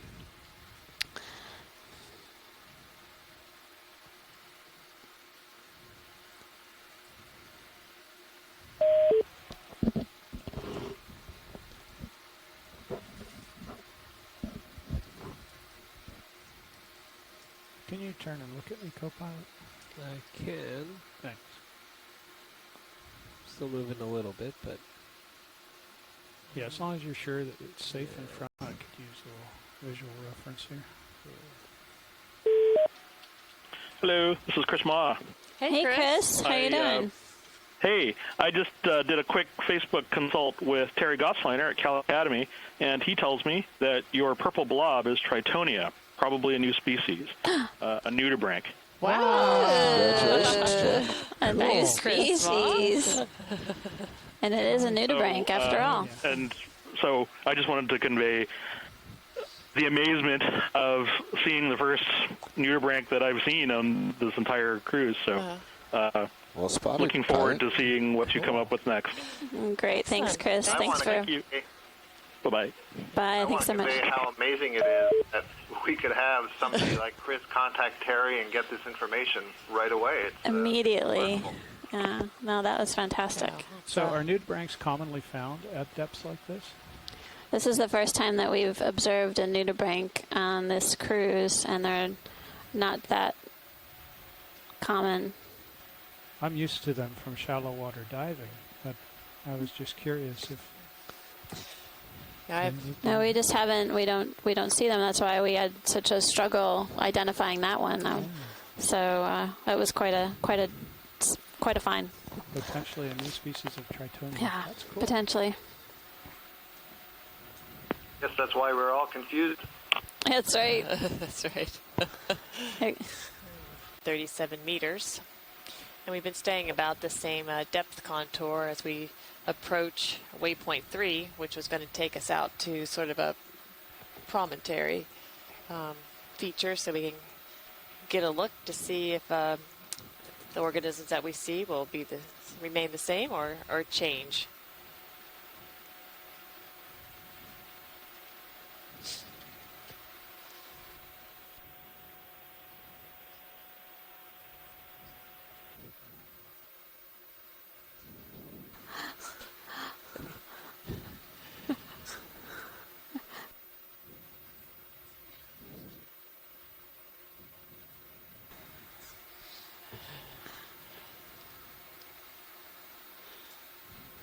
Some larger colonies of Anthomastus and some Paramusia.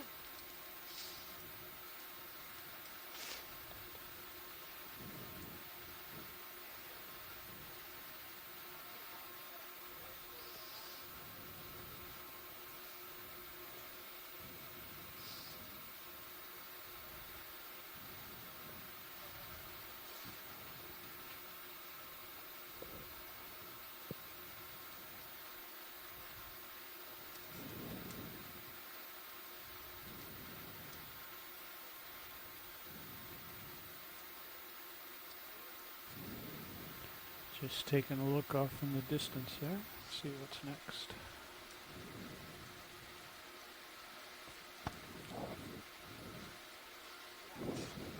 Two knots. We do see a fish there, and it's been interesting. We haven't seen a whole lot of fish today. No, it'd be great to take a closer look. Okay, Tara, let's go impartial on that. Zoom impartial.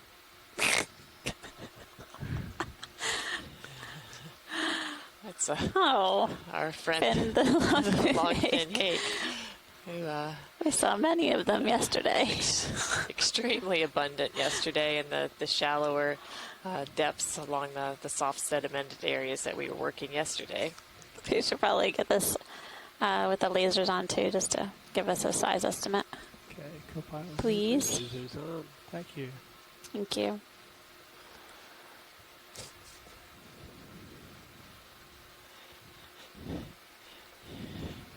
And lasers off. Right.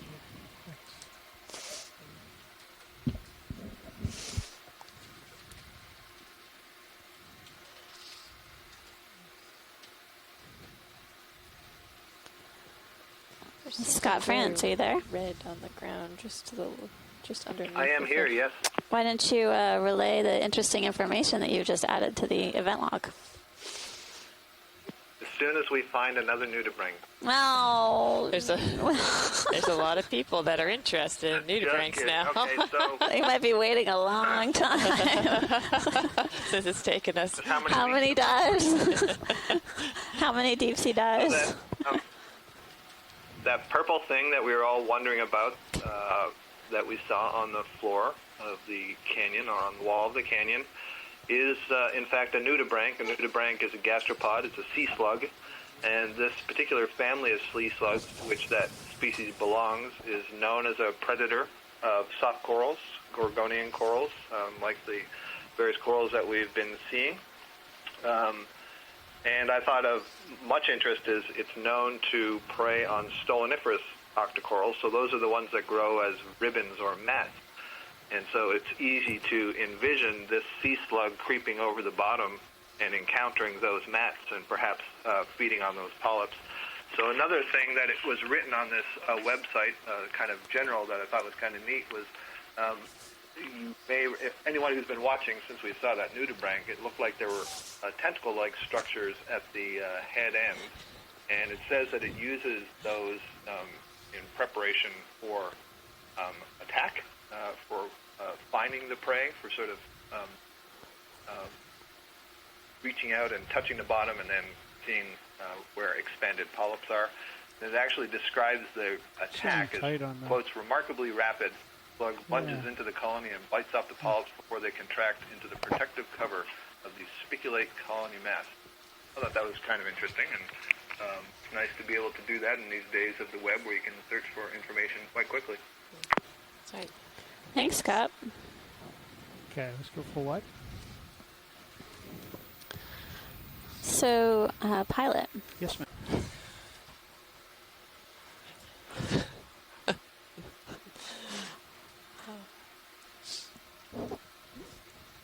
Is this the one you wanted, Amanda? Yes. Okay.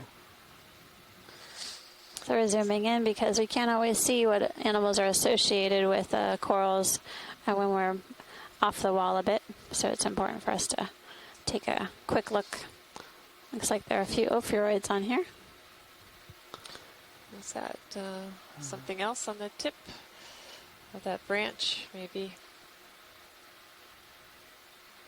I feel like I'm getting pushed around more all of a sudden.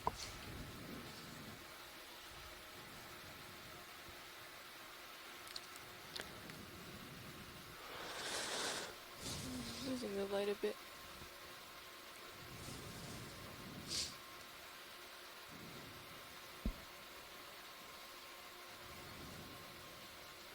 Sorry. Looks like there's a mysid or something too, swimming around. Yeah, it looks like at the tip. Okay. Either an anemone or something else. Yeah. Do you want to go in tighter on that science? I'll have to set up different if you do. Just on the tip of the lower part of that. Okay. You see the light color? Yeah. Thanks. General. And so having eyes on the seafloor is an important part of our exploration.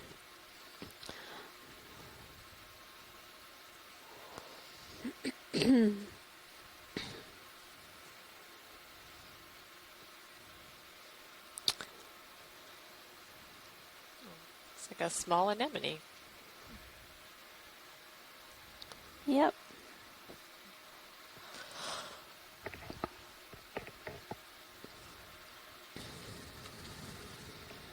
Thanks, pilot. Okay, full wide, please. All right. Onto that. Full wide. Hey, Nav. Go ahead.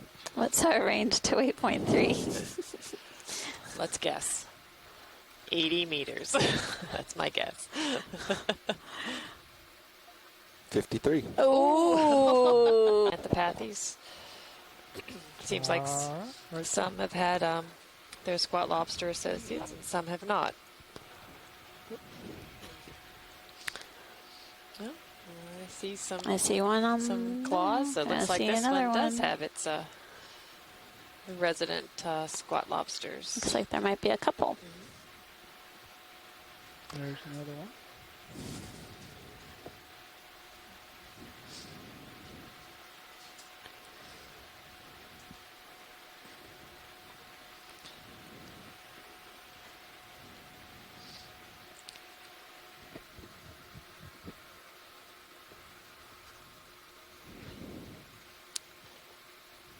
You can see the ophiuroid arms extending from the sediment surface. Nice. That's great. Thank you, pilot. It's a crab that's all covered just behind it. Just behind see it. Walking right there. I think it's a crab. See that? Oh, sorry, I'm not steady. Or am I just seeing? I'm the trident blowing in the wind. I don't know. I don't know. Oh, okay, let me come around and. I'm seeing some more of those sipunculids, and then a different kind of brittle star where the disc is clearly visible on the substrate. But some of the others have been buried within. You can only see the arms extending from the seafloor. That's right. Boy. Or from this vertical rock surface, as it happens.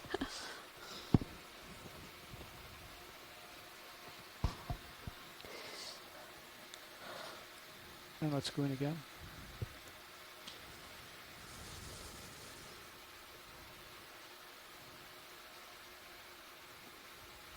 Oh, too tight. Holding partial. Yeah.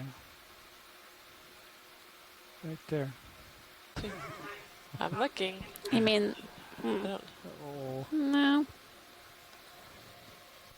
My imagination. I see something that might look kind of. Well, a few days ago, we did see a crab that was just all covered in sediment and had a piece of sponge. I see what you're talking see about. the leg move? Yep. That looks like a There's something sea there spider. that's very well camouflaged. Yeah. Sorry. We'll come back to it.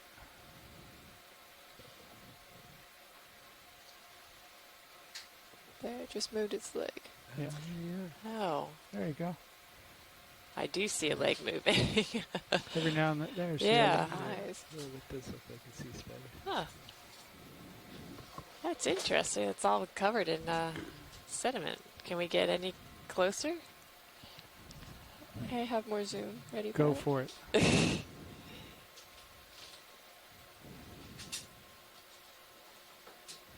Okay, it's not a nudibranch. I know it's not a nudibranch. My goodness.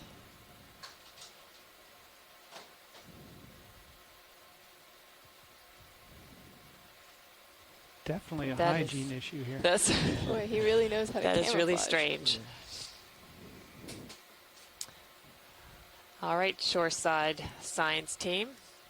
What do you think this is? Sorry, I stepped away. What is it we're referring to? That sediment-covered moving object in the middle of the screen.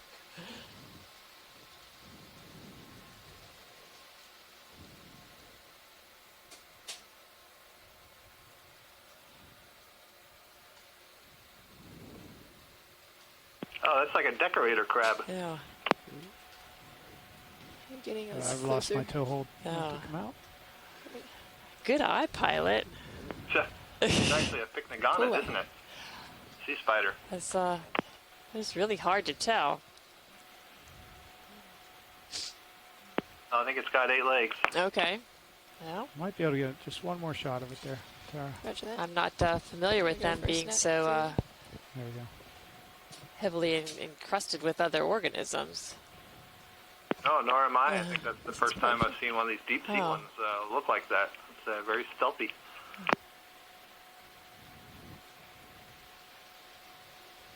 All right. Okay, pull one. Again, another new spotting. discovery for today's dive. That's right. I think they're the ones that are the decorator crabs. Where's our crab people? No. Well, I'd have to say that would be me. Would be one of them, but I'm just not familiar with that.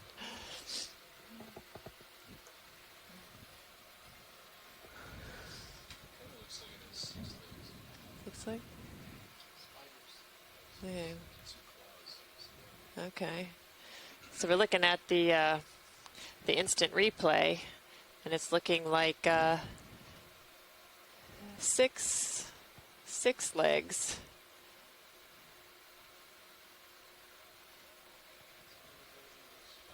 And maybe 2 claws.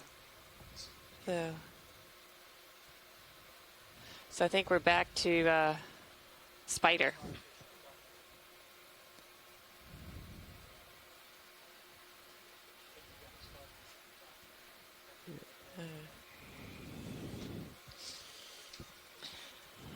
Seeing another longfin hake.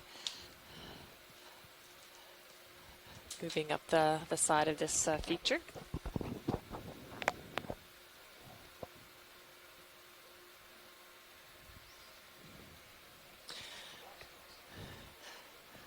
So I think based on observations and looking at the instant replay, I think we think this is a pycnogonid or a sea spider, but certainly a lot different with all this decoration than we have noticed before.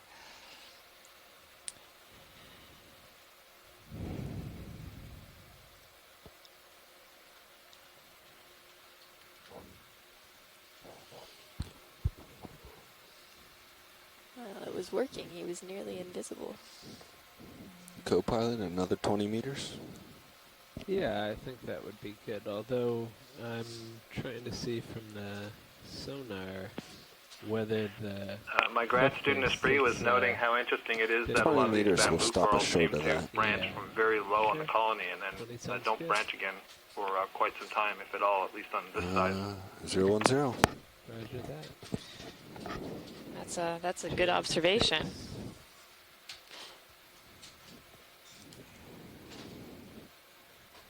Looks like a black coral up above in the upper left-hand Bridge, corner. are we now? Ship move, please, of 20 meters, 010, 1/10. Want to snap zoom that, Tara? Good It's not copy, gonna have thanks. good light on it. In fact, it's going to have bad light on it. Science, do we want to go look at that? If we could just get a little closer look. Okay, lens full wide. We'll go set up for it.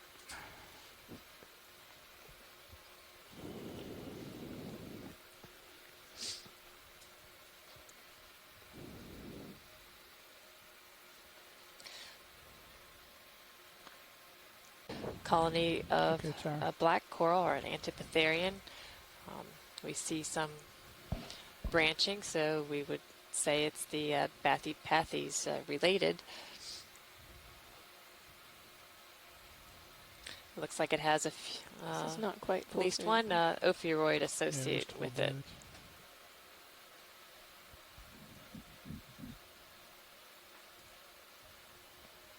Quite a swift current. You can see the polyps waving, so it looks like perhaps there is some current moving through here.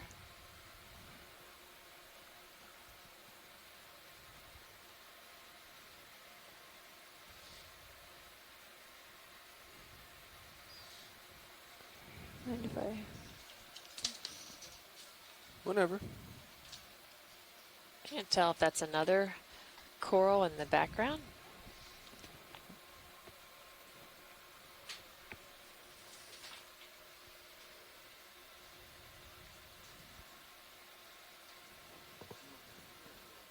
I'll go over there.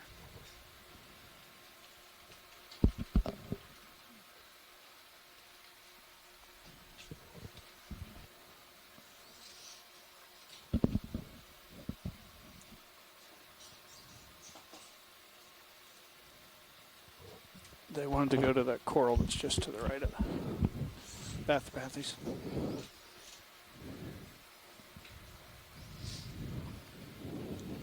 I'm going to come The out yellow frame. one. That's what we're going for. Huh? Oh, it's kind of hidden behind. Yes. It's right next to the base. The two bases are real close together. You're at partial zoom right now, pilot.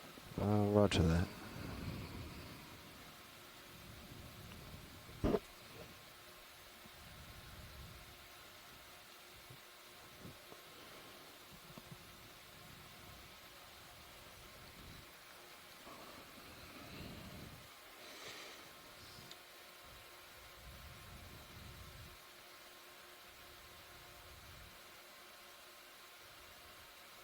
Let's go in video. See if I can find what we're looking at. Holding partial. Watch leads. Do you see what you're looking for? If you come up a little.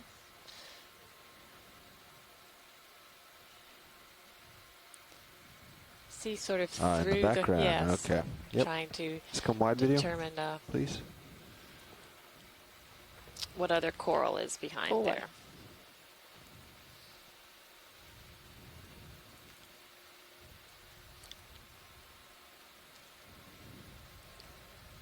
So we were seeing this other coral sort of upslope from the Bathypathes, as through the tentacles of the Bathypathes. So we wanted to take a look and see what was back here. And I think it's another pair, Anthopathes, with several associates, including a squat lobster as well as some ophiuroids. This is full zoom. It looks to be one of the squat lobster associates. Sometimes they occur in family groups on this particular coral.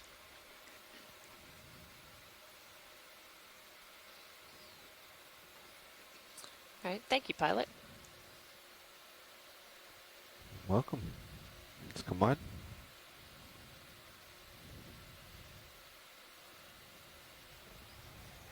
For what?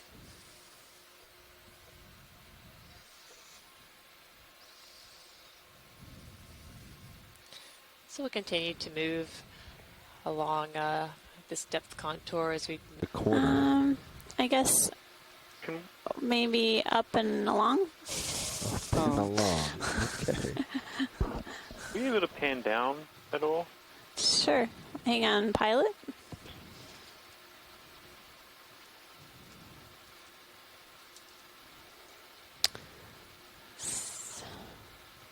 Seems like a fair amount of material has moved down slope here.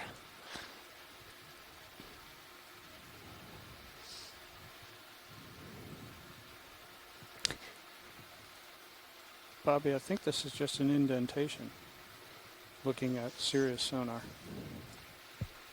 That's what I wanted to see. Thanks.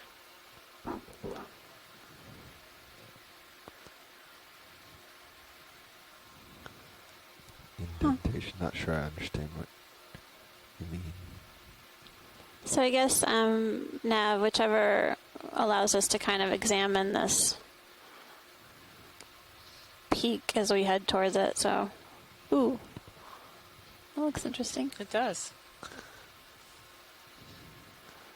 A little cave in the rock's face.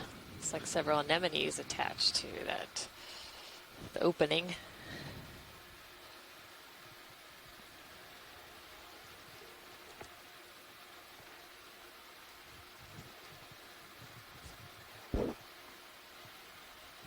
Video, let's just snap zoom up there, see if there's anything outstanding or unusual. Some more bivalves and cup corals that we've been seeing throughout the dive, as well as at least two types of anemones. That's one. All right, let me come right and go around this corner, and then we can probably get a ship move. Looks like several xenophyophores, some more Swiftia, and maybe Paramyricea, and there's a sea star. Yeah, this continues kind of off for a while, that direction. But I will come back towards you. Okay.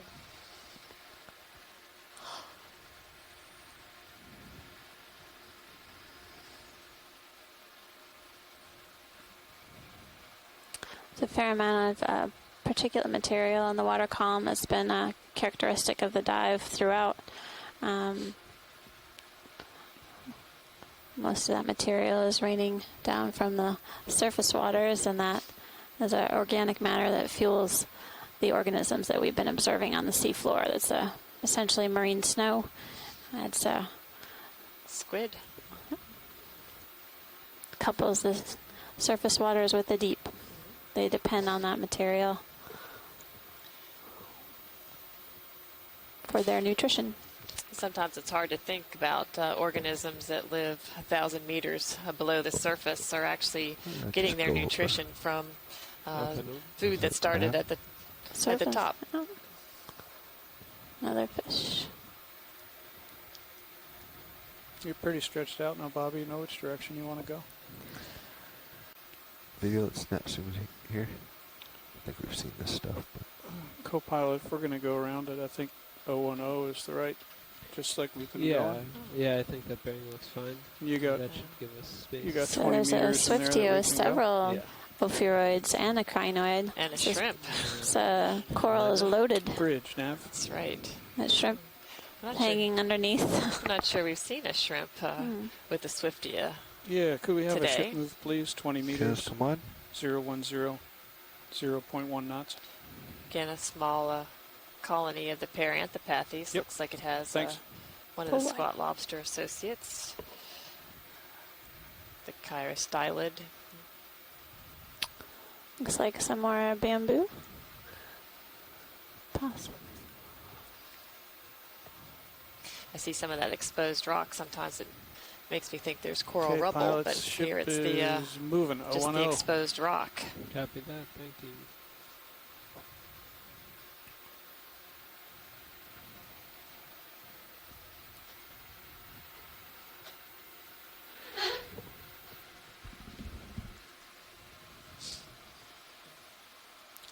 Can we zoom in on that fish pilot, possibly? Yeah. This is definitely not a fishy place. No, definitely we haven't seen very many individuals or species on this dive.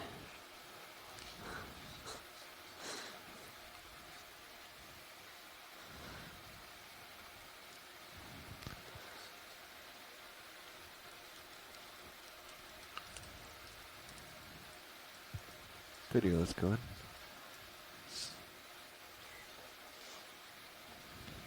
It's like a rat tail. Looks like maybe a small Swiftia to the right. I think so.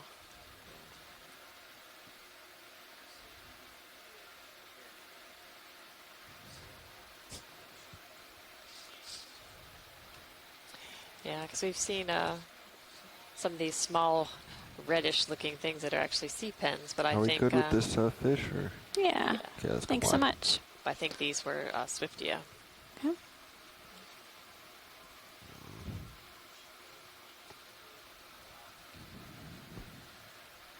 Just keep moving.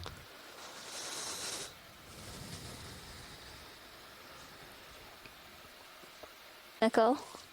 And we're going around the corner. Right. Be interesting to see if same things or different things are on the other side. This would be a good place to check again for current. What kind of current are you seeing here? Pilot, did you copy that? I did. And we can watch this cloud ahead of us.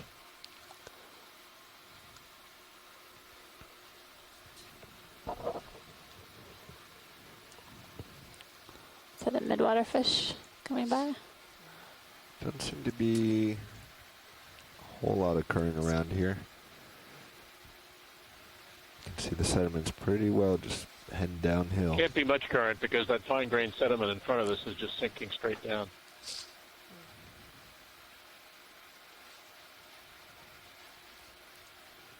I would agree that there's not much.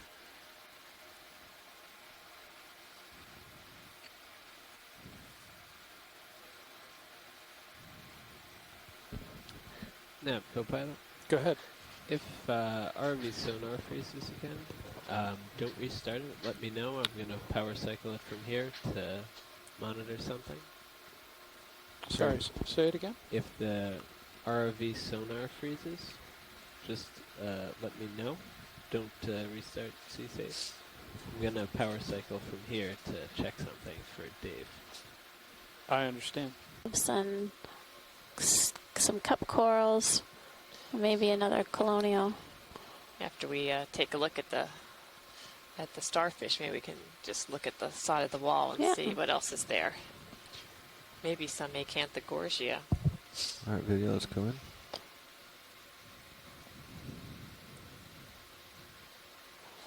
So I think we saw this sea star earlier.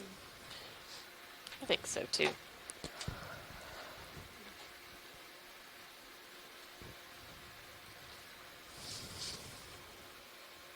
That's a good pilot. I think it's getting worse, Jeff. Or Jeff Nav. But there is an ophiuroid to the lower left. A rotator. Yeah. Seems to run away from me more often.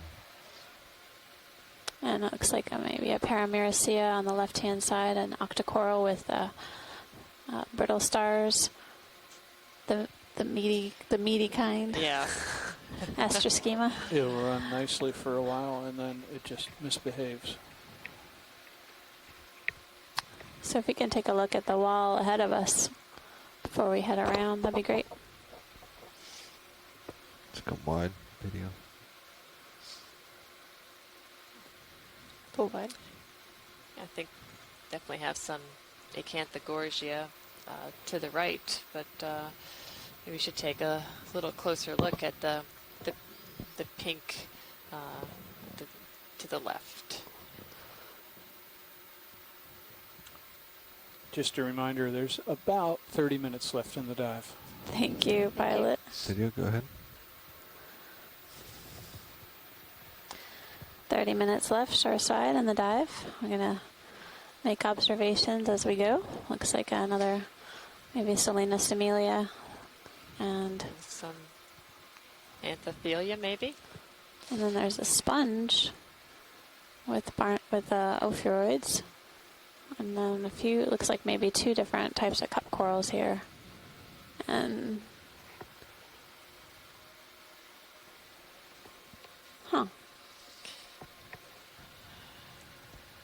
What you see? I think that purple worm-like thing in the left side, upper left corner. No. Oh.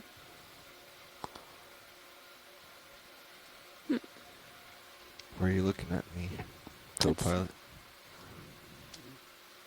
You heading over this ridge? I am still moving a little bit from that. Interesting. Little shrimp there. Looks like another of that sponge on the right-hand side. You seem to be right on a promontory, and I think that's going to curve to the northwest as you go around the corner. So we got to get serious out to the point and then follow you to the northwest. Branches of Anthethelia sort of growing in amongst the matrix. Like right interwoven in there. Yeah. Not sure we've seen that Might before. want to turn and face the wall. Come wide, video. You see that light stuff that's bobbing up and down? Certainly saw the polyps open with the Selena. Just be careful. It looks strange. Okay. But definitely worth another look.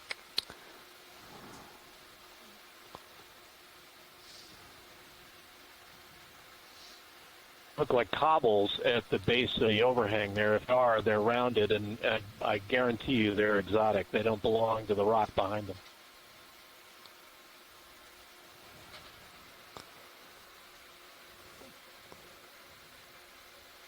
But I think they're biology. All right, video, we're going to see if it's like making it too bright for you. Try to get my upper lights right next to it. Once we zoom in, we'll be okay. I'm thinking more than I expected. There we go. There's bottom. Nav, co-pilot. Go ahead, co-pilot. Not going to work. It seems that Sirius is getting close to being done swinging. And the ship appears to have stopped for at least a little bit. For the next these little caves on the left-hand side with the other organisms. Is this making it harder or worse having my camera tilt up? Yeah, we'll have to have the pilot go out and do a little. Looks like that sponge was more before we make any next more move. extensive before. Go horizontal on it. So we're trying to get the pink on the lower right-hand side of your screen. I think might be best. The option might be to poke out a little bit. But maybe, 0.030. That light pink frilly type. Yeah. Okay, thanks. Off the point. So that way he can come It's around. interesting. I wonder if that's like a worm tube that's growing on the coral surface. It has this kind of smooth texture to it. So. What happens if you turn and look straight at him? What direction is that? Sorry, video. Come wide. Is it partial wide? Just turn and straight. Look straight at him. Get a little bit closer. Hold that. Partial. Oh, there's a small urchin on the wall as well. Thanks, pilot. All right, let's go back in video once more.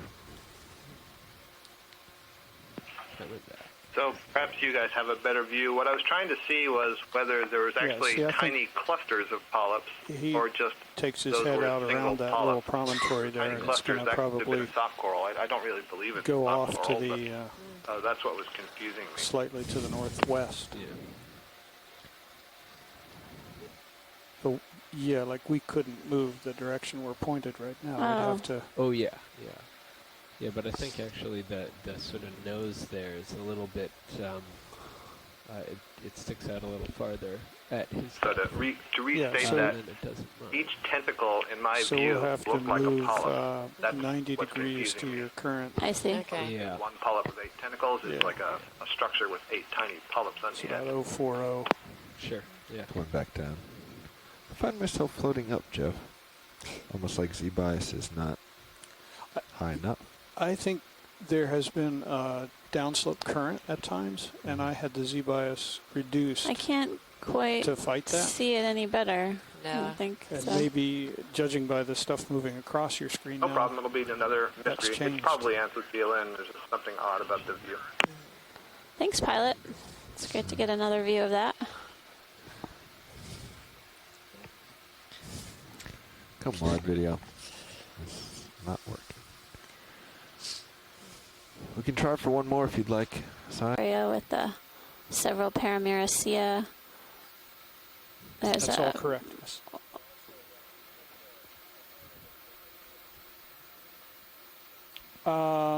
Video, let's as go long in as here. you're certain you're rotating around the A-frame, because we're right on a wall.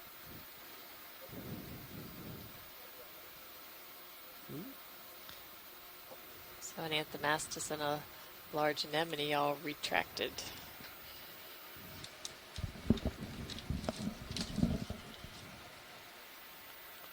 All right, let's go wide.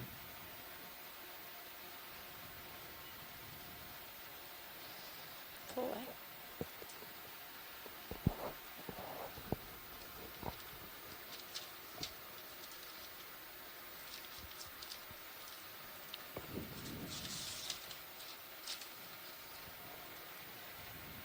seems to be very abundant around here, and we've seen several Paramyracea, also Swiftia as well. It seems pretty common on this dive.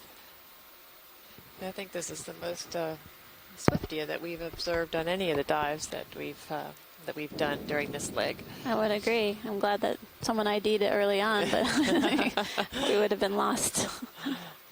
It's because we haven't seen it very often.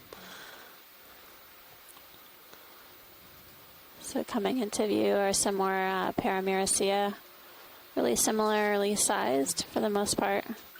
And that looks like a white sponge.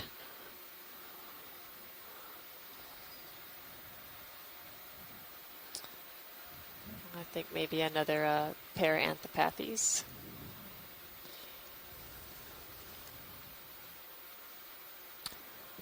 And some more bamboo. Likely.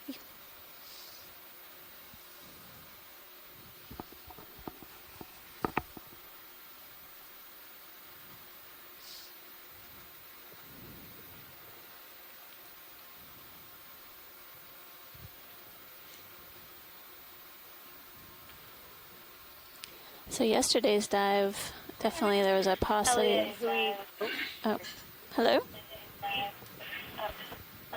Hi, I was just going to ask for a zoom on a couple of these Paramyracea. Sure, we can do that. Pilot, can we start with the orange coming into the center of you? How you doing there, co-pilot? Where's that mound? It is in our port quarter, and we look to be clear of it by 15 meters or so. At least that the depth that Cirrus is at. And I don't know, Nav, we got a few more meters left in this move.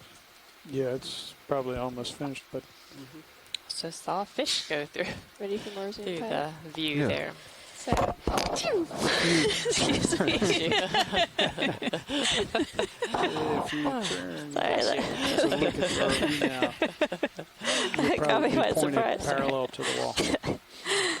So we're seeing several of the ophiuroid associates as well as anemone associates on this Paramusia. If you look on the just in the back. Is that wrapped around the base? Is that another ophiuroid? Oh yeah, I think so. Yep. There's some current fighting me here, that's for sure. Coming around the promontory? Yeah. Coming on my starboard front. Keep trying to push forward and lateral into it.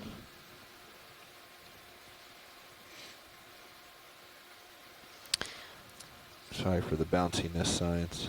I think that's good. It just gives us an idea of who's there, basically, and we can count how many different types are there. Maybe we could do one more, this we'll do this larger one. You're in a good position to be able to see all of them from the side perspective. There's another urchin. Bridge, Nav, is that on the side of the wall? Okay, thanks. We're currently working at a depth of 1140 meters. Say again? Oh, that'd be great. Thanks. I'll try and just keep you moving along. Looks like there might be a Parantipathes behind it. With maybe some associates. Yeah, maybe. All right, video, let's go in. Again, looking at that view, you can see how steep this feature is. Hold partial for just a minute. Interesting that these Paramyricea have the larger, meaty, brittle stars, the astroschema. I counted one so far on this one. It's quite large.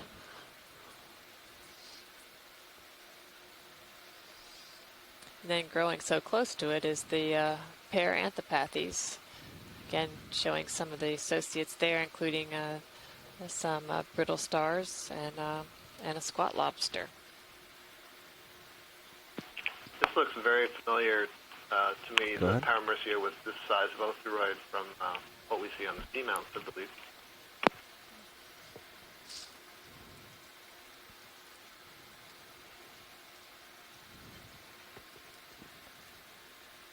Is that all you have? That's full zoom. Yep.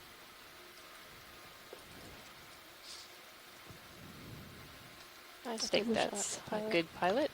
Wow, that's beautiful pilot. Frame it. Wide slowly.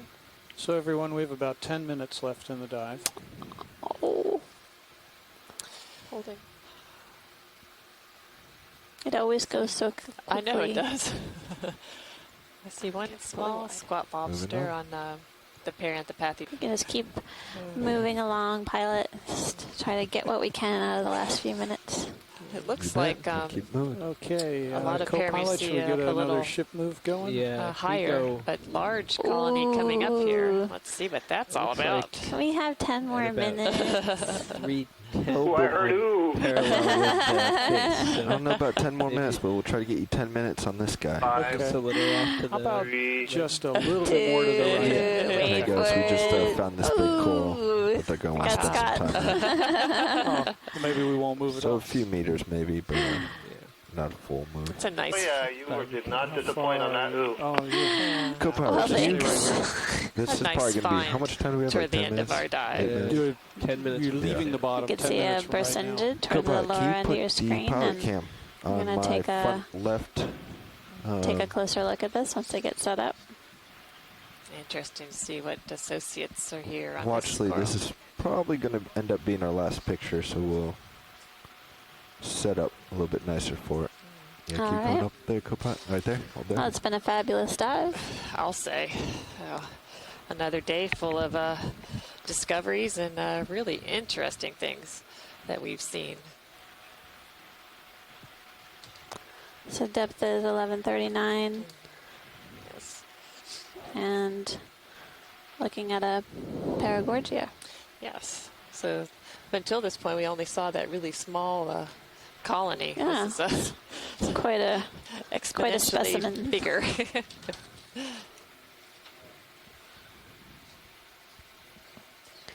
There's clearly a number of different organisms that are attached to it.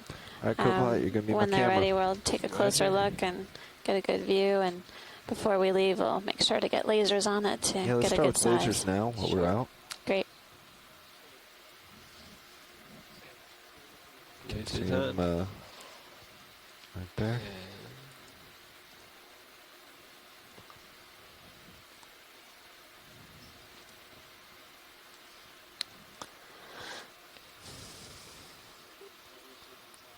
All right, let's start imaging this thing. Lasers off? Yeah, lasers off. Let's go in.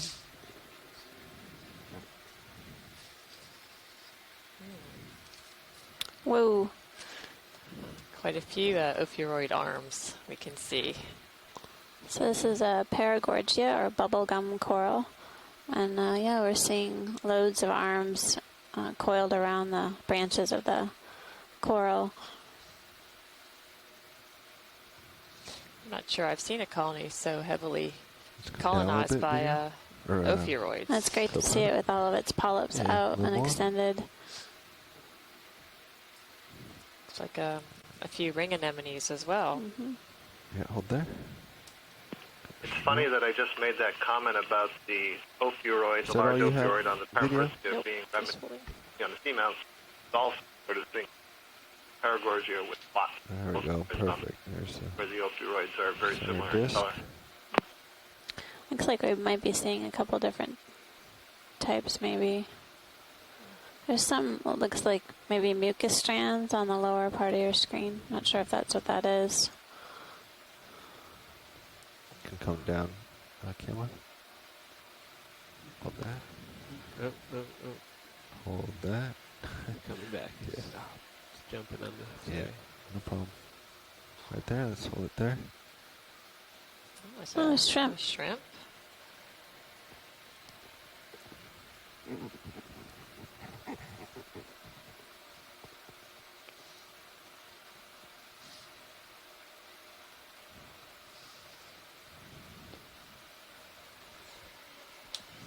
It definitely looks like there's strands of some sort of material.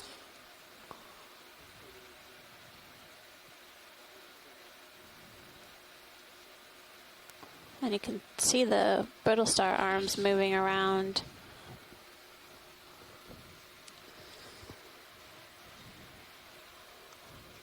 Crinoid coming into view.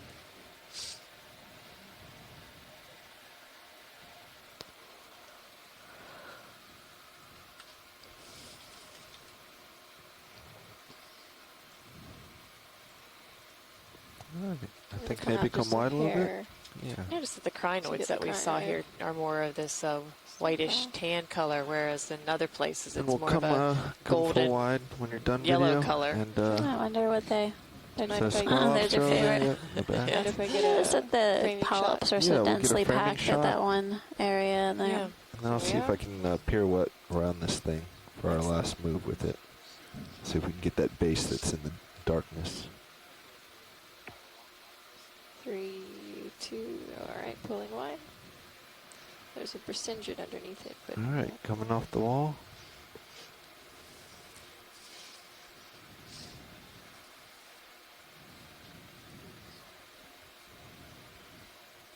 Can I get my camera back, please, Copilot? You may.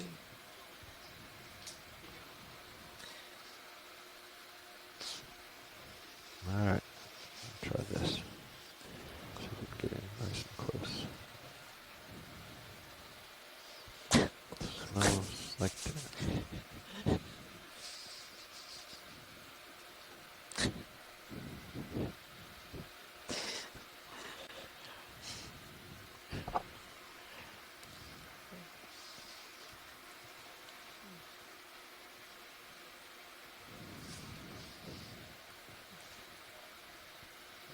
It's amazing that we always seem to end our dives with just a fabulous image of one of these spectacular corals or other organisms that we've been viewing today here in Lydonia Canyon. And geology. Absolutely. We had some amazing geology today. Oh no.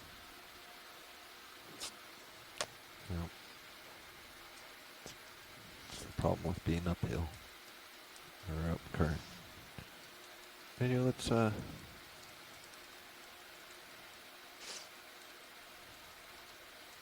start to go in, maybe.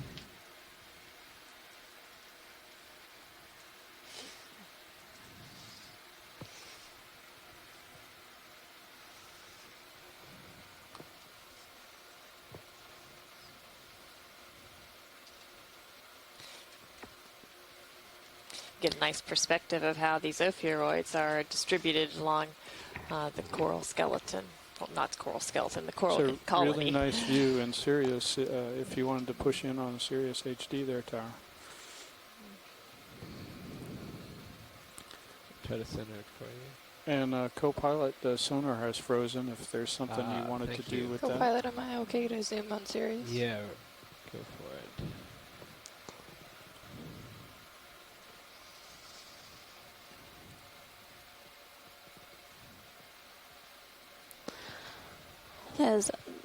For those of you looking at the Stream 2 view, it's a nice view from Sirius of the ROV imaging the Paragorgia. Gives you some perspective in terms of size. Thanks, Snap, for the heads up on the sonar. Okay, then we need to finish this shot and set up for recovery. Thank you, pilot. Nice piloting. It's beautiful. So unfortunately, this is some of the last images we'll have of the seafloor here in Lydonia Canyon. We started at a depth of a little over 1,200 meters, and we're finishing now at 1139. We've traversed